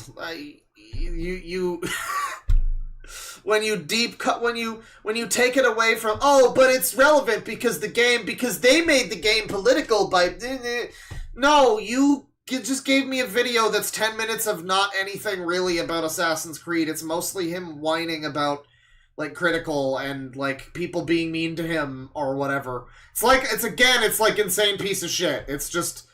I feel jebaited by this fucking video, man. This is great. I was slightly suspicious of it, but let's just say when there was a second leak less than a week ago, I wasn't all that surprised. And Assassin's Creed has been effectively dead to me since, like, probably Black Flag, so I really have no personal investment in the IP anymore. And look, I truly thought Assassin's Creed Mirage was just okay. It wasn't terrible. Yes, it did have some woke stuff in it, definitely, but gameplay-wise, it was a step in the right direction. But it definitely wasn't enough to get me interested in Assassin's Creed again. It's, you know, because I remember there was a ratings site that was like, I think it was called Worth It or Woke was the name of the site. And I think that's what it was called. And it did have like an actual official ratings metric where it was like, you know, story, acting, wokeness. Like that was one of the main things. And I just don't know. I mean, like that's such a subjective thing too. I mean, anyone who watches it is going to feel differently. Politics is a spectrum, like autism. People seem to really... They've gotten so incredibly intensely sides-cucked that even the concept of, like, slight nuance in political opinion is a foreign... It's like an alien fucking invader. It's like hate speech. You tell someone you have a... You know... You tell someone you're a leftist who has problems with the left. You're like, what? No, this doesn't compute. I don't know, man. I mean, like this guy's saying a lot of stuff about Clown World and everything, and it's like these are all buzzwords that I would use too. You know, I don't know. Mirage was just okay. It wasn't terrible. I mean, like he's rating the games by terrible. Yes, it did have some woke stuff in it. By wokeness, it's like, but someone else could play the game and have a complete different... This is what I keep saying, too, like with, you know, the Doctor Who, the drag queen villain in the one episode. It's entirely reasonable for people to look at that and go, they've got a drag queen as a villain. The message is clear. Drag queens are bad. That's entirely possible for someone to come away from that episode with that takeaway. But for some reason, their takeaway almost unanimously is that it's it's woke diversity. I mean, I guess it makes sense. It probably is, you know. I mean, Russell T Davies is gay and whatever. There's a theme in the season, but I mean, you could easily look at it in a different way. And most of the time, most of the time when stuff gets complained about as being woke, it's like it's very subjective. It could easily be looked at in a different light. People with slightly different opinions might not find it woke. I mean, even people that agree with you might be like, this isn't woke, this is handled well. You know, they might not... It's so subjective, and anybody that's trying to actually, like, review stuff as a critic, and wokeness is one of their things, it's like... I mean, it's like, how much did I like it? It's very childish. It's just... It's like, it's like the, you know... It's like rating a movie 10 out of 10 or 0. Like, it's just kind of random hyperbole, I guess. I don't know. Definitely, but gameplay-wise, it was a step in the right direction. But it definitely wasn't enough to get me interested in Assassin's Creed again. I don't think anything could. And this trailer just justifies that thought completely. I mean, truly, if you buy this game, well, woke would factor into bad. The person in chat is trying to be like, is it bad? And I guess your idea is, like, just tell me if the show is bad. But the thing is, to this guy, woke means bad. It's just that, like, he doesn't also have a lot else to complain about. When you see, I mean, at least the Fallout show, the review that we saw, that, you know, he was talking about that, and he would complain about these things like, I mean, what was the really minor... Brick ball? They were playing basketball, but instead of bricks, or instead of ball, they had bricks. Throwing bricks through a hoop, and that was the big complaint. Brick ball. And I'm like, it's like you're struggling to find something that isn't wokeness or nebulous, like, that's stupid, that's not realistic, like that kind of thing. He's a very bad critic, is what I'm saying. It's like he's trying to tell you if the thing is good or bad. It's just that his version of good or bad really... He's so mind-poisoned that it does seem to just come down to, is it woke or not? I mean, like... And he had a whole ironic part earlier where he said something... Maybe I can find the clip here. I think it was... It was right around... It was right around here, I think. A video, or this channel will probably get hate of the fall or didn't like the show, okay? And yet normies ate that shit up, which is why you have people like Critical defending it, because all they do is parrot the most popular opinion. And so the Fallout show is not woke, but this Assassin's Creed game is woke. I'm really starting to think that normies unironically think woke means thing with left-wing propaganda that I don't like. If they do like the thing, they will... And so, yeah, it's this thing where he tries to act as if, like...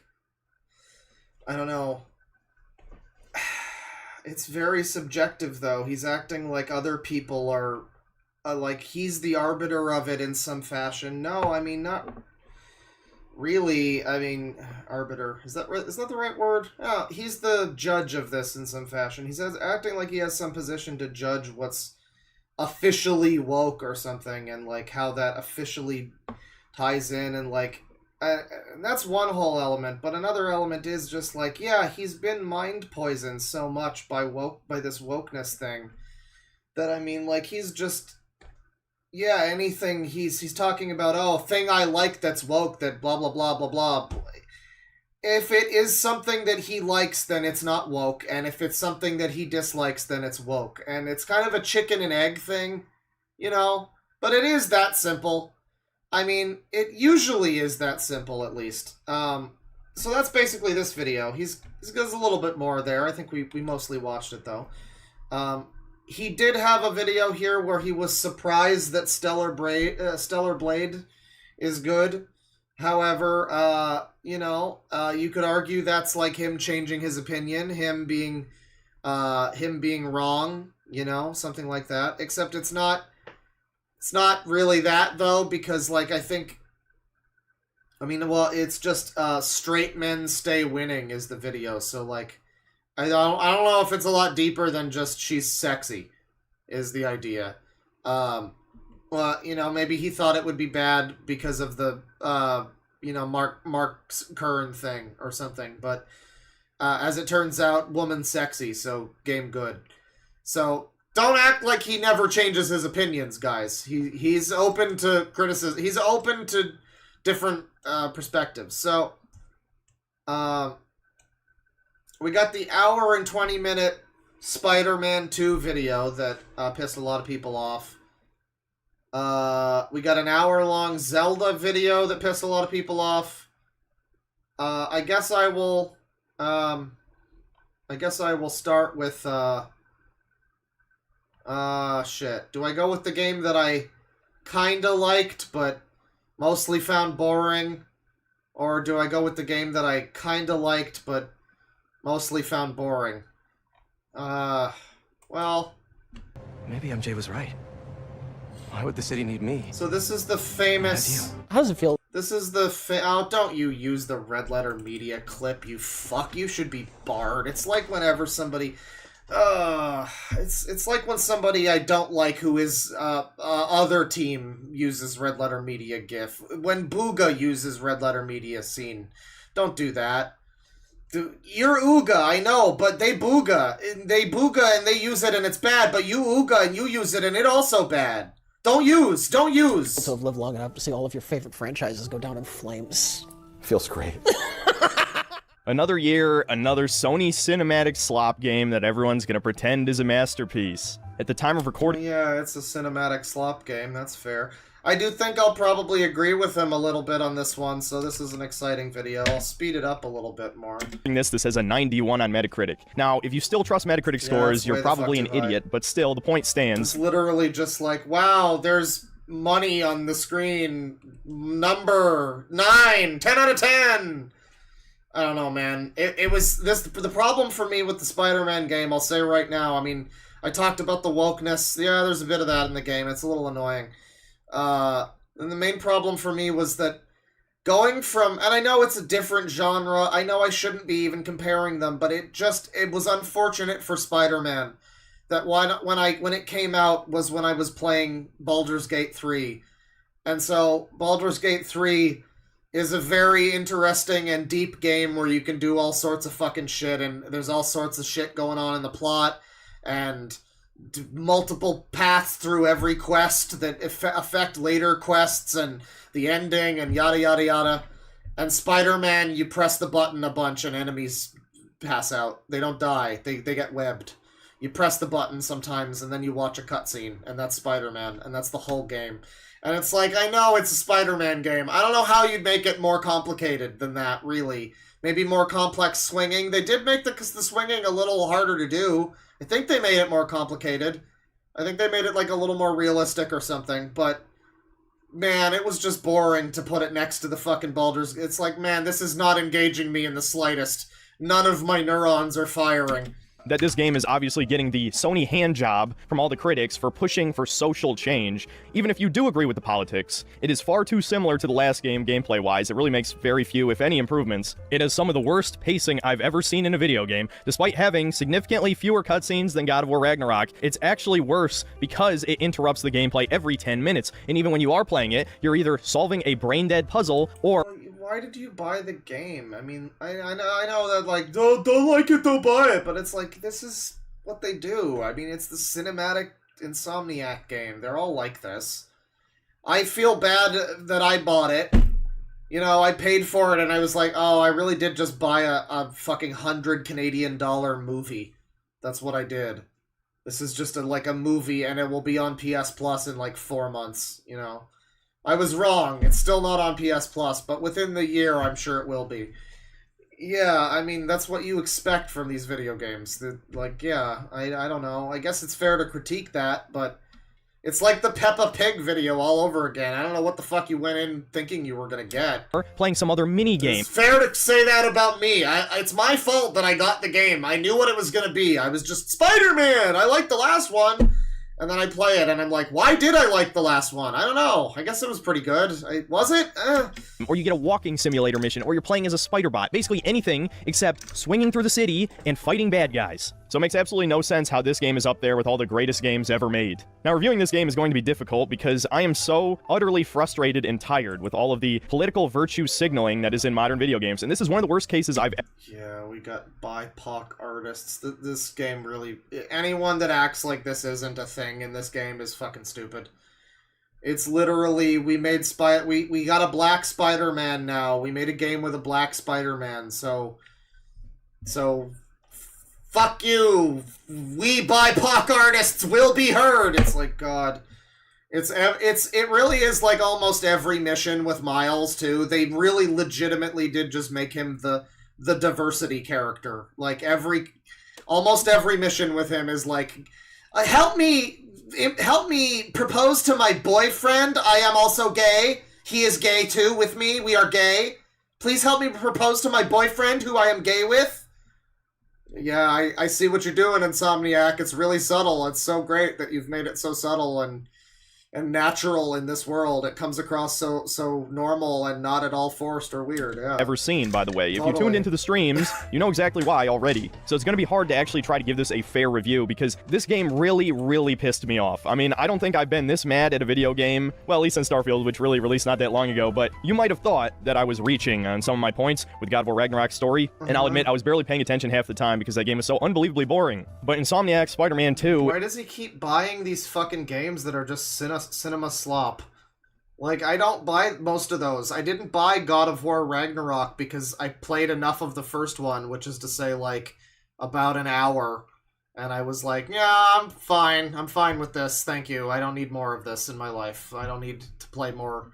I don't need to play more 30 seconds of gameplay, watch cutscene. If I want that, I'll play Metal Gear. Thank you. Is not just almost as equally boring as God of War, but also twice as woke, undeniably so. Yeah, he hasn't been this mad since last week when he was mad. It'll be interesting to see the last video he made that he was mad at. The usual suspects try to pretend that this isn't clear political propaganda. I'm looking forward to the part in the video where I wonder if he brings this up. So one of the things I found funny in this game, because they did try to make it more woke. I mean, obviously. They did that, and that's just kind of an unavoidable thing. They were one of the ones with Sweet Baby too, right? Spider-Man 2. So like, yeah, I mean, this is when people hold up Alan Wake. I don't know. I haven't played that one, but like, it sounds like it did whatever it did a lot better than Spider-Man did. But there is a part in this where they tried to make it woke, and so. As a result, I think in the first game, you only ever really fight guys.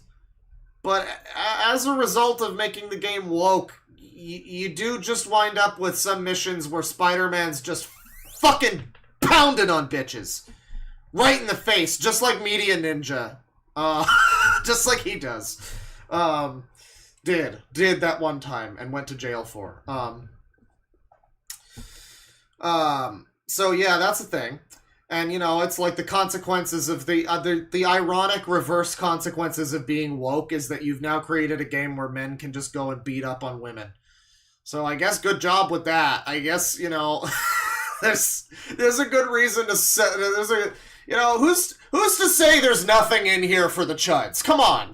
Shoved down our throat. Now, because this review is going to come out over a week after the game's release, anybody who decided they wanted to purchase the game has already made that choice. So at this point, I'm just giving my thoughts because clearly a lot of you want to hear. Well, I mean, I remember also the Spider-Man 3 movie game. I remember playing a little bit of that before I got fucking pissed off because it was terrible. I played a little bit of that, and there was a mission that was specifically Spider-Man having to. I think it was like a riot at a fashion show, and he had to beat up a gang of women. Specifically a female gang of all women. And so you're just fucking clobbering women into other women, beat one bitch with another bitch, fucking swing her head into her... It's madness. It's madness. And I was just like, frankly, as a sex offender, I was quite surprised by that. My thoughts on this game. And man, I'm finding it difficult to really drudge up the anger that is required for a game like this. I'm honestly more... Yeah, that's equality, apparently. I mean, it is. There's a double-edged sword to the equality thing. Is like, inevitably you're going to have to let the chuds hit women. That's just the way it's going to have to be. and it's not, you know, we're gonna have to accept that, I guess. Depressed than anything. I mean, hey, you get a whole boss fight in this game where you get to hit women. So isn't that that's everybody's favorite part of this game, is the fight with I mean, this probably been spoiled already in chat, you know, whatever. The fight with MJ is yeah, I'm sure the misogynists, I'm sure they all loved the battle with MJ. Times in the past, but Insomniac used to be one of my favorite video game developers. They've quite literally made my favorite game of all time, Spyro the Dragon. Oh yeah, no, it is a required part of the game loop that you have to fight a woman in Spider-Man 2. Which is good diversity. I mean, I'm joking around, but yeah, you shouldn't have to just exclusively hit men. Women can do crimes, obviously. Spider-Man realistically probably should be also hitting women if they deserve it and, you know, have robbed banks and shit. Yeah, I would say if they're like shooting guns at him, yeah, probably fair game. But it's funny that, like, you know, that he can call it woke, but once again, I'm just looking at it as a glass half empty problem for him, really. Bro, those of you who've been on this channel... There's definitely a way that you could turn this whole thing on its head, and, you know, always look on the bright side of life. That's the message of the stream. While know that I really enjoy the Ratchet & Clank games, which was also made by Insomniac. The first 4 games in that series all have their place amongst my favorite games of all time. They're really fun, actually kind of funny games, too. The humor is aged surprisingly well, and they're just... Yeah, it is unfortunate. I mean, again, I do have to, like, you know, kind of side with him here a little bit. Mostly this video has been reasonably agreeable so far. Yeah, it's a shame when you look back on how old Insomniac was and now all of their games. It's all of them, too. Like, Sucker Punch made Rocket Robot on Wheels, and now they make, like, Ghost of Tsushima, which is fine. That game's pretty good. But it's still kind of one of these. It's like, man, can't we just have... It doesn't even need to be a mascot platformer, but can't we just have a game that's just a game? Do they all need to be the next cinematic fucking thing that's gonna change everything? Can't we just get another Astrobot adventure, like that game that's coming out called Astrobot Adventure or whatever? Yeah, the Astrobot VR game and the one that comes with the PS5, they're making a full one. It looks really good. It's gonna be like Mario Galaxy, but for that little guy. That one's looking really good. That's what I'm talking about. It's just fun. I mean, that is mascot platformer. I mean, I do want more of those, but, you know, more like that, where it's fine with just being a fun game. It doesn't need to be this, like, fucking HBO drama as a video game. Every game needs that now. That's the real woke mind virus. Good time all around. But fast forward 20 years... Based Conserva Chad playing Ratchet & Clank for the PS2. And Insomniac is nothing like the company that made those games. It's happened to pretty much every video game studio that was big in the late 90s and early 2000s. None of them have maintained the same level of quality, which I guess shouldn't be... Don't even fucking get me started on... God, what are they? Naughty Dog? Yeah. Crash Bandicoot, and now they make bigot sandwiches for a living. Good for them. Surprising, but Insomniac at least used to understand... Now they make 15 re-releases of Last of Us every year. Great company. But made a game fun. Best company in gaming. This game is not fun 80% of the time. So fuck it, let's just talk about the gameplay. Now, unlike most of my other videos, I'm actually not going to talk about gameplay all that much because it's very similar to the last game. Chances are, if you're interested in this, you've already played the game that released back in 2018, and even a few of you played that Miles Morales... Yeah, so he likes some things, it's just that the things he likes...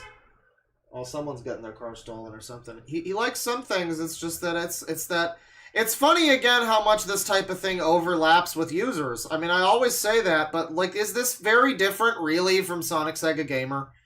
He's, like, whining at this point. You know, I mean, like, it seems like basically the same type of fucking just user, like, I don't like this game because it's very basic opinion basher drama, you know? Chances are, if you're interested in this, you've already played the game that released back in 2018, and even a few of you played that Miles Morales game, though not nearly as many, judging by sales numbers. So you basically already played this already. So just sticking to the gameplay and not talking about the story or anything, I think it's perfectly competent, but as I've said multiple times, especially on the streams, I have never been a huge fan of Arkham-style combat. Here's the problem, too. You know, this is just turning into my review of this fucking game now. Because he's, like, kind of incompetent at doing it, really. I mean, maybe he'll say what I'm thinking. The video's pretty long. We are in the combat section, but the real problem is the first game's too easy. The second game is also too easy. But then, you know, you make the you put the I put the game on hard mode, so it just made every boss a miserable slog that took 25 fucking minutes. You just sit there for half an hour while MJ yells at you and calls you a bad boyfriend. It's a great experience. It's awesome. And then if you put it on normal mode, it's too easy. So, I mean, the combat is, like, mechanically too simple, but, you know, if you put it on hard, it's now, like, the statistics and numerals of it just become kind of annoying. I don't know. There's, like, no happy medium, really. It's not a great combat loop, really. I do like those games, and I also Many like Shadow of such Mordor cases. and Shadow of War, but I'm not particularly good at that combat system. I just have kind of slow reflexes in general, and unfortunately I played about half of this game while I was tired, so this gameplay isn't particularly great. So I'm Oh, is his problem that the game was too hard? Oh. going to try to not hold that against the I game. mean, I did get very annoyed by the bosses, but again, it's because, like, you know, you die in, like, 2 hits, and they would take a half an hour to fight, and it's just spamming them with attacks forever. And some of them will be like, neener, you can't hit me for like half of their fucking screen time, so... Yeah, don't play this fucking game on hard mode. Just don't. I beat the other one on hard. Don't play the second one on hard. It's not worth it. Just have it, just fall asleep and play it on easy, or, I mean, normal. Freudian slip. Play it on normal, aka easy, and fall asleep. It'll be fine. It's better than frustrating yourself unnecessarily with bosses that take too long.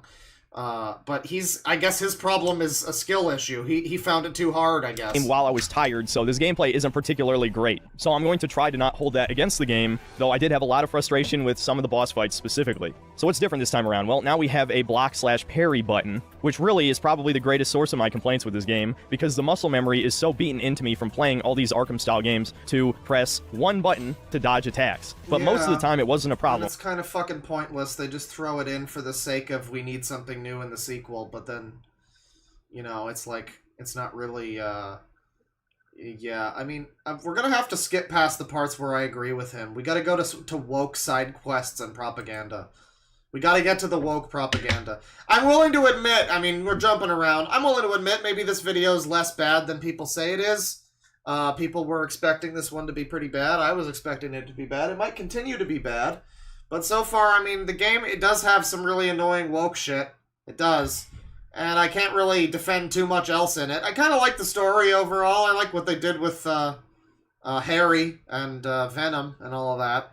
I thought that was pretty cool. It was a unique, original thing that was handled pretty well. Set up good in the last game, you know. Didn't mind that. Had no problem with that. Don't really agree with his pacing issue. But all this to say, you know, I'm willing to say maybe this video's not totally disagreeable, at least. I don't know how good it is, necessarily, but yeah, I mean, I don't think this game's that great. It seems like a bit of an easy target for this kind of criticism, though. Let's see if I can at least agree with him on the woke side quests, because, yeah, I mean, there's some stuff. Like, maybe we'll all be indoctrinated to the Church of Synthetic Man. Man 2. Okay, that's pretty much everything that I even vaguely liked about the game. We're only going downhill from here. I pretty much have Sonic nothing else to say positively about this game. Yeah. I honestly don't even know where to begin. Yeah, this is just, it's like the Sonic Sega Gamer. Again, it's like when I said that before, you know, I kind of trailed off, but it is this kind of, there's an overlap with the conservative gamer and also the, like, user, where it is like, I want to go back to the era when things were better, quote unquote. And yeah, I mean, PS2 games, by and large, I think I would also want to go back to that era, but it's just interesting where it's like, this video ultimately boils down to, why would you play Spider-Man when Sonic Adventure 2 exists? You know, Sonic Adventure 2 Battle for the Nintendo Shit Cube. Sorry. This is just the Peppa Pig video, but for Spider-Man, and it's like better put together, and it's, you know, whatever, but it's more or less the same thing. It's, you know, don't play this because you could go play a better game like Mario 64. Guess we can stick with the sandbox for now, and we'll cover the story later. There's a lot of story-based side quests in this game that are tagged with the superhero app that this fat Asian kid named Genki made for you. I never played the Miles Morales game for obvious... It doesn't matter that he's Asian. This is what I mean, where it's like they have to mention it, you know? It's like if you... I don't know what it even adds to your point or anything. This is what I'm saying. It's not like it's offensive to me. I mean, I know it's like, oh, I mentioned it. I'm triggered. No, I'm not personally affected by you making fun of the fat Asian kid. I don't care. And I've said probably worse things than that. An hour ago, I put on a racist Mexican "Hola ese gringo" voice, and that was just uncalled for, frankly. So, like, I mean, you know, it's not like I'm offended. It's just it is distasteful every time anybody that's not white shows up. It's this fucking Latino. Like, what is your point? Is there a point to it? There's never a point to it. I guess the point is that they aren't white, so therefore woke. I mean, that sounds like an overgeneralization, but I think that is basically the dog whistle he's getting at there. He's Asian, so it's woke. She's black, so it's woke. I mean, to be fair, she's deaf, so it's woke. But, like, that's different. His reasons. So I had no idea who the fuck this kid is, and I really don't care if he's been... Yeah, also, I guess being in New York is just too diverse for this guy. I mean, New York is gonna have a lot of people that aren't, like, white. I don't know where this guy's from. There's probably a lot of fucking people in New York. If you were to go to a random college and talk to some people, you know, it would probably be a pretty fucking melting pot mixed bag, you know? I don't know. Featured in the comics, he's a lame character. I don't like him. Spider-Man is a genius. He can make his own fucking gadgets, okay? Stop taking shit away from him. Oh, wait, this whole game takes shit away from him, but we'll get to that. Hold on. So through this stupid superhero app, instead of Spider-Man solving real problems like supervillains robbing banks or killing people, he decides to help randos who have some kind of trivial issue that could easily... Oh, you mean like the friendly neighborhood Spider-Man? ...solve themselves. For example, you help some black woman... like instead of doing the thing that everybody criticized the DC Cinematic Universe for doing, where it just shows Superman, like, punching buildings or whatever, you know, it's actually showing the human side of the superhero helping the average common person and why people would want to support the superhero and why the city of New York would have, like, a... Okay, so this guy is dumb. Like, make no mistake, I can agree that the game is not great, but this guy sucks, though. Like, he is an idiot. He is a bad reviewer, and he has just bad opinions. And it's like, you are just a fucking moron. You don't understand this character, clearly. You think you do, and you want to be smart. You desperately want to be smart and taken seriously by people. Just like Insane Piece of Shit does. But you do it in a slightly different way. You think you're smart, so you're like, oh, Spider-Man would actually rob banks, actually. Stop people robbing banks, actually. No. It's friendly. Yeah, he would do that. He does that and then plot. That's the main story. The side stuff is him being a hero, him being a friendly neighborhood Spider-Man. That's what it... You're a fucking moron. And find her grandpa who's gotten lost in Central Park or something, and you legitimately waste your time walking around the park, finding some random evidence, doing a fucking god-awful mini-game. And this mini-games are ass. This game's full of shitty mini-games, by the way. They're like, the worst part is they're better than the ones from the first game. They're just straight-up padding. I mean, you can skip them. Add nothing. They require no brain power, though I say that. But it is one of those, it's like, no one buys the Spider-Man game to do a science puzzle, do they? I didn't buy Sonic Frontiers to have to do a pinball minigame. God, at least that makes sense. There was, like, other stupid puzzles in that I remember being annoying. At least Pinball and Sonic go together like fucking peaches and cream, but, like, I guess Spider-Man does science, but nobody wants these fuck-ass minigames. Nobody likes these. And they put them in these things, and it's like, man, you even give us a minigame skip button. You know nobody wants to play these. What are you doing? Funny enough, I did get stumped by an yeah, it is padding. He's right. It is just padding. Incredibly easy one at one point.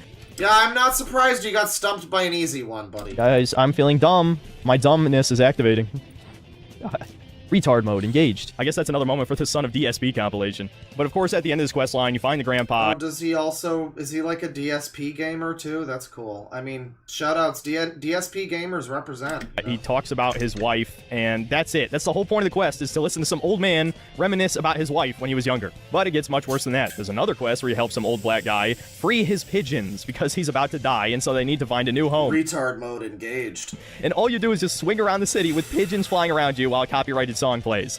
That's the whole fucking mission. And you can argue that the mission design is bad and that they are boring, but it's like, I don't have... he's trying to make me have a problem inherently with Spider-Man helping regular citizens with, like, random fucking shit, and the character's always done that. You're a retard. Shock, he's retard mode engaged. He's dead when you come back. Ooh, how sad. There's another side quest where you help some blind woman because apparently there's a monster in her yard. It turns out it's one of these robotic panther enemies, and Genki reprograms it to be a dog, a heckin' pupperino, and you train it by shooting webs at shit in the environment. And of course, you give the robot dog to the lady, which has a fucking rainbow painted on it for some fucking reason. This whole game's like that. That's just the tip of the iceberg for that shit. Oh, but it gets worse.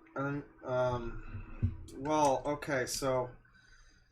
first, one thing, the guy's so bitterly, like, online cynical that he sees a dog and he's like, he thinks it's like Reddit lay wholesome chungus dog. Like, it can't just be just a dog. I guess the whole, like, can you pet lay pupper thing needs to stop, right? But, I mean, maybe it's just a dog. Sometimes it's just a dog, dude. And they just have a dog in the game, and that's fine. By shooting webs at shit in the environment. And of course, you give the robot dog to the lady, which has a fucking rainbow painted on it for some fucking reason. This whole game's... I don't know if he's trying to imply that that's, like, gay. I wouldn't have even thought that this was, like, some kind of gay propaganda or whatever.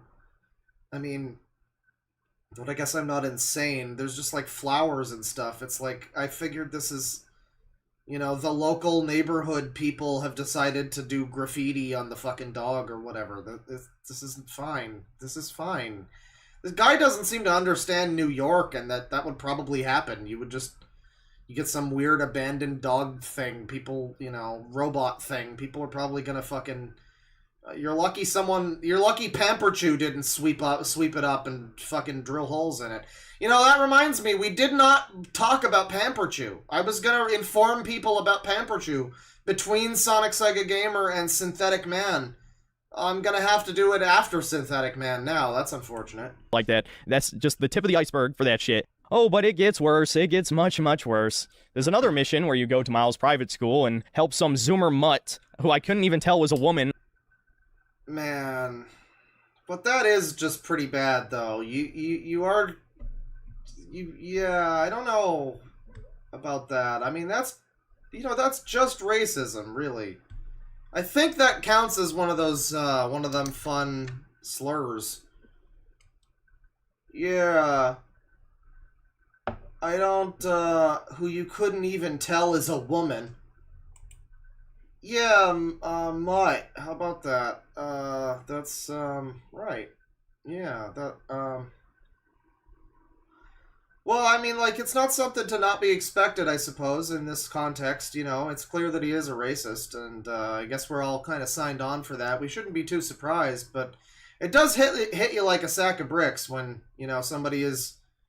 I mean, he might as well just say the N-word. I don't know why he hasn't just called Miles the N-word at this point. Just, I mean, you're in for a penny, in for a pound, dude. I mean, just call Miles the N-word at this point. I don't know what your deal is. Like, if you, like, it's this whole, like, pussyfooting thing. Like, you really think you're, like, sneaky with this? Like, anyone's gonna not know what you're doing? Or, well, he's clearly not. He's just saying it. He's just saying, I mean, basically that's like a slur, right?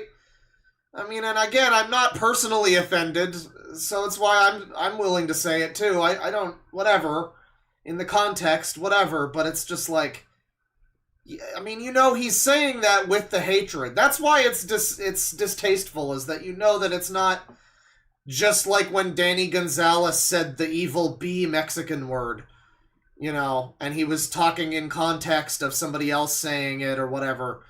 And then he had to, like, apologize profusely. No, I mean, this is somebody who's saying it to be rude and call this person a bad name. Then that's bad. You don't do that to people. Yeah, and that's just, it's distasteful. It's very distasteful. Again, I guess I'm not personally offended. It doesn't affect me, you know. But, I'm getting there. I mean, I'm getting there. How, I guess, brazen it is. It's getting me closer to being like, wow, this is disgusting to even exist in this video. Not quite. I mean, it is still free speech, I guess, but this guy seems like a really shitty human being. I think this guy's a bad person. I think this guy's got some really unfortunate opinions. until I look closely. Not take just pictures about media. around the school, including of their fucking esports club. And then the quest all of you were waiting for me to talk about, where you help a gay kid ask this dude out to homecoming. Spider-Man is wasting his fucking time helping some gay kid ask out another gay kid. Are you? And he's playing the fucking pizza music from the Spider-Man 2 game. Is this a joke? I mean, maybe it is. I wrote this guy off for the longest time as just being like a shit stirrer or just trying to rage bait. I mean, at a certain point, it's like, well, you're calling people a mutt to be like a rage baiter or something, and that's just kind of pathetic. Like, it's like the people that want to, like, epically own me by siding with the child predators. Like, good for you. You really, good job, I guess. It's not really, I don't know if you're trolling other people. I think you might be trolling yourself in doing that. So it's possible that he's just rage baiting. I don't know how much better that is, but I mean, I wrote him off for the longest time as just being full of shit. Maybe he is, because he's currently using the music from a side quest from a Spider-Man game where Spider-Man, instead of robbing banks... God, I keep doing that. Wow. Instead of not robbing banks, stopping people from robbing banks. There you go. Instead of solving real crimes and stopping real problems, real emergencies in New York, he's delivering pizzas. But it's fine, and we can reference that with this funny, epic Spider-Man pizza music. That was fine because it wasn't woke! So make no mistake, his issue isn't that Spider-Man's wasting his time. That's a disingenuous argument that he's making. Once again, it would be great if somebody like this, much like with a Noah Samson, like, you can just say you're racist and that you don't like it because there's black people or whatever. I mean, whatever specific thing at any given moment is the problem. Say it's just that it's diverse and you don't like it, whatever. I guess that's fine, that's free speech.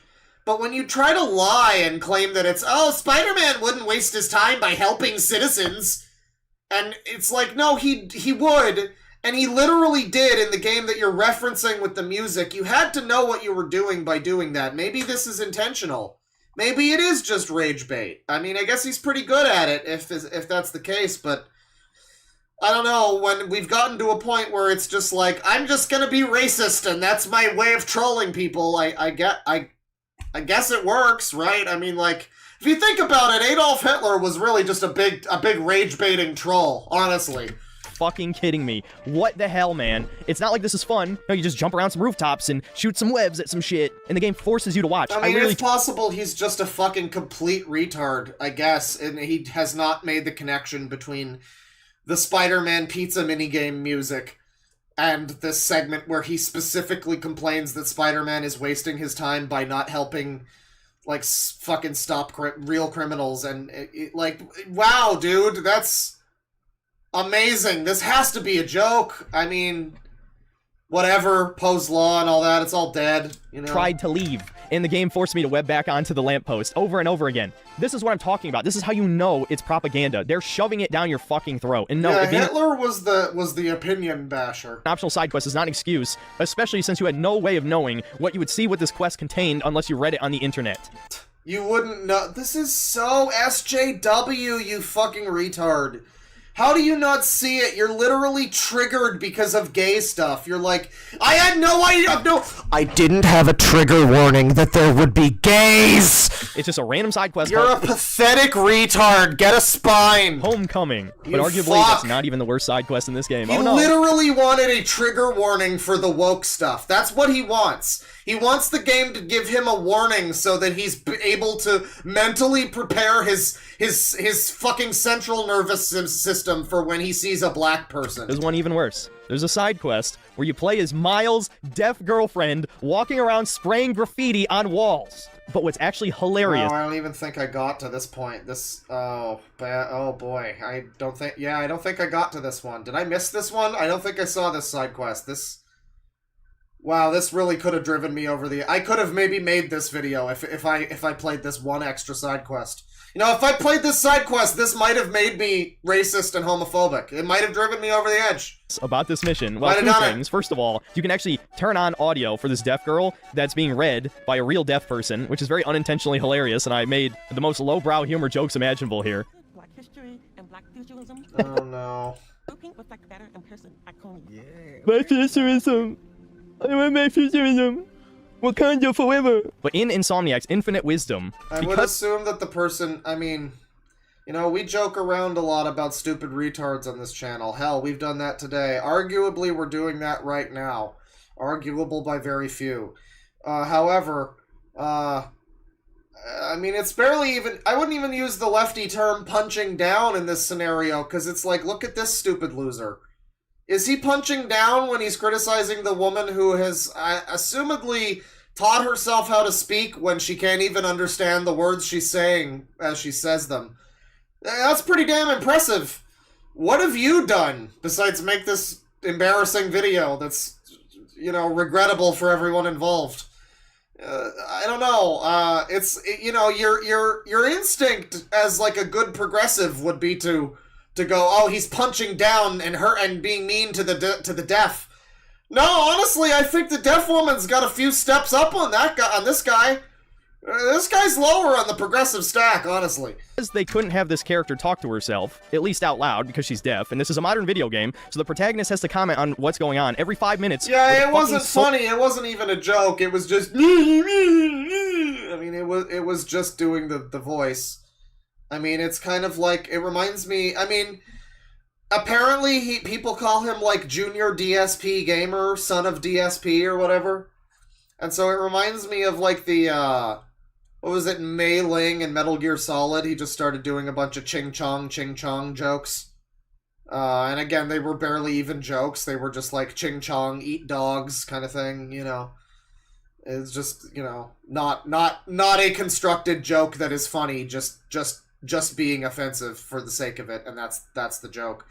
And that's basically what he did here. I mean, you can make a joke that's a little funnier maybe with, you know, with that. I don't know. In context, you could do something that's funny, but just to be like, guys, they sound like that. I mean, even then, there's like the funny clip from Red Letter Media from like 10 years ago where Rich Evans is being racist to Chinese people, and then he goes, it's not racist. They talk like that. I mean, like, like that's funny, you know. But this is just... It's just mocking people that are, you know, are disabled or something. It's just kind of...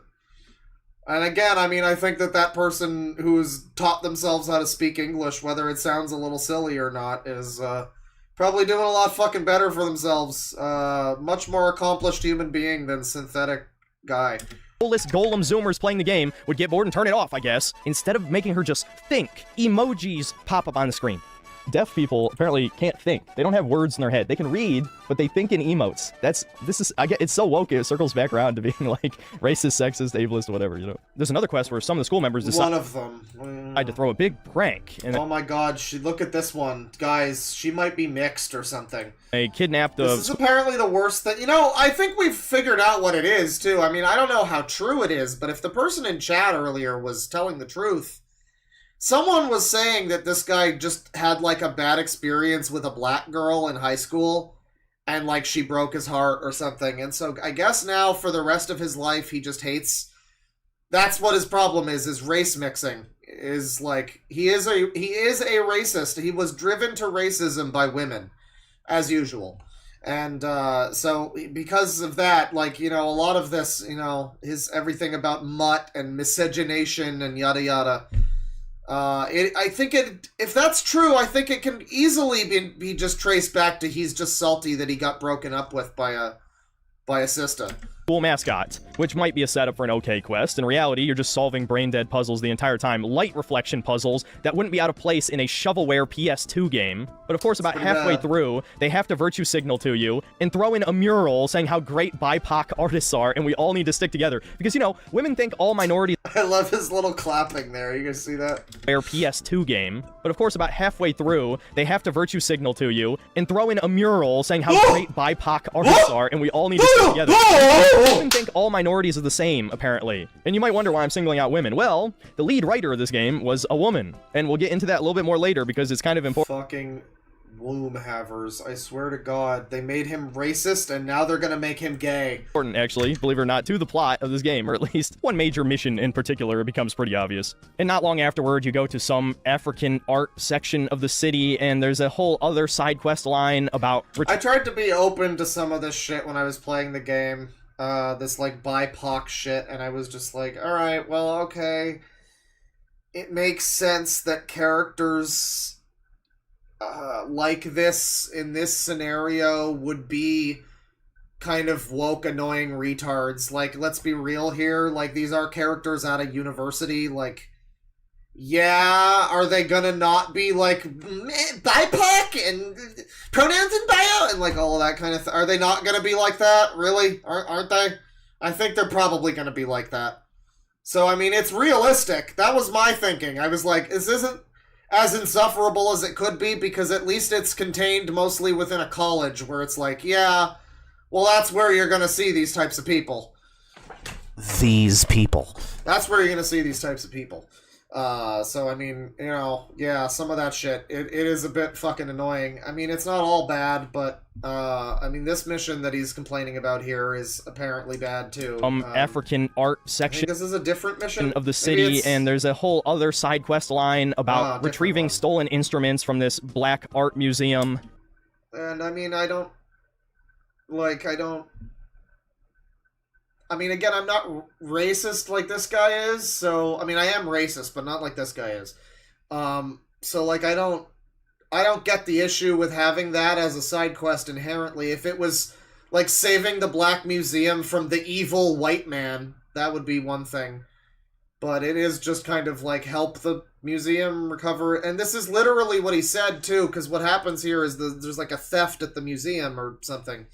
So you got to track down the stolen shit. It is what he asked for. It is, why can't Spider-Man help, you know, stop crimes and, you know, stop, like, robberies and shit.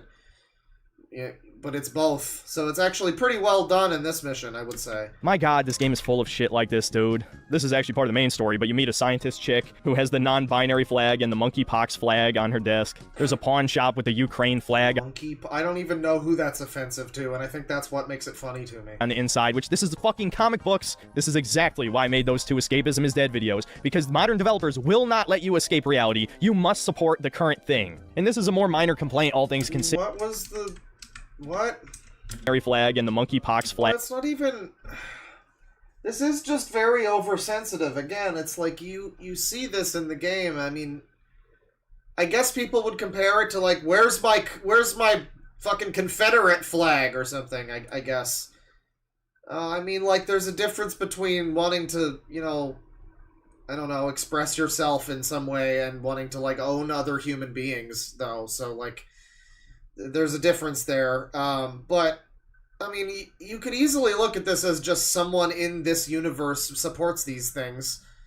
Yeah, metatextually, you kind of know that it is, like, a thing they're pushing, but I don't know. You don't have to be so fucking annoyed by everything. I mean, it's you gotta pick your battles sometimes. I don't know. Flag on her desk. There's a pawn shop with the Ukraine flag on the inside, which this is the fucking comic books. So there's Ukrainians in the game, so that's woke. I forget. Are we not supposed to support Ukraine? Is that bad? I guess his guys would like Russia then? His team likes Russia? Okay. His team likes Russia, so not Ukraine. So he doesn't support Ukraine, so he's offended by this game existing. I mean, it is just... I would very much like to debate one of these types of people, like him or someone defending him, about A genuine YouTube debate, bro. I would love to debate them. I would love to try to explain to them that the logic that they're using is just SJW logic. It's just him being unreasonably offended that he sees a flag in a game. And like 10 years ago, it may have been a Confederate flag. It may have been some other kind of fucking thing. It might have been an Iron Cross or something. And some insane retarded lefty would have been fucking pearl clutching until they were forced to remove it. And this is the same thing. It's exactly the same. This is exactly why I made those 2 Escapism is Dead videos, because modern developers will not let you apparently it's not even the Ukraine flag. Alright. escape reality. He's you just must seeing 2 similar colors and getting mad? Okay. support the current thing. And this is a more minor complaint, all things considered, but this Danica podcast with this purple hair feminist... Why does this retard think he needs to support the current thing, though? It's like, you don't need to agree with it just because it's telling you these things. You don't need to... I mean, like, you can just disagree with it. That doesn't make it inherently bad. It might make it annoying.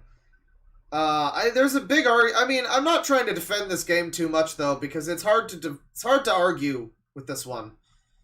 You know, it's like I can be semantical and be like, oh, it's not necessarily bad just because you disagree. Well, yeah, but they did hire Sweet Baby. They literally did hire, and so when you kind of have to add it all together, and it's like, yeah, the game is... Yeah, it is kind of propaganda a little bit, sure. Yeah, there's a little bit of that. They're definitely trying to force this, like, message and do it in a fairly unnatural way. And a lot of the time it comes at the expense of the game itself. Sure. But, I mean, at that point, it's like, why did you spend money on it then, dude?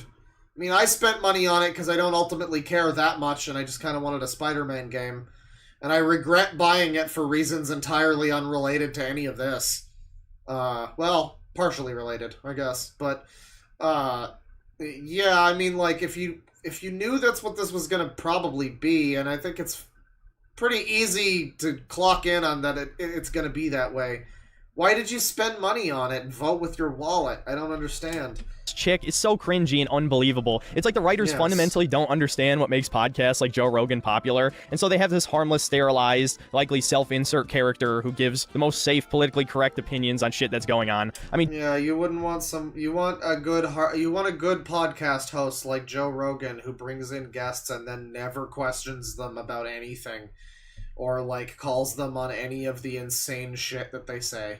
He just lets them run fucking rampant, and at most will pivot them into a different crazy direction.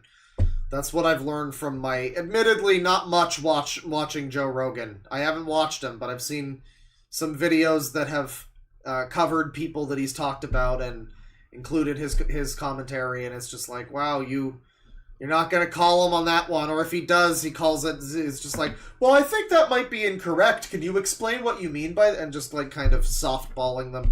Yeah, you want another good podcast like Joe Rogan. That's who you want in here. J. Jonah Jameson's podcast will be 10 times more popular in reality, even if you don't agree with what he's saying, which a lot of the times what he's saying is absolutely correct. Inflation through the roof, feckless government officials, and a country on the brink of a collapse not seen since the fall of the Roman Empire. He just sounds way more interesting. He's actually giving a real opinion. He's enthusiastic. Danica is a face for radio, and she's boring as shit. There's no... Yeah, I mean, again, another agreeable part. I mean, it is, she's basically Reddit. I mean, it is just like Reddit as a person, as a character, which a lot of characters in this game are.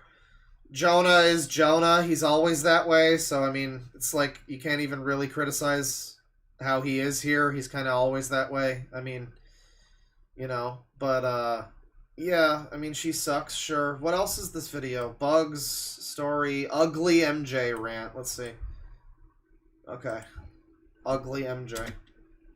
I mean, I think MJ looks fine in this game. I do think it's fucking stupid that they've completely changed the way their two main characters look. I don't understand that at all. I guess maybe it's like a rights issue with the actors that they modeled the character designs in the first game after. But they made the new Peter Parker look fucking stupid, and they made MJ... I don't think she looks better or worse. She just looks different, and it's, like, really noticeably different, and it's like... it's not easy to ignore how different they look, and, like, it's very stupid that they look so different, I guess.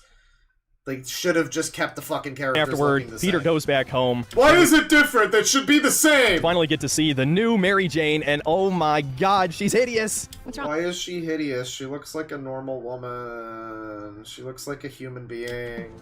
Your face! Mary Jane, more like manly jaw. She looks old enough to be Peter's mom, and I guess she's got a jaw. I mean, I don't mean to be that guy, but at a certain point it is, do you just never look at women? Are you not... What women does he see? Are they all anime characters, or what? Does he go outside? Has he been to a Subway and fucking, like ordered a fucking sandwich and just looked at the fucking Subway sandwich artist and been like, oh, holy fuck, are you a man? It's a pretty common thing for women to have a jaw. I don't know where this meme came from. I mean, I know where it came from. It came from NetherRealm's Wonder Woman in the Injustice game, where she does very much look like a man. She looks like a guy. She has a very mannish jaw, and you get, like, Joanna Dark from the new Persona, from the new Perfect Dark game that they're putting out, and they revealed that yesterday, and yeah, I mean, like, they keep doing this. I'm not sure. It's, like, the counter to that is not every woman looks like this, so I don't know why they have to make every woman realistic, quote-unquote, by making her have a huge fucking jaw, but, like, it doesn't inherently make them less feminine. It does, it contributes to that, maybe. Like, maybe a little bit, but... I think she looks fine here. I think it's a very strange complaint. A lot of the time, it's a strange complaint when you hear this. And it is annoying to me because, again, as someone who does agree that a lot of the time the jaw thing goes a little far, it's like, then you get people complaining about this or about, like, that Star Wars Ubisoft game where the woman looks fucking fine. And they just won't shut up about the fucking jaw. Or Silent Hill 2, they're doing that with. We talked about that recently on stream. And they're literally just fixating on, like, one shot in one specific lighting of this character who is kind of unflattering. And you see her in other lighting, and she looks fine. She looks attractive. And it is... I mean, it's just like culture war shit. It's just fodder for the culture war.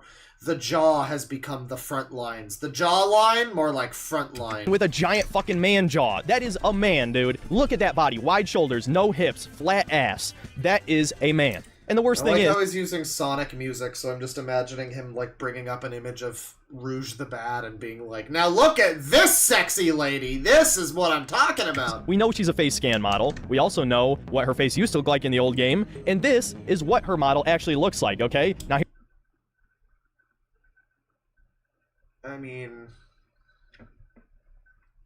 I kind of... See, this is what I don't understand. Why do they get these fucking models and then it looks nothing like this person? This was the same thing with the fucking Star Wars game.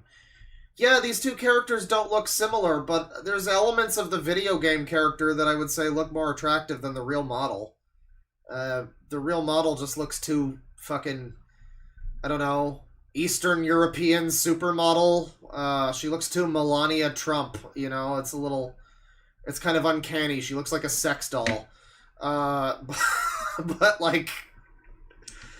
yeah, I don't get... I mean, for one thing, yes, this is what she used to look like. People already said she looked like a woke man jaw. Like, they already had the same complaints with this version of her. I guess the new one is worse. Know what her face used to look like in the old game, and this... But this looks nothing at all like her, like either version of her. I don't understand. Why are you hiring people you don't need to hire? What happened to just modeling a video game character that looks like a fucking video game? This is why all these budgets are fucking $1 billion to make a Spider-Man game. Because it's like, hey, let's hire this actress to be in the whole game, and then just the character doesn't look like her, and she's also not actually the actress performing. So... I mean, maybe she is. Maybe she's, like, performing the motions or whatever. She might be the mocap actress. Or that might be an entirely other fucking human being that they're paying money. No wonder these games cost so much money, because they've got like 16 different people to be one character, and then the end result is that it's just some other fucking character that doesn't look like any of them. Is what her model actually looks like, okay? Now here's the big twist. Just get a fucking redhead, bitch! What are you doing? Oh. Oh. Oh. Oh, well, I didn't see this. That's funny.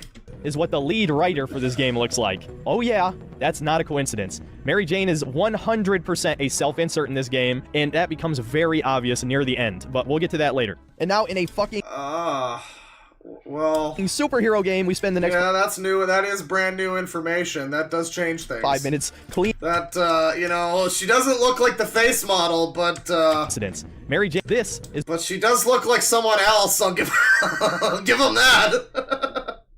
Why didn't they just use this lady as the face model? If they want to do that, I don't even have a problem with that, but why are you hiring, like, fucking a bunch of people to be...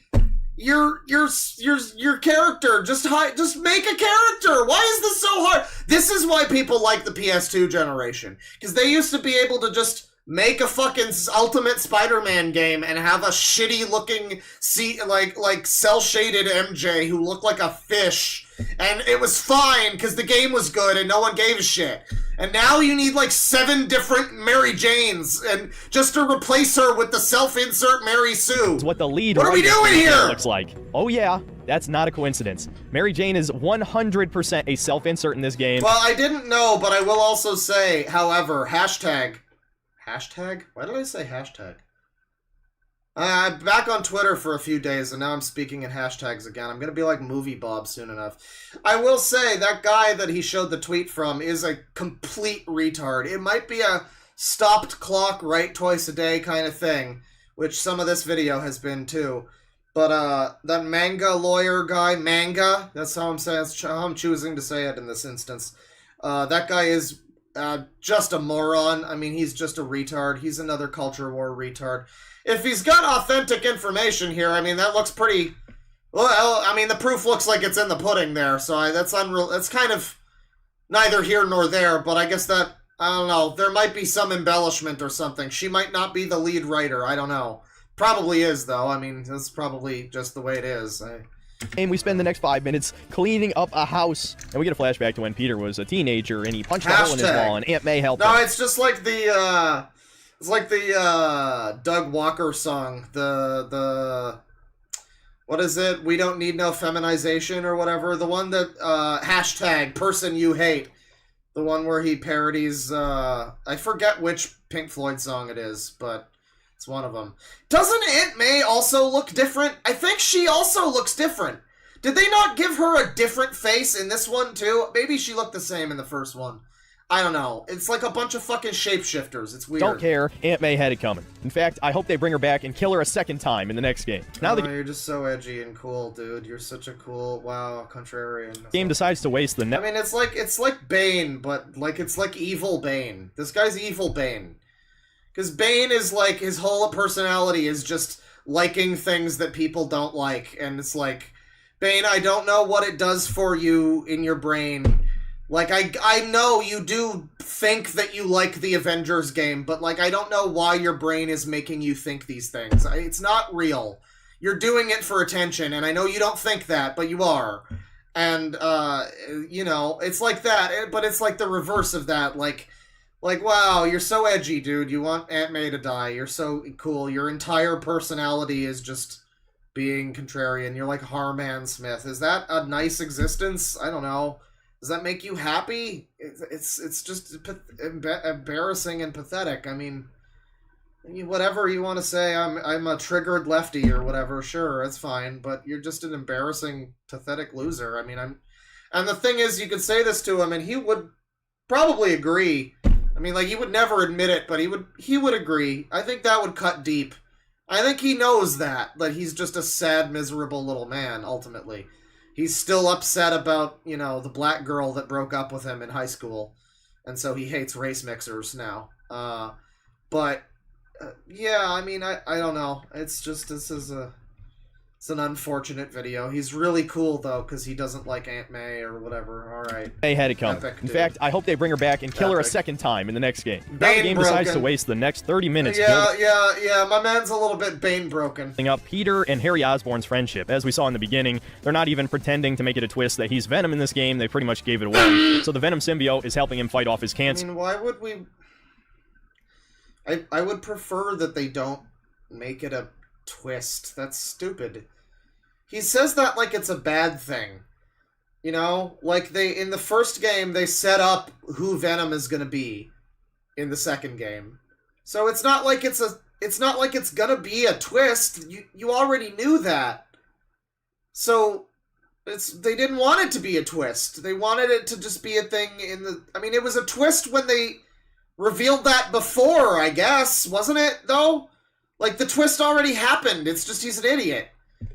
At the end of Spider-Man 1 2019 game, PS4, that's the full title, there's like a post-credits thing where, yeah, they reveal that it's gonna be Harry that's Venom in the next game. And so, like, we already knew that. That's not a twist. It would be very stupid if they treated it like it was a twist. Because that would be, like... I mean, that would just be... That would be insulting to the audience's intelligence because they already know that that's what's happening and could probably guess, you know, halfway through the story. Eddie Brock hasn't showed up yet. Like, you probably guess it's the other main character, right? Like, So now he's completely fine to do physical activities. There's a walking simulator mission where you ride bikes. Are we gonna really have a bike riding mission? Just make it a cutscene, please. No, dude, don't do it.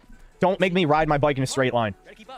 I was disappointed that they didn't let me ride the bike more. This is a stupid complaint because this is actually a stupid complaint because, like, I get it. You don't want the linear cinematic cutscene mission where you hold forward. I get it. But I wanted to be able to explore the city on the bike just as Peter Parker or whatever. They don't let you do that. And it was unfortunate because people always talk about how the first one and this new one apparently have like 16 times the detail. Such a detailed New York, and you're always just seeing the fucking rooftops. And it's like, yeah, you can walk around as Spider-Man, but that's fucking weird. No one's walking slowly as Spider-Man in the Spider-Man game. And you could argue no one's gonna ride a fucking bike around, but if the option was presented, I would have liked to just nicely drive around New York and fucking just like take in the sights from ground level. That would have been cool. They don't let you do that. It's unfortunate. He's got a stupid complaint. It better be a cutscene. Fuck you! Fuck you! Bikes and are then you have a woke. flashback back to when they were both in high school, and it's incredibly boring and a colossal waste of time. And I might as well bring this up now, but this game has some god-awful dialogue. I mean, ripped straight from Reddit. Paparazzi's bad enough. But paparazzi with guns? Oh my god, not paparazzi with guns! Epic. An impromptu shot of Pwnage in action. I mean, again, are we supposed to not have... Like, I already described a character as feeling like Reddit. But, like, people are like this now. I know it's unfortunate. I do. I would really prefer if people weren't so heckin' valid and all of that, right? But, like, that's the way they are. So, I mean, if he's gonna be a young Spider-Man who's, like, in his early 20s, late teens, whatever, there's, like, a pretty good chance he's gonna talk like a Redditor, dude. Like, I'm sorry. I don't like it any more than you do, but that is just realistic. It would come across weirder if he talked like it was 20 years ago. I mean, ultimately, a lot of this is just, like, I don't like the world that I live in, which is, like, fair, you know, fair enough, you know, but it's not like it's the game's fault for like, correctly portraying the world in a fairly realistic way as having a lot of diversity and annoying people who sound like they're talking in Reddit posts. You know, that's it. You know, you can't just be like, I wish it would go back to the way it was. I mean, you can wish that, but it's not really going to do anything. I'm not. The figures. Just me? Okay, well, you come to me for the real. Yeah, I'm also gonna point out the chat member. Very good point. There is a chat member that says that Spider-Man has been like this for 60 years or something. Yeah, Spider-Man is fucking insufferable if you go back and read, like, the early not really early, but, like, slightly later early, like, around issue 50 or 60-ish, is when funny enough, MJ starts entering the scene, and, I mean, she might show up earlier, but that's when I remember her getting really annoying, because, yeah, Spider-Man apparently is always, since the 60s, early 70s, it's just been hip-swinging daddy-o cats that are down with the cool lingo of the time. And it comes across really cringe, probably, for people at the time, and for people later, to go back and have to read through MJ's utterly groan-inducing dialogue. Everything she says when in early Spider-Man comics is, like, legitimately, like, swinging hepcat daddy-o. She keeps calling Peter Dad. Not even daddy-o or anything. Dad. Just Dad. It's very strange. So, yeah, them talking like heckin' Reddit chunkers is, like, I guess fine. I guess I really can't complain about that in Spider-Man. I think that is actually a good point. It is kind of dumb to make that argument about Spider-Man in general, because it's pretty much been that way since fucking Stan Lee, dude. Just try to deliver. I'm like a B real estate agent. A B real estate agent. Okay. Oh, God. Yeah, and fucking Peter has always been an annoying cunt. I mean, like, yeah, people try to argue, like, well, there's sometimes when he makes jokes and they're better, and, like, no, kind of the point of, I interpret it as he's supposed to not be funny. Like, people that try to actually be, like, funny and clever with Peter Parker dialogue, I feel, are missing the point. He's supposed to be a cheesy retard who says things like, what was that again? The takers.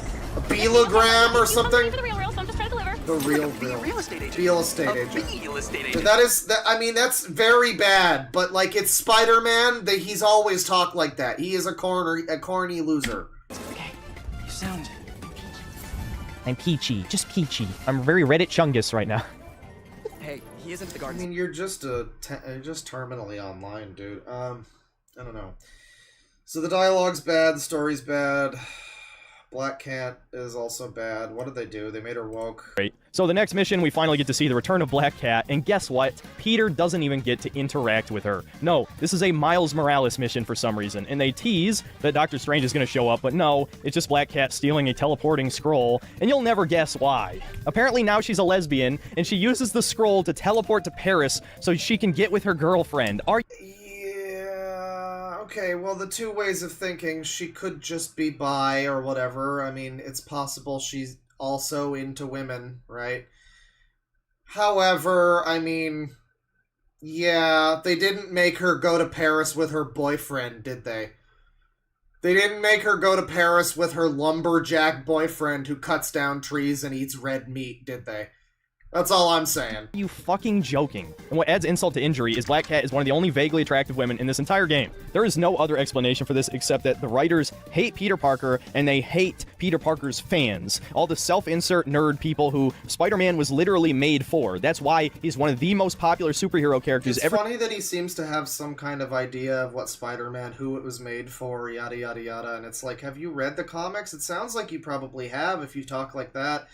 You'd think that you would be more understanding of lay wholesome Reddit chungus dialogue, given that, then. Given the fact that every, like, year or two, Spider-Man radically shifts his cool, hip lingo to be more hip and cool. You'd think that wouldn't be an issue, or... I don't know, I mean... Like, here's the thing, there's, you know how the bread tuber video essay goes, it's always like, the problem with blank, the dark history of blank, and, yeah, the dark history of Spider-Man is that it did very much begin as essentially incel fantasy. I mean, you read the early Steve Ditko Spider-Man, like, Amazing Fantasy 15 or whatever, and it is basically, I'm gonna get back at those Chads! Ooh, the Stacys are gonna rue the day they passed me up! Oh, now I've got power!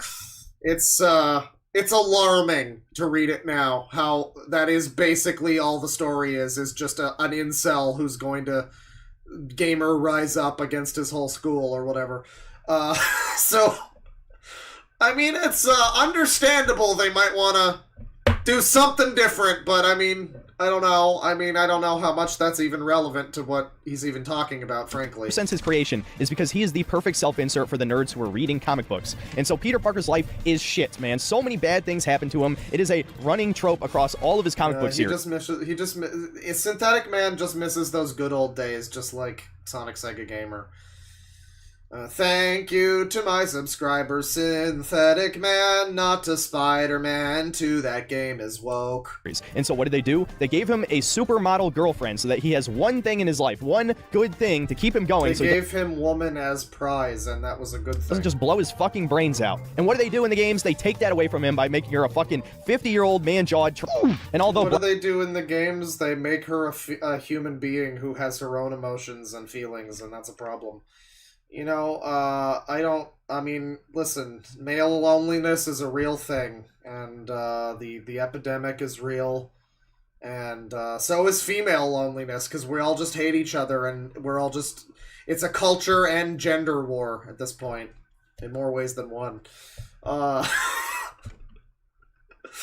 that being said, yeah, the idea of they wrote MJ to be a person who, and I've said this before, if you were the one as a man whose wife was going out and getting a bunch of fucking accolades and going and swinging all night doing whatever and having weird trysts with sexy male superheroes with their dicks hanging out, I don't know, dude. I think you would maybe also start to grow to resent your spouse at that point in time.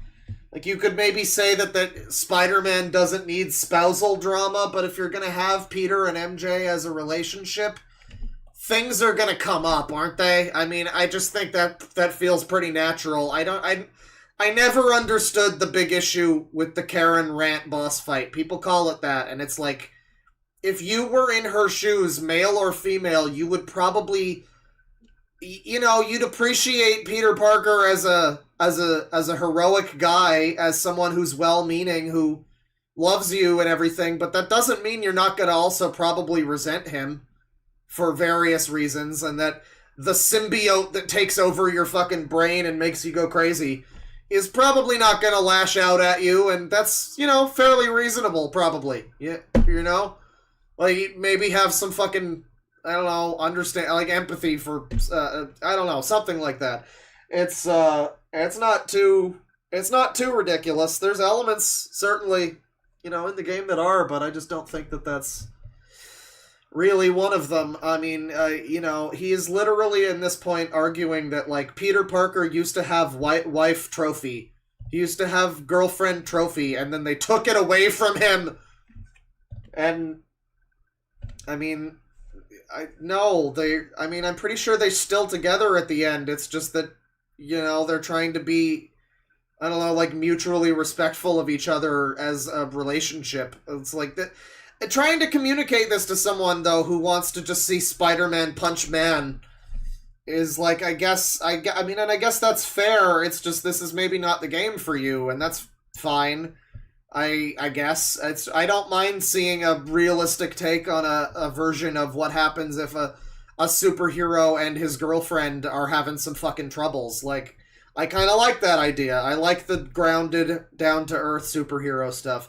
And I thought that was pretty interesting to do that in a game that's about alien parasites taking over New York. You know, I think that overall, I mean, story-wise, a lot could have gone wrong that didn't in Spider-Man 2, frankly. Black Cat is still somewhat attractive. In the comics, she was a fucking bombshell, dude. Easily one of the most attractive characters. Just like, you know, Catwoman, who she's blatantly a ripoff of. And while the Arkham games came out before the wokeness explosion in every development studio, just compare what Catwoman looked like in Arkham City or Arkham Knight to this. I mean, like, I will also say the reverse of this sort of thing is, like, I remember 15 years ago, however long it was, when Arkham City came out, there was, like, DLC where you could play as Catwoman, and that's, I think, this is Arkham City. This is just a scene from the main story, I think, but There was a DLC where you could play as Catwoman, maybe he'll mention it, and people would not fucking shut up about how sexist and misogynistic it was that Catwoman was getting, like, sexual comments from the bad guys. The bad guys whose asses you kicked as Catwoman were being like, huh, we're gonna have our fun with her, boys, and stuff like that. I mean, I don't even know if it was like that, but it was, like, vaguely sexual, like, acknowledging that she existed as a human woman, female, with sexualization, was apparently sexist. Like, it's unrealistic for these criminal thugs to be sexual toward Catwoman. So, I mean, a reminder that crazy, stupid people raving about politics in superhero games has been happening for a while now, so don't think that it's just started here or anything. Don't worry. I mean, shit, in the 90s, cartoon, which was for children, they made sure to make Black Cat hot as fuck. You were terrific back there, and I'd be proud to have you fight by my side. Really care about you. Partners? That and maybe more. And so, you know what? This isn't just a slight against Peter Parker. This is a slight against me, specifically. Fuck you, Insomniac. A slight against me. They're coming after me, specifically. I mean, you can't tell this guy that you can't say that this guy doesn't, you know... I mean, a lot of the time, people like this get you know, they get the label of being personally attacked. Why are you so personally offended by this? Why are you so defensive about this thing? Well, apparently because it's a personal offense to him. He has been specifically singled out and attacked and targeted by this, by making Black Cat have a girlfriend. Again, I think it's a very obvious choice that they did not make her have a boyfriend in this, like, Paris scenario. It is a bit of a yeah. I'm sure the lesbian girlfriend's in a wheelchair too. I'm sure that have a great life, Black Cat. Great. That's it's pretty clear what they're going for, but to act like you're being personally targeted is just very funny, sir. And fuck anybody who praises, encourages, or even is just okay with ugly art, because that's exactly what this game is. It's disgusting, demoralizing propaganda trash. And the little cherry on top was... I mean, again, reminder that this guy who thinks most women that he looks at are secretly men, or look manly, or whatever, he loves Fuda, apparently. So I'm just saying, like, I don't find the ugly Mary Jane to be unattractive. I think she looks fine. She looks perfectly attractive. She's fine. And if that makes me gay as a non-Fuda-loving individual, then, well, alright. I mean... An especially bad bit of dialogue that I had to hear 4 times because I kept dying during this part.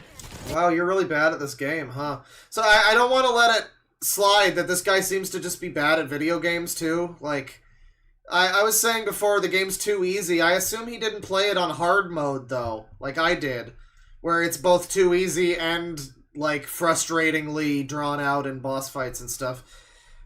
He's apparently frequently dying in this game, which I find interesting. You know, I feel like maybe you should get better. Maybe you should get good at video games before you try to review them. I don't know. the sea lion exhibit? Oh, I want to see that.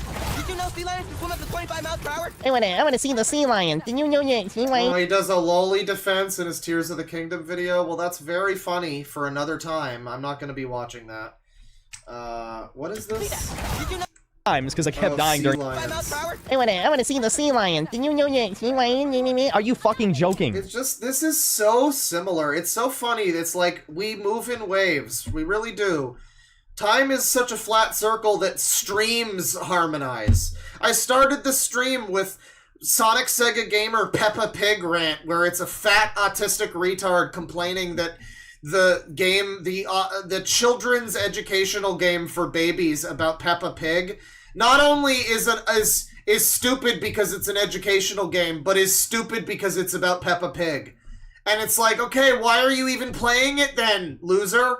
And now we've got this guy who is a slim autistic retard who's complaining that this game, that he seems to not even fucking like Spider-Man. It's like he's always been annoying. I don't know what you want. This is just par for the fucking course. Spider-Man is fucking cringe. He's always been that way. What Spider-Man has this guy even watched that he hasn't been, like, extremely cringe? Maybe the Sam Raimi movies? Maybe that's it?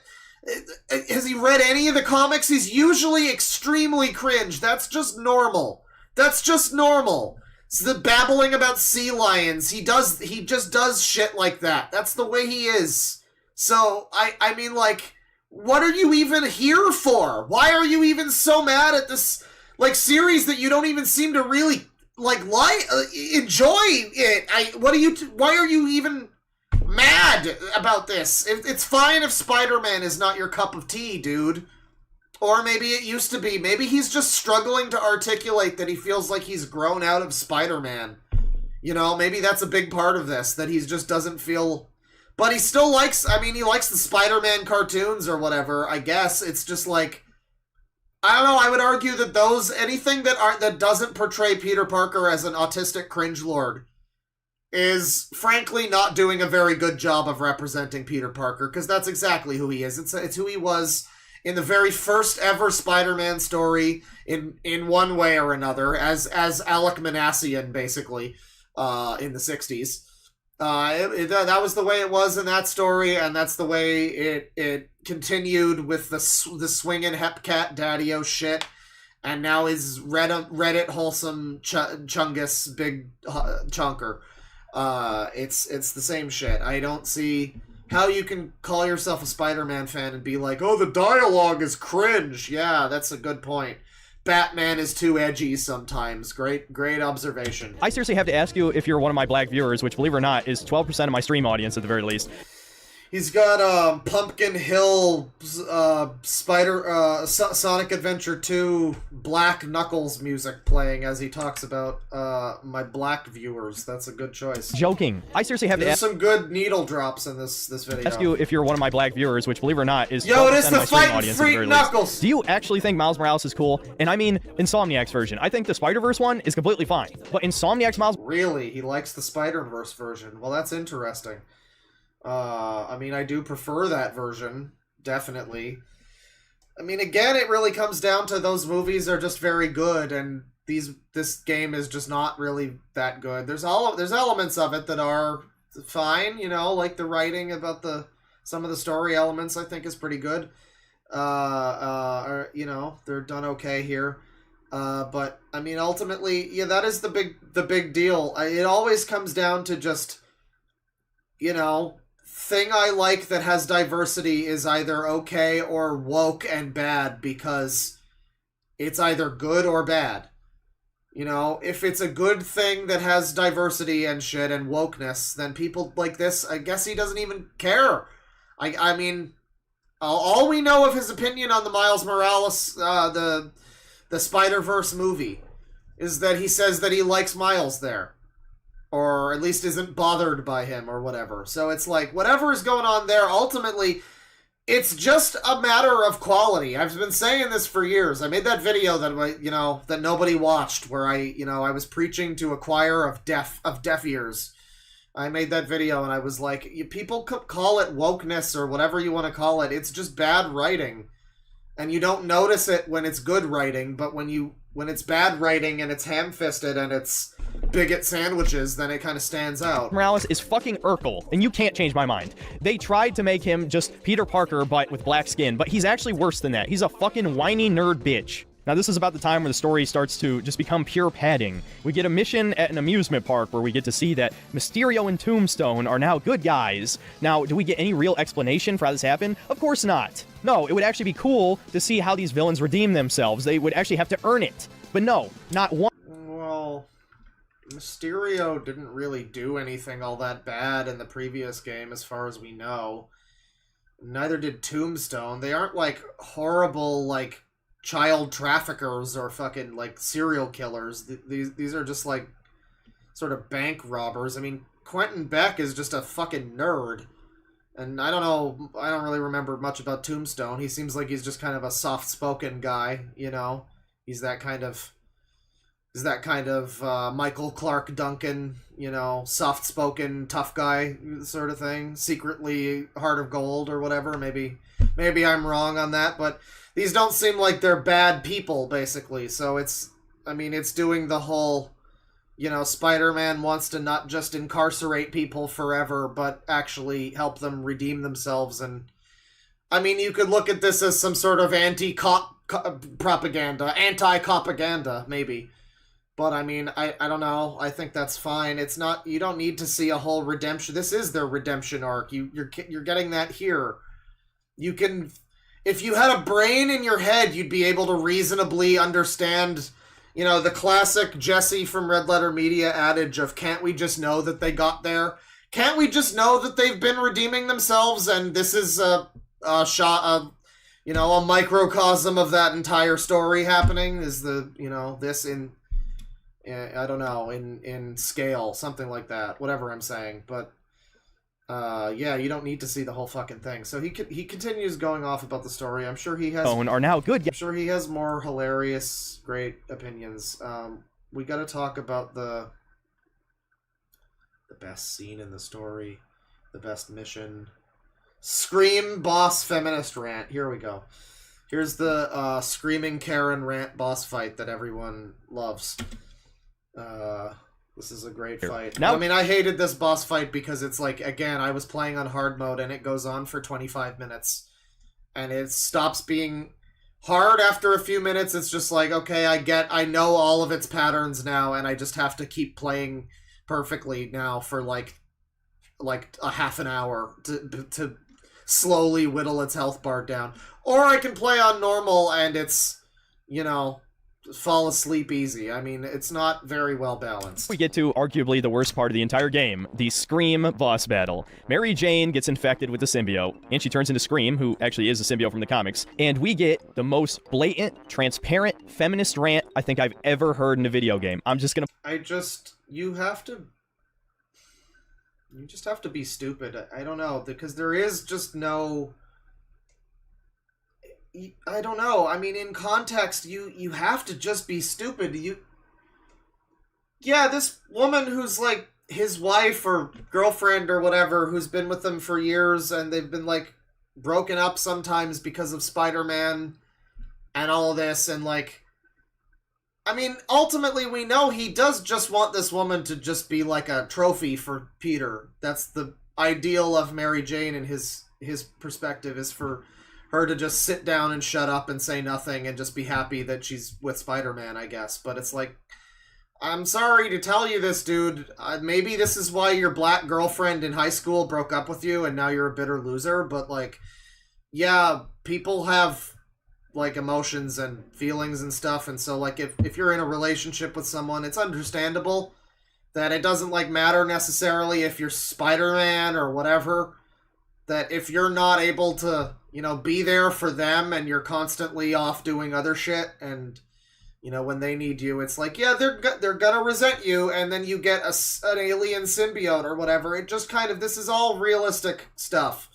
I mean, it's realistic within the bounds of sci-fi, I mean, it's fine. I don't know why this is a problem for so many people. They really must just feel like they're being targeted, I guess. I mean, like, they feel like this is like like, he literally said the game is directly targeting him. I'm sure he doesn't literally believe that, but that's probably not... It's not just a joke, I don't think. I mean, I think somebody like this in this scenario, you do feel like you're being targeted here. You feel like they're directly calling you out for things that you perceive about yourself, like flaws. You're projecting, basically. I mean, most people are probably going to see this and be like, wow, yeah, seems like Peter should probably try to be a better spouse, I guess. And maybe they need to understand each other a little bit better. Seems like this relationship needs some communication or something, You might have, like, a reasonable reaction to it and not just, these fucking feminists! But, I mean, that's where we are now, so I guess thank you to everybody who got us here. Play some clips from the boss battle, and you can judge for yourself. Here, let me just play some out-of-context clips that don't really factor in anything that I just said, though. Let's... Done begging for validation from you, from anyone! You'd think it would be, it would be great if people like this could stop begging for validation, though. Validation? If this is about your job! It's about me! Hey! I mean, this is also relatable. I like that Peter is just over here like, what? Wait, no, hang on. Why are you mad? What? It was a thing from 6 years ago? What do you mean? What do you mean? No, what do you mean? Why are you mad? Stupid house Typical woman. Me. Don't listen to those voices! They aren't telling the truth! I heard them too! I know how it feels! Always about you! You can't keep a job! You can't pay the mortgage! Did he do without Spider-Man? Look how it's doing with you! I mean, like, even if you're not watching this with context, it doesn't it... Like, look at what she's saying. Yeah, you would be resentful of your spouse, probably. This makes sense. This is what fucking Incredibles did, isn't it? I mean, not this exactly, but basically, like, if you're married to someone who's getting all the fucking attention and glory, you're probably going to, and they're not paying attention to you, yeah, it's probably gonna bubble up in the back of your fucking head eventually. A little bit. Right? I don't know. I can't see what the problem is here. Is it just that woman is speaking? I can still fix this! I always do! We always do! I always come second! Well, it's the symbiote that's making all of this come out in the form of, like, screaming, violent insanity. But this is also just, like, an undercurrent. He's also acting... Maybe we skipped over the plot stuff, so to be fair, maybe he covers it. But throughout the game, I mean, this is an undercurrent of the plot throughout, is that MJ is... I mean, there's relationship troubles with Peter and MJ. That's a common thing in the game. That's a recurring issue, element of the plot. And so, and then, as a story does, it brings it to a head with this. As a video game plot especially does, it, brings the narrative thing that's been going on to a forefront with a boss battle, and it's a big thing. And it's pretty well done. There's a lot to complain about in this shit fest, and this is just not one of them. One of the fucking things. Oof, God damn it. Give me your book! You said you want to help people! Nobody read it! Yeah, because you're shit. Yeah, it's also, he's beating up this woman as he says this. Like, you can't view... That's true, Magic Mush. It's like, you're supposed to beat this character. She's not right. That's the other thing. It's not like you're playing as... This would be very different if you were playing as Scream MJ, and you were just kicking the shit out of Peter Parker, and it was like some kind of, like, every woman who's ever been fucking slighted by a man gets to, like, one of those kinds of things, you know. That would be a very different thing. I think I would get what he's coming from, like, where he's coming from if it was that. No, you beat her. She's wrong. She's not right to be feeling this way about Peter. It's understandable that she might, but it's not, like, a good thing. This isn't healthy. This is clearly not healthy. It's not like this is endorsing this as a thing that people should feel and do. It's just acknowledging that it's a thing that people might. You really... Like, this is what people mean when they talk about media literacy being dead, is, like... you just don't get it. You just are unable to recognize the thing you're looking at and what it's actually saying. You are you're blind. You're politics blind. I think most of this game was written by a woman. No, it didn't. Shut the fuck up, Peter. You're such a bad liar, really. Your book helped me, MJ. What a fucking simp. Fighter simp. I was wrong! You don't have to trust me, but please, trust yourself! Let me do what I... Again, it feels like such a glass half empty kind of thing. It's like you're watching a scene where it's this screaming, insane feminazi yelling at a beleaguered man who's just trying his best. No, wait, no, stop throwing things, please! And your reaction to this is to feel like you're the one that's being attacked here? Really? I mean, like, if you do view it in the way that you view it, you'd think that you would, again, you'd think you'd see this as a dub if you were just slightly more optimistic. Everything is doom and gloom with these guys. God. You're right! I've been selfish! I was so wrapped up in my own life, I never thought about yours! Fuck. You just want to stay the stronger! Yeah, simping for your significant other, that's right. That's very funny, yeah, because, you get people like Pokimane who are trying to, you know, normalize the idea of simping just being equivalent to, like, being nice to someone you're in a relationship with, as opposed to giving thousands of dollars to a streamer who doesn't know you exist. By the way, send me money so I can defeat the pedophiles, thanks.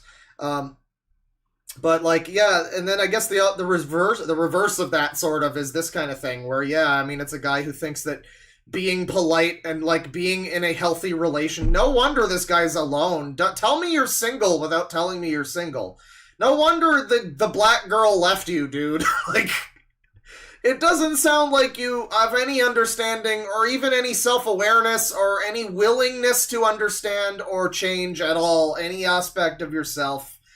And that's probably why you're gonna die alone and sad. I mean, it's, you know, I hope that you don't. It would be nice for you if you don't, I guess. But I just, it's, you're not bringing anything to the table in terms of, like, being a super cool guy.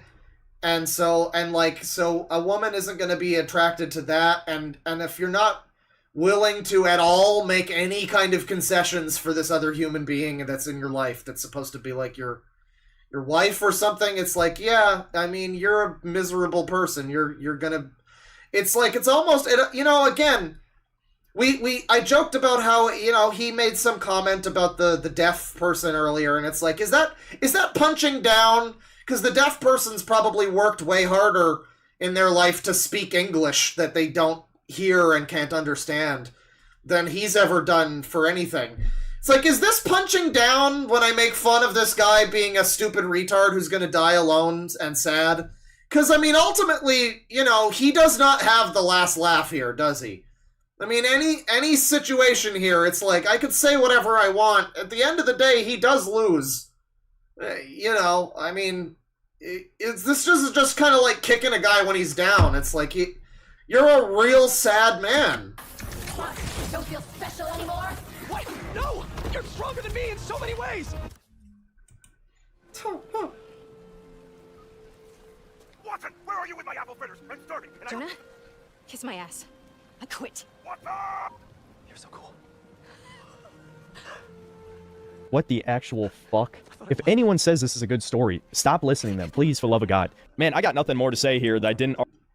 It's just a standard trope of person who hates their job, it reaches pivotal moment and goes, "You can't fire me, I quit!" You know, that kind of thing. It's fine. It's like the thing where they complain about, like, people just saying regular dialogue in Doctor Who. It's like, what do you even complain? I don't know. It's just a regular trope in a thing. Is it maybe a little overdone? I guess.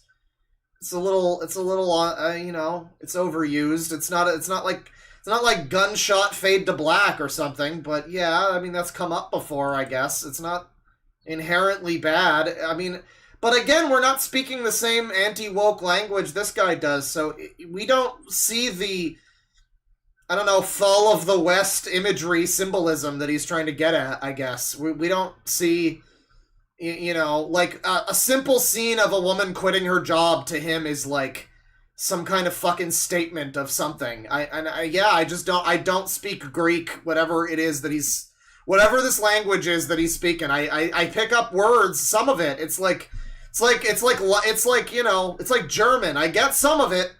Parts of these are English sounding words, and the grammar is kind of like English, but it's just not quite there. It's not Already quite. say during the stream, this was painfully bad. Mary Jane is obviously the self-insert of the lead writer for this game, and this rant must be directed toward her ex- Well, yeah, I mean, this is the unavoidable part, though. I did not know that the lead writer of the game does look almost identical to fucking Mary Jane in this game.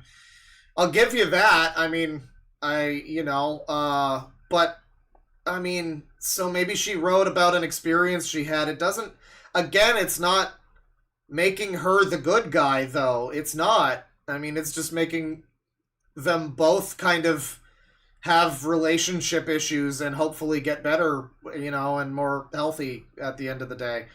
It's not really making her the bad guy or the good guy. Again, she's a boss that you fight and beat.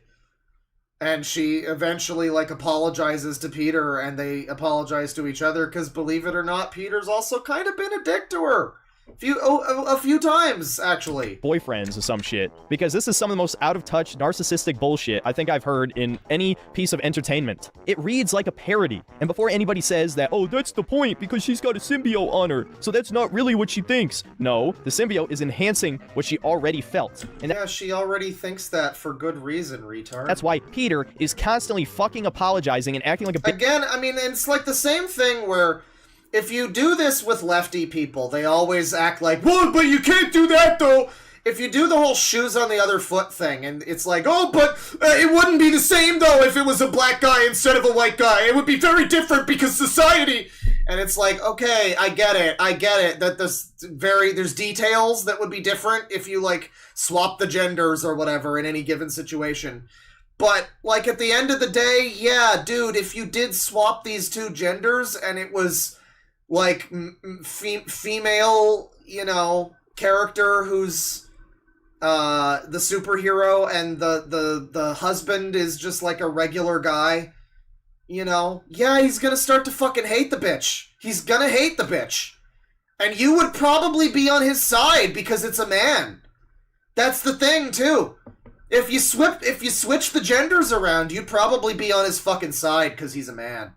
And you'd go, well, yeah, that dumb bitch. She's out there all night gallivanting around. What about Peter? He needs validation and love and support, too. You're married to him. Shouldn't you care about him? Oh, she's probably out there cheating on him with a bunch of other superheroes like Wolverine. And, like, it would be the exact same arguments about, like, Black Cat or whatever that, you know, you could flip around on Mary Jane, but he would agree with it as long as it's a man. Brain broken. Bane broken. Itch the entire time. Fuck you, Insomniac. It's unbelievable. I've got nothing more to say, really. So eventually, Peter gets attacked by a bunch of symbiotes at the same time, and they're trying to bring his trace venom molecules in his bloodstream or whatever. And so Miles and Mr. Negative team up to go inside of the negative zone in his brain. Yeah, and I eventually stopped playing this game. It was one of those where the ultimate disrespect, I get up to like the final boss area, basically, and I'm just like, do I give a shit? Not really. And I just stopped playing it. I think I had a little bit more to do than just that. No, actually, I think it was the... If you press this button, you will proceed with the story and blah, blah, blah. I think it was that, and I was just like, and I never found the interest in actually finishing it, so. But it's fine. There's more he runs through the plot some more, and, you know, it's terrible. That's Synthetic Man. I'm sure we will watch more Synthetic Man at one point in time. This has been an interesting stream of anti-woke nonsense. Again, we've been looking so long this year. So many insane pieces of shit and Noah Samson videos and stuff like that. And Ethan is online, you know, sweeping for pedophiles. So much of that. And finally, we're getting back into White Boy Summer, everybody. It's exciting. It's finally time to make fun of some fucking heckin' chuds. Very, very based and epic. And of course, the moment that I make fun of people, that this was what I noticed with the other stream too, is like, you know, Synthetic Man, everybody's kind of on board with not liking. The moment we started making fun of some of the other anti-wokes, you get the people that are like, oh, this is stupid. I like it more when you're making fun of lefties. Yeah, I'm sure you do. But, you know, it's best to do it this way. $2 from Aurelius, early morning stream. God damn, Claw, we've been 6 hours today. I'm happy to end it here. I got a podcast in a little while. There's a happy hour thing at one of the local dispensaries, so you get a deal, and that starts in 15 minutes. So good timing on my behalf. Let me get some music going here. What are we doing? Come on. You know what? Sure.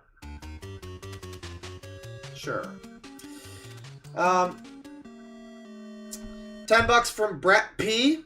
No message, but thank you very much. $10 again from Brett P. Thank you for your commitment to not being Mama Max. No, I mean, it's a very fine line where it's like, I do want to continue fighting this false takedown that shouldn't have happened. I want to continue trying to expose that site. I do not want this to be my entire identity. I don't want my whole channel to become Guarding Our Descendants. And I also don't want to start another adpocalypse, but I do kind of want to make YouTube look pretty fucking bad for their decision.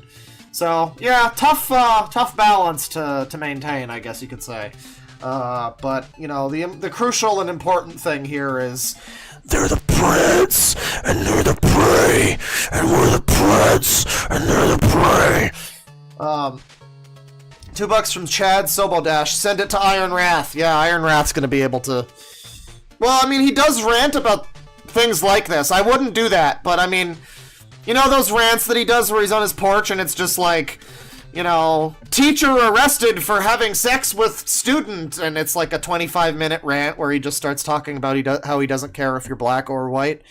You know, one of those. You know, that seems like the type of video he might talk about. I don't think he likes trans people, so I mean, you know, I mean, I'm just thankful that not a lot of, you know, a certain type of media have picked up on things. I mean, I would like for that site to be exposed, but like, you know, I would prefer to not be, I'd prefer to not have the video being shown by like Matt Walsh or Ben Shapiro or something, you know.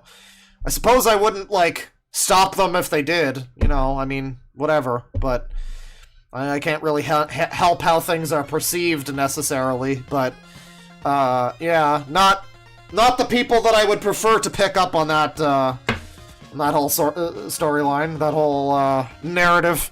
200 NOK from I Like Cheese Doodles. I can't bring the video back, but I can throw money at you, Claw. I appreciate it.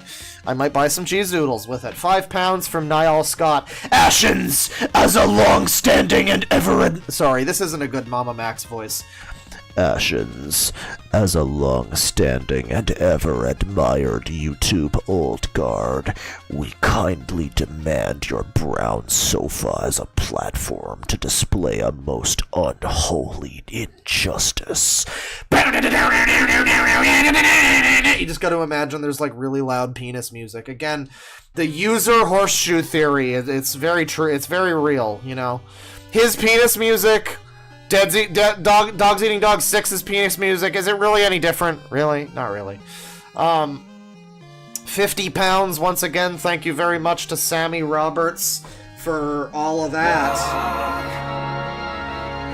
This user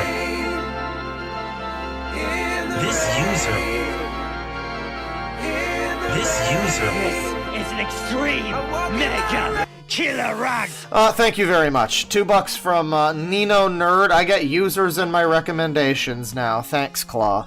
You're welcome. If you find any good ones, let me know. I think we've worked I don't want to say that, because that's like, I will say that so we find someone cool. I think we've worked our way through all of the good users, everybody. I think we're never going to find another good user. It's unfortunate. I don't think it's going to happen. So make sure you send me your suggestions. I am on Twitter now, so, I mean, I guess just tweet them at me if you want. I mean, but I'm on the Discord, too. Let me see here. $10 from Aurelius. I can just imagine him making one of those game trailer reactions to the Peppa Pig game, and he's just in the fucking corner of the video freaking out the entire time. Yeah, it's like Vinny's, Metal Gear Survive reaction, where he just dies in his seat. You know, it would be like that, except, it's insane rage. I would love to see it where it's that, but he's, like, muted. So the trailer's just happening, and he's just dying of rage as that's going on. 11 months from Frenchy French. Thank you very much. This user... imagine some, This user is also the attention seeker. Yeah, thank you very much. Morning stream. Good morning, stream. $5 from Tim Ori. The irony of the most porcine man on the planet complaining about Peppa Pig. You added a couple extra ings on there. Yes. Porcine, I don't know. I mean, he's more like a big rock. Again, I think comparing him to the Thing is finally the correct. That's the one I'm going with. I can see it, though. Sure. $2 from Kanik. I've never seen someone without a forehead before. Well, you've missed out on your boy. $5 from Jafer. It's a veritable cocktail of arrested development, autism, narcissism, stupidity, and neglect. It's like stumbling on a unicorn once in a lifetime. Yeah, I agree. That's exactly what Synthetic Man is like. Oh, you meant Sonic Sega Gamer. Oh, right. Yeah, definitely. 10 euros from Arc Doggo. First time actually joining a stream. Been watching your channel for a long time and just wanted to hop in to say, keep up the good work. Also, this guy looks like Airsoft Fatty, but 20 years older. Wow. First time joining the stream, huh? Was this your first time? Statistically, that was somebody's first experience with Sonic Sega Gamer. Today's early stream, where he screams about not wanting to play the Peppa Pig baby game for babies because he's an adult, but he wants a Peppa Pig game for... I still don't know what his point was. I don't think he even wanted a better Peppa Pig game. I think he just didn't want Peppa Pig games. I don't know. But he was very upset about it, whatever it was. Yeah, I could see Airsoft Fatty. I mean, maybe 20 years older, but... I mean, that makes Airsoft Fatty 8 years old in that scenario, so I don't know. $2 from Nino Nerd. It's so fitting he plays High School Simulator. Yeah, well, he just wants to go back to those good old days. You know, that's what it's all about. $5 from Cabblester. I don't know if he's arguing if Peppa Pig should be like Tekken or Corpse Party by these whack comparisons. Yeah, he really wants Dangan Peppa. That's what he's looking for. $2 from Tide Dog. Have a cookie, Claw. Thank you. You know what? I have cookies over there, actually. I think I'll have one after the stream. Thank you. $2 from Drastic Badger. Good morning, Claw. Was that 4 hours ago? I guess that would have still been in the morning. Yes, good morning. I hope you enjoyed as you watched. 6 months member, Mikey Jesus. This user we're going to rent on a user. Thank you very much. I'm telling the news that DeadwingDork slapped God and his hand exploded. Now what happened is I slapped my base so hard, I lost my hand. You almost got it. I mean, God, I wouldn't even bother sullying my hand touching that guy. You know, he's the one that made Star Wars woke, so I don't need to do that. But yeah, I based so hard I lost a limb. That's the real truth. $5 from Nori Vixen, first live. Yeah, welcome. $50 from Aurelius, once again. Thank you very much. This user no reason, and no background check. Thank you very much. I appreciate it. I hope that this is an enjoyable stream for you, and you found yourself giggling and a hootin' and a hollerin'. $10 from the Strangler. Claw, recommend Dark Souls 3 to the chat. Way better than that shitty Peppa Pig game. Yeah, I mean, I guess it's better. I mean, I would definitely go with, you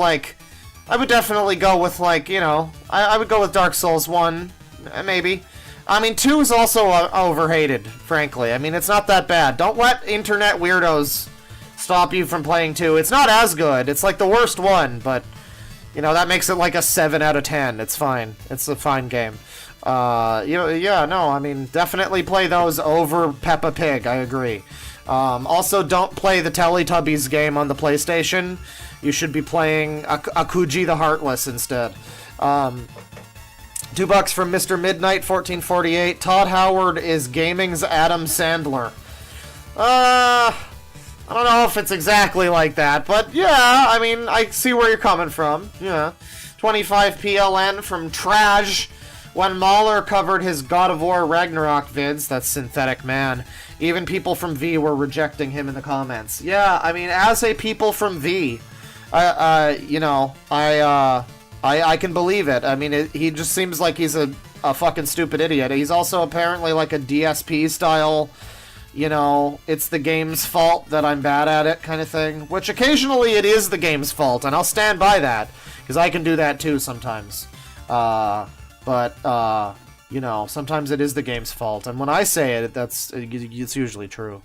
But I would like to see his God of War video, and also his Zelda one, where he apparently defends Loli or something, and maybe catch up on some of this drama. So we're gonna make sure that happens next time that we talk about Synthetic Man. We'll do a stream. I think it'll be me and some of my friends are gonna be ranting. So I think that'll be good. I don't know when that'll happen, but sometime fairly soon, hopefully. $5 from Clunt Ficus. The one day I'm actually busy at work, and you're talking about this goober. Whenever I'm not busy, it's kitty diddlers and dog diddlers. Have some money.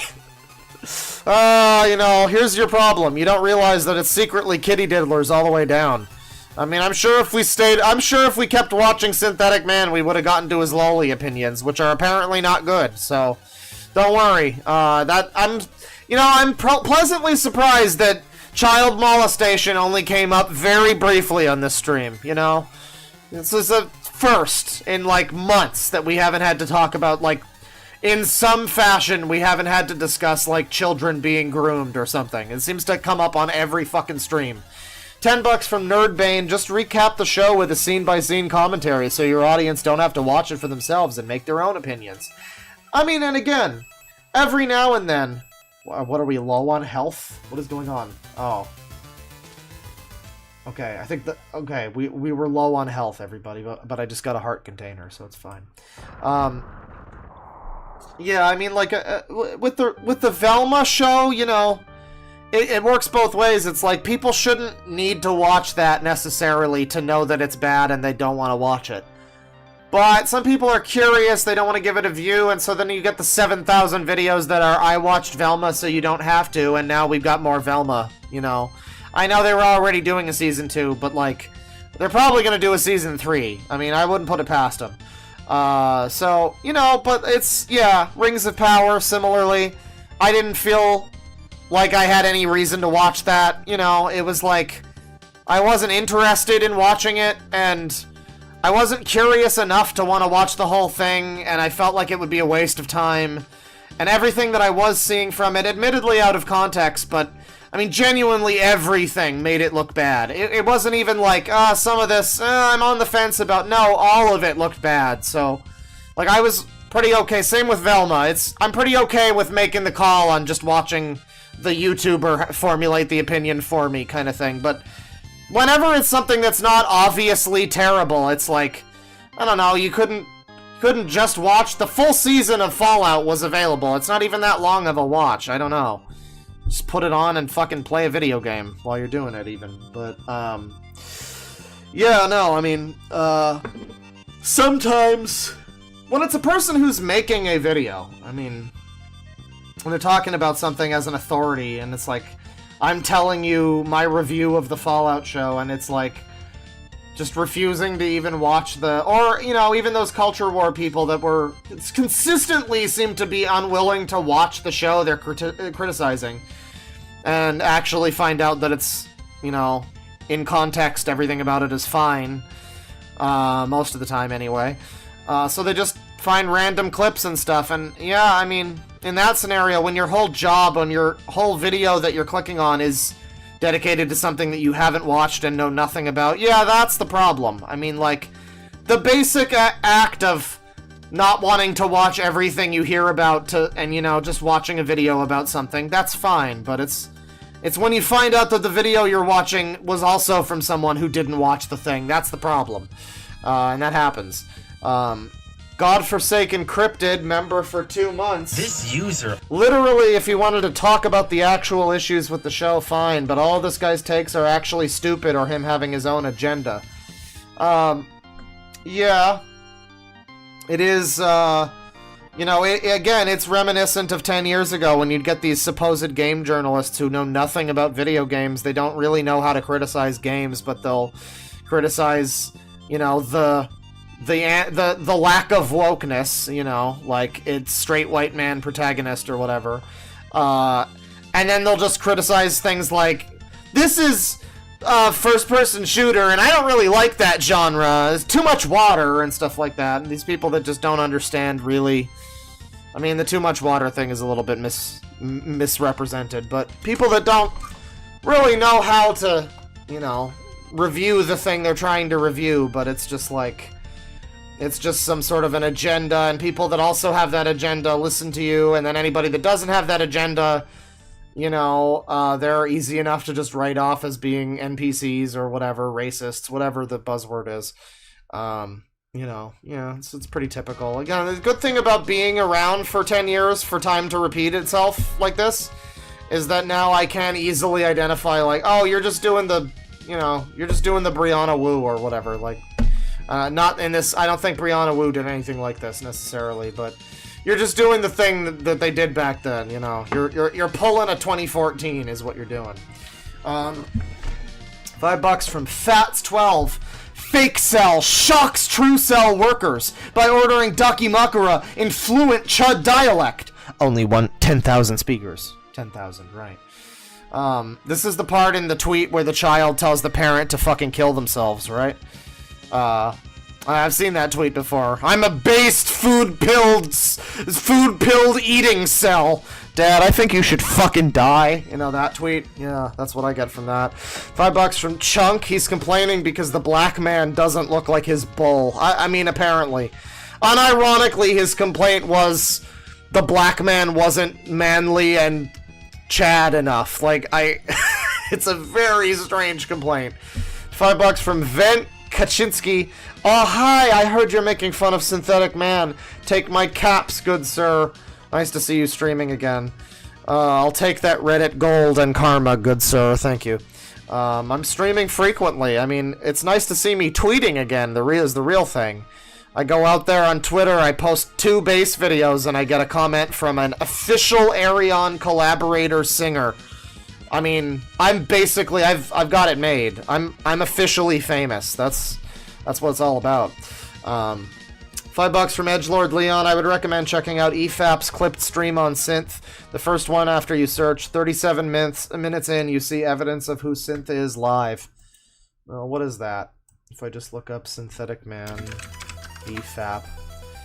And it's the clipped stream. I guess it's... Oh, this is from an hour ago. Wow.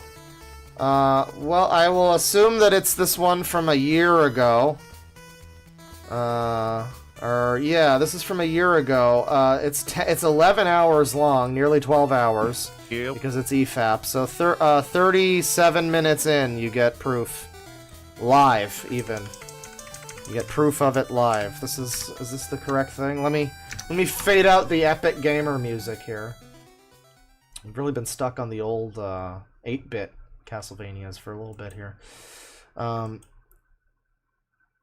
37 minutes in, you see evidence of who Synth is live. Things. Oh, we're getting to the point where that callback to suspicious amounts of women. A lot of people just won't know that. Yeah. That was years ago. That was like Infinity long time ago. War. Dude, Gary suspicious amount of women. Who said that? I remember that. This is it all the time. But I'm like, do you always know where that came from? I don't even know if they do. Frequently. Really, anytime there's more than 2 This is probably not the one. I would assume this is not the clip. This is not, I mean, because it's not a clip, it's a full... Oh, it's, I guess this one, it's maybe not the first one, it's, the absolute state of gamers, dude. I think maybe it's this, the absolute state of gamers, dude. So 37 minutes in here. And what does he say? Let's see. Boring. Just running behind is boring compared to Mueller. A lot of people is pretty popular. He's on like 4 podcasts or something. I'm so sorry that upsets you. He's like, I wish I was on like 1. I am on several podcasts talking about media with people I really enjoy. So just what I do for a living. I wouldn't be surprised if he's on more podcasts than that. Muller's as bad as Act, man. Well, you can judge someone by their friends, right? By their choices and friends, and we know he's around. Oh no, he is. He's an insane piece of shit. He's doing the thing. He's gonna call Mahler a Nazi. He's gonna say Mahler is friends with gun-crazed, very far-right YouTubers. It's gonna happen. You know, someone made an AI for In Praise of Shadows, and it sounds pretty convincing. I mean, I think someone should make an entire expose video that just uses the In Praise of Shadows AI voice. Can judge someone by their friends, right? By their choices and friends, and we know it's easy for someone with no friends to say. Degenerates, right. Somewhat. I don't know if you call that. Hey, it's me. Yeah, boy. Well, you can judge someone by their friends, right? By their choices and friends, and we know he surrounds himself with degenerates, somewhat. Well, Rags does get, like, furry fucking... What is it? It's like... It's not cub porn, it's the other one. Feral. He gets feral porn of his, like, cartoon dog getting fucked made for him. So, as someone who's looked at a lot of things and people that are... that potentially also do that, you know, I'm just gonna say, I mean, I don't necessarily disagree with that specific point. I mean, you know, maybe not the guilt by association type of thing, but yeah, I mean, yeah, I mean, do they have an argument? I'm gonna, if I What did he mean by Yeah, this? boy. Well, Okay. maybe this will inform it a little bit better. I'm ever on EFAP. This is not gonna go Well, well. yeah, he is unironically saying degenerates. I mean, I say degenerate, but it's like for people that are like on that website, you know, or for people that get like. Well, I mean, again, he is talking about someone who gets feral art of like his dog character being fucked in the ass or whatever. Maybe I'm wrong. That's what I've heard. Maybe I've just been fed the misinformation campaign. I might be wrong, but I mean, It's not gonna go well at all. I don't know. You know, it's fine. It's fine. I'm sure I'm just misinformed. There's people claiming that Shoe on Head loves Loli or something. Or no, the claim is, I guess she claimed that something about pedophilia from like 8 years ago, and it's like, I made one tweet going like, I'm kind of getting into watching Shoe on Head again, and I got immediately the force of like, did you know that she said this 7 years ago though? No, I don't. I'm sorry. I'm not sure about that. I don't know.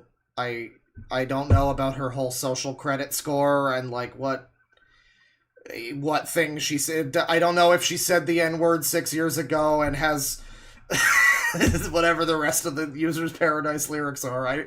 I don't know. I'm not sure, you know. I don't know. But yeah, that kind of like, you know, guilt by association. I can sort of see maybe there's more to the clip there, but I can sort of see what you're getting at. I mean, yeah, he's a big hypocrite. He is a right-wing SJW. I mean, that's pretty clear. $2 from Niall. You don't understand. Asian women look like anime. Well, they're supposed to. God damn it. Man, wait till he goes to Japan and he finds out that like the vast majority of Asian women they kind of have. There's something, you know, people make a lot of comments about British teeth. Not Japan. I don't know why. They should. That's all I'm saying. But you know, just wait until he'll go to Japan and he's gonna have a fucking rude awakening that they are not, in fact, a nation of anime people. A lot of them are very, very attractive. A lot of very attractive women in Japan, obviously.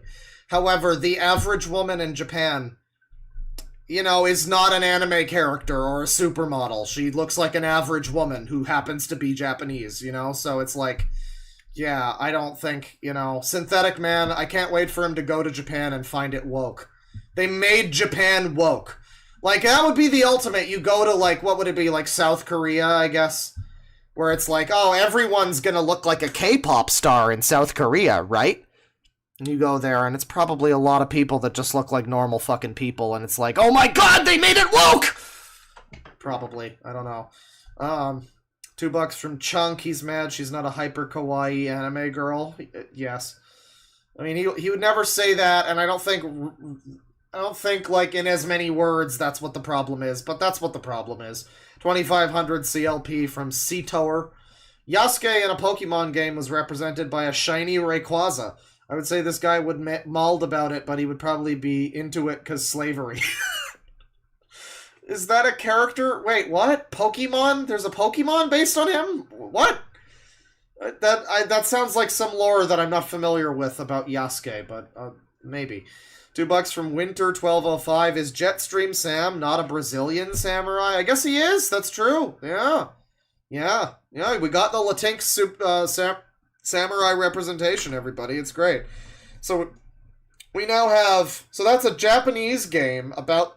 Well, but it's not really samurai, is it? I guess he has like a samurai kind of vibe, but he's not like a real That's a future samurai. I don't know if that really counts. I think it's close, but it's not really. I mean, I'm talking about full-on, like, you know, I want to be samurai, that kind of thing, like Neo or Shogun. I mean, you know, I'm sure that exists for, Afro Samurai, maybe. Again, maybe that exists for black people already. For Latino people, though, the Latinkses, they really need Samurai Mirez. They need it. They need that to be made.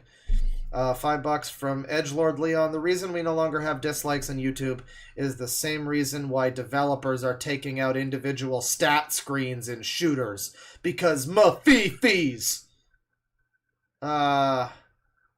Well, I mean, you gotta recognize it's never that simple. It's probably, if that's the excuse that they might use, or why some useful idiots might argue that it's a good thing, and maybe that's part of it, but, like, no, there's probably a much more nefarious corporate reason. I mean, you have to assume whatever they say their thing is, it's probably something worse. It's probably not mafifis. They don't genuinely want people to... I mean, obviously they don't genuinely want people to feel good or whatever, but they don't really care if people feel bad. I think they care if corporations look bad. So they take away the dislike bar so you can't immediately dislike bomb, you know, whatever new shitty product people are not happy with. Yeah, I think that's probably the reason. You know, it's not mafifis, it's ma-company's fifis, basically.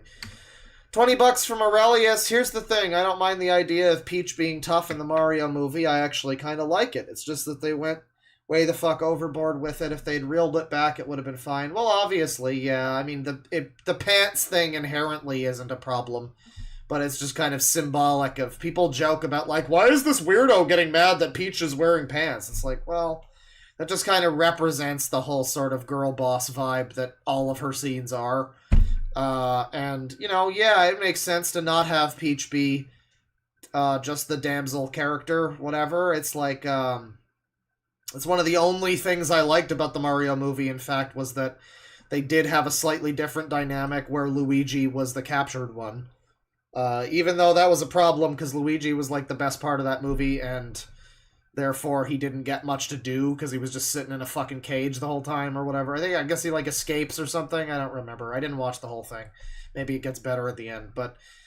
Yeah, I mean, Peach has been, like, in fucking Smash and all sorts of stuff. She's competitive. She's been in all of the competition games. It would make sense that she would not be just a useless character, necessarily. So yeah, that's fine. Let's get the music back, by the way. I turned off the music. Let's get it to, let's just jump ahead to the 16 bits. Yeah. Well, we were on SNES, I think, still there, but that's fine. Yeah, thank you very much, Aurelius, for the 20. $10 from Nerdbane. I hate the I better not say what I want to say or I'm gonna be shut down by the wokies shit. Yeah, we get it, Synthetic Man. You truly are speaking truth to power. I mean, yeah, and everybody knows what he's saying, and again, it's just I don't understand what this thing is for. It's not illegal to be a racist. It's not. And if frankly, if he gets his channel deleted for literally just being...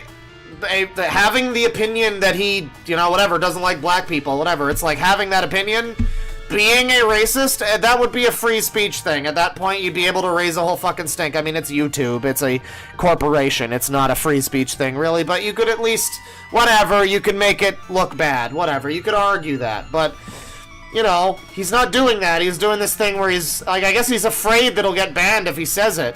Why can't I say it? Why can't I say it? He's afraid that if he says it, he'll get banned, so... You know, but it's like, you won't, probably, just saying that you're a racist. Maybe you would, I don't know how bad YouTube is. I mean, you probably shouldn't just for having that belief, whatever.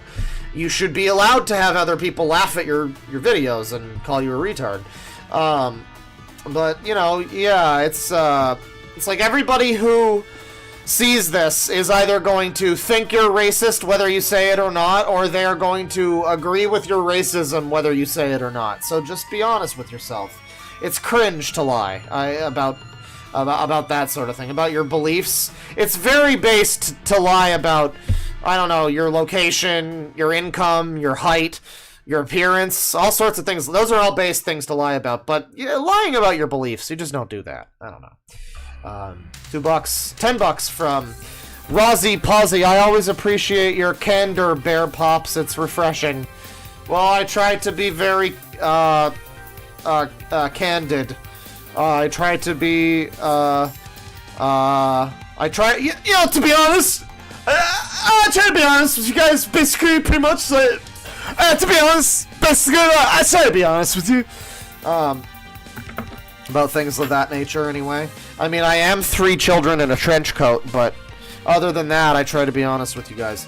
$10, $5 from Kate, 2014. Everyone I don't like is Hitler. 2024. Everyone I don't like is woke. Yeah. Well, don't make no mistake. Everyone that those same people don't like is still Hitler. You just saw the In Praise of Shadows video. Like that. The problem is, it's not that that's gone away. It's that that's still a thing. But now the other side is also just as annoying. So that's the worst part. $5 from Fibonacci Sequence Titties. It's funny this guy doesn't think he's a Redditor. It's not the Reddit on your browser. It's the Reddit in your heart. You know, it's not a lie if you believe it, Jerry. Yeah.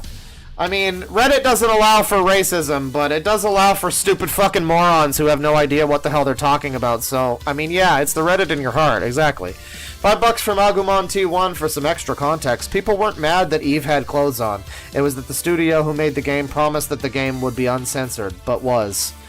Well, but it wasn't really, though, and the censorship was like a fucking, like, patch over her vagina. I mean, yeah, I guess it's a slight change from what they had advertised, but they have a bunch of other sexy outfits, too, so I don't... It's a very minor thing to be so upset about. It's... Technically, I guess it's false advertising, but... I mean, it's still a very sex game. I don't know. People have some weird issues with that fucking game. Ohaim has become a member. Thank you. $5 from Dartagdan. I feel like this man just hates everyone, lol. No, he likes Ratchet and Clank for the PS2. He likes him. $5 from Autistic Wolf. Why didn't they just use this lady in this face model instead of the self-insert? I think it's because the actual lady looks like she has Downs. Well, that's not true. The actual lady looks fine. You're just being mean. The lady looks fine. She doesn't maybe look that much like MJ, I guess. But she, you know, looks fine. I thought that MJ looked fine as the way she did in the game, and then I found out that it was probably based on that lead writer, which... Again, I had my rant. It's got its own whole reason to rant about it that's unrelated to self-insert, but I guess that's maybe an element. I don't know. I just don't think it, you know, at the end of the day, it's that big of a deal, really, when you take it all in context and you're not stupid. But I mean, I maintain that it's very weird that if they were going to ultimately do that, that they didn't just hire that lady. She's already the writer. Just make her be the fucking whatever. Why? This is what they did back in the day, you know? Back when they were making like Rare games for the N64, they didn't hire a cast of fucking voice actors. They just got the developers from around the studio to do their voice acting for all of the characters, if they had any, or just do you know. And it's like they didn't fucking have to hire out for that. They just, you know, they were fine with just going in office, and that was fine, you know? But now it's like, I mean, I guess, yeah, lead writer, it comes across a little fucking weird. I'm not gonna deny that. It does make it seem like a self-insert, but if it is, I mean, I guess it's a self-insert that's just not done that terribly, because again, the MJ stuff, you know, I just haven't been convinced in all of that it was anything other than a reasonably mature relationship story told within the confines of a superhero story. $2 from Keygrass. She's one of the worst female characters ever! Yeah, she's worse than Peter Griffin, I swear to God. $5 from Ghost of Myrna. His emotional intelligence is pretty much non-existent. It's always the world's fault when these people don't understand how to human with other humans. Well, again, SJW behavior. It's this, like, the world needs to change, not me. I am fine. Everything I do is great and valid. And everybody around me has to change the way that their fucking brain works so that they can, like, you know, they can fit me into their lives because I'm so fucking special. It's the same kind of shit. I mean, it's so similar, and you could make a fucking 100 entry list of all the things that, you know, sync up perfectly with 2014 SJW traffic cone rape rhetoric. You know that lady who got raped by traffic cones in GTA? who claimed that, like, she was being physically sexually assaulted in a video game. Yeah, she's actually one of the lead writers at Insomniac now, the people that made the Spider-Man game. So, I mean, you know, God is dead. Whatever I gotta say. You know, I mean, like, I'll tell it to you how it is. God is dead. You know, but $5 from Samuel Weatherington. Could you say this in order? In order to defeat the kitty cravers, we have to eat our daily amount of crazy boot whole bread. Yum, yum, yum. Get cracking. Crazy hamburger. Yeah, the kitty cravers. Is this like a Nick Her type of thing? Is this one of those? Nicholas Her? My friend Nicholas Her? Is that what you're trying to get me? I think I might have missed it. I don't know. But yeah, we gotta eat the whole crazy butt bread and stop the kitty cravers. Exactly. €5 from Fall Silently. Club Doom's been watching Control-Alt-Delete recently, and I can't watch that intro without hearing your lyrics over it, God damn it. I don't remember my lyrics over it. That's funny. I hope he enjoys. I would like to return to Control-Alt-Delete at some point because I want to read the Analog and D-Pad series. I said on stream, that was months ago, the last time I did Control-Alt-Delete, by the way, but I said on stream, like, you know, Control-Alt-Delete, there's a very funny, like, there's a part where they reboot Ethan and Lucas, and they become, like, superheroes. We talked about this on the podcast recently. But yeah, it's the Analog and D-Pad thing. That's where they do it, and they wind up fighting. They wind up. I don't know if they fight him, but they wind up talking about a kid who commits a school shooting because and before he does it, he goes, "Fortnite rules. Last man alive wins," and it's like a scene that's meant to be taken seriously. So yeah, I think it would be good to maybe read some more Control-Alt-Delete sometime. That could be fun. I hope Club Doom's been enjoying it. $2 from Aurelius. I was a hootin' and a hollerin'. Thank you, Claw. I'm glad to hear it. $5 from Thomas Kessler. Sorry to interrupt, but I hear Super Castlevania 4 music, and I'm curious what you think of the franchise. Thoughts on the new anime season? I got really bored with Castlevania Nocturne really quickly because it was woke. No, but I don't know. It was just not... It wasn't grabbing me. I wasn't super into it, which was a shame because I was more invested in that at the outset than the original Castlevania show, because I'm more into like the newer games. When it became anime Metroidvania shit, less NES platformer kind of thing. That's not really my era, but you know, I really liked the old show. First season was a little rocky, but it righted itself eventually. It's got some problems. It's not perfect, but it's overall pretty good adaptation, you know? I like that. Yeah, I mean, Castlevania-wise, I'm gonna be the synthetic man of Castlevania real quick, and I'm just gonna say the best Castlevania games are the two that were on the PlayStation 2, Lament of Innocence and Curse of Darkness. There you go. Enjoy that. Enjoy my cool opinion there. For those that aren't in the know, those are like considered kind of boring and not very good. Those are the 3D ones that were on the PS2. I really like them. They got great music, really fun boss fights, good combat. Second game has a whole like RPG kind of system where you gotta like you raise Pokemon basically and evolve them. And yeah, I mean, I really like both of those. It's basically Symphony of the Night, but kind of as a boring character action RPG. The thing is, the level design is boring, is the problem in that game. Lament of Innocence is fine, but like in Curse of Darkness, all of the levels are just hallways. It's really a shame. The great thing about the first Castlevania series on Netflix was that it actually incorporated a lot of Curse of Darkness into it. It had Hector, it had Isaac, it had Saint Germain and the Infinite Corridor. All shit from Curse of Darkness, which I guess makes sense because it's like the prequel to Castlevania 3, or I think it was the sequel, technically, to 3. And that's what, you know, that series was kind of based on, but yeah, no, I've always liked that game, and the other one on PS2. I don't know, I like 3D games more, you know, I'm I'm a millennial. I'm not a whatever gen that is that likes, SNES or whatever. I mean, I can appreciate those too, but typically I tend to go more for I tend to rave for Castlevania 64 before I would probably want to play like, I don't know, the Genesis one or something, Castlevania 64 is pretty good. I have a very fond memory of getting to the end of Castlevania 64. I didn't finish it, but I got to the final boss. It was another one of those where I got all the way to the ending and I just stopped.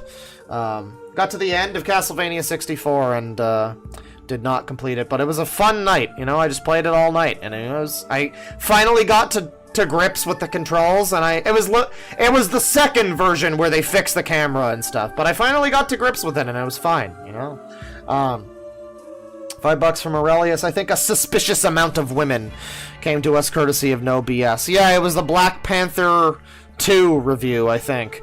$2 from Monster Titty Hunter. The Jason Gomez song was Tears of a Dying Angel. I don't even remember that. I'm getting Alzheimer's. There's like a Control-Alt-Delete song. There's Jason Gomez song. Oh, Tears of a Dying Angel? Okay. Oh, I get what you mean. I get what you mean now. I know what you're referencing now. Hang on. Okay, Castlevania music is all well and good, but hang on. So it's Rhapsody, it's Power of the Dragon Flame, and it's, what is the name of the song?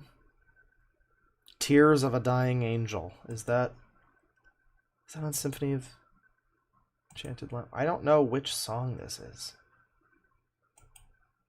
Tears, here. I want to hear the Jason Gomez narrator. I want to hear it. Tears of a Dying Angel, Rhymes of a Tragic Poem, The Gothic Saga 1. Let's hear it. Let's hear it.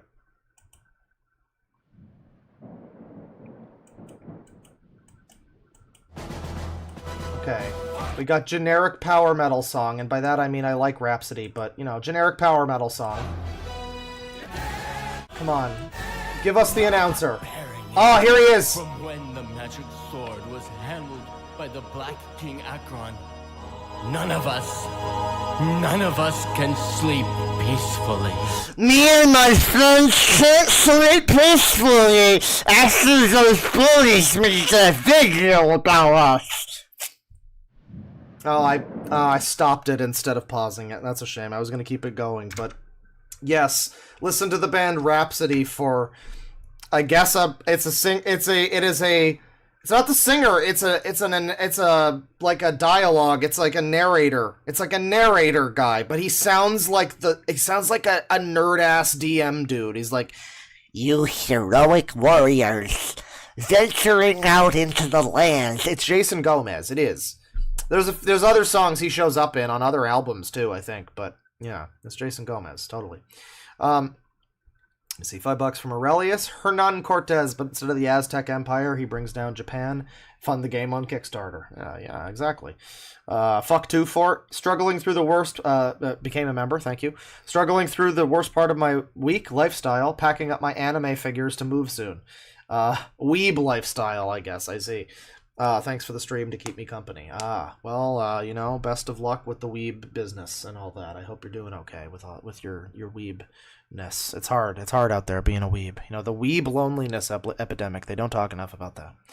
$5 from the almighty lowly. The most I know about Synth is that he's one of those save the West types. But he once went on a drunken rant about why Fuda is better than actual women. Yes, we've mentioned that. I didn't know it was like a drunken rant. I don't know how people knew that information. I guess that's how. Yeah, he'll talk a lot about how they're man-jawing all the females, but then I guess he'd like that, wouldn't he? $2 from Shun Kurosaki. Weird how many super haters are chasers. So yeah, I mean, would Fuda count as a chaser necessarily? Because that is fictional. Fuda is to trans people what lolly is to child porn. That's probably a bad comparison. But it is drawn. It's fictional, right? So it's like, does that necessarily equate to him chasing after? I guess it would. I mean, If you make that comparison to like Loli, then yeah, you know, A would equal B in that scenario. But I don't know if necessarily, but it is just it raises some questions. He seems like he's, you know, he's not quite whatever secure in his sexuality or something. I guess. 2 pounds from Niall Scott. I crave Pamper Chew update. Too late.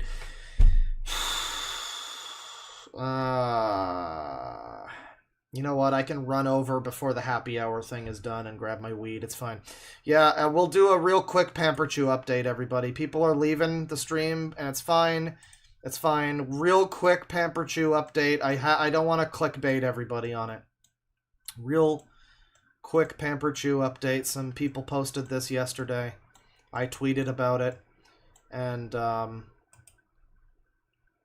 okay, so we got a couple of Kiwi Farms posts here.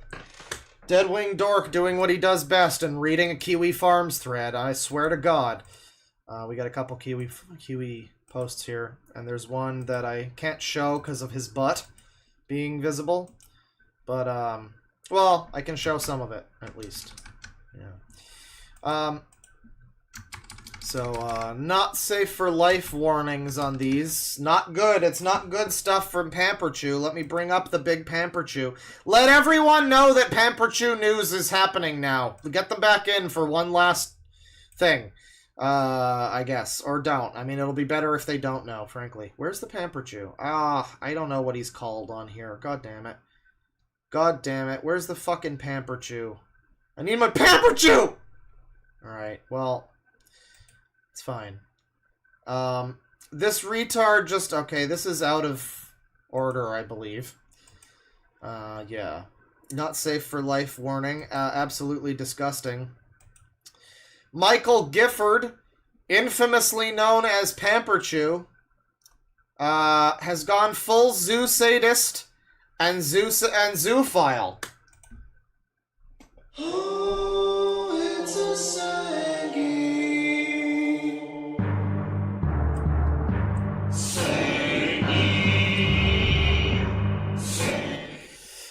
He is filming himself, see below, he now claims it wasn't him, raping dead rabbits and sharing the footage in Telegram groups.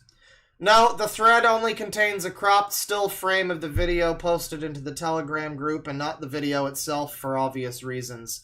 Edit, Michael Gifford now claims it wasn't him in the video, but that it's one of his favorite videos, and he always wanted to do that. Oh, well that's okay then. I guess maybe it's like a legal loophole. It's like, legally speaking, I guess it's fine then, right? Sure, totally. This retard just posted a video, presumably of himself, fucking a dead rabbit on a Telegram group chat to the horror of everyone who saw it. There is a cropped still available from this, but for very obvious reasons, it's not, like not wanting to commit a felony or get shit kicked from here, I can't post it. People are apparently working on reporting him to the police. To sum the video up, someone, probably Pamps, was on their knees, upright, on the bed. A blonde, shading to brown, rabbit is between his legs. He then proceeds to fuck what appears to be a hole in the rabbit's stomach for around 1 minute and 50 seconds. I did not see the end of the clip, however, did a quick skim and seemed to be consistent across the runtime. I'm now going to bleach my eyes. Oh, someone's getting their car stolen. They did not care for this news. Come on, dude. There we go. Spoilers graphic here. I don't know, A, how I could legally disseminate this online, B, have this on any of my devices without it being a crime in my country, or C, get away with posting it here. If this can be figured out, I'll get it to you. For now, this is the best I can do. This image is NSFW and thankfully cropped, and I mean, you can see there's a naked man there.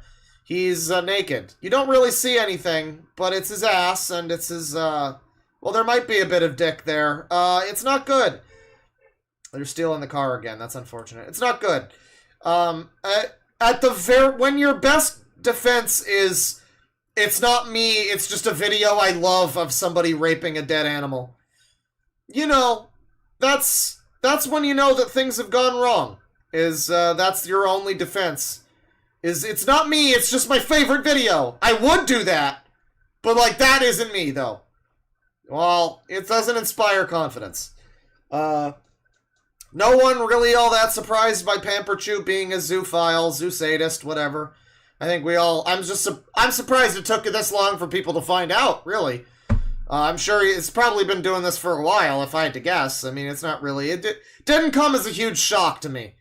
But you know, pretty shocking stuff regardless. So there's the little update there. Thank you to the Kiwi Farms users who have coagulated that information, and thank you to who posted it here. DeadwingDork posted it on the Discord, so thank you. And that'll do it for the stream. Little horrifying nightmare to close us out. Yeah. Stretching. Alright, thank you everybody for watching. Have fun with not watching the stream. Penis, go fuck yourself. Eat shit and die. Retweet my video about the pedophiles. Check me out on Twitter for videos where I play bass. And fuck you.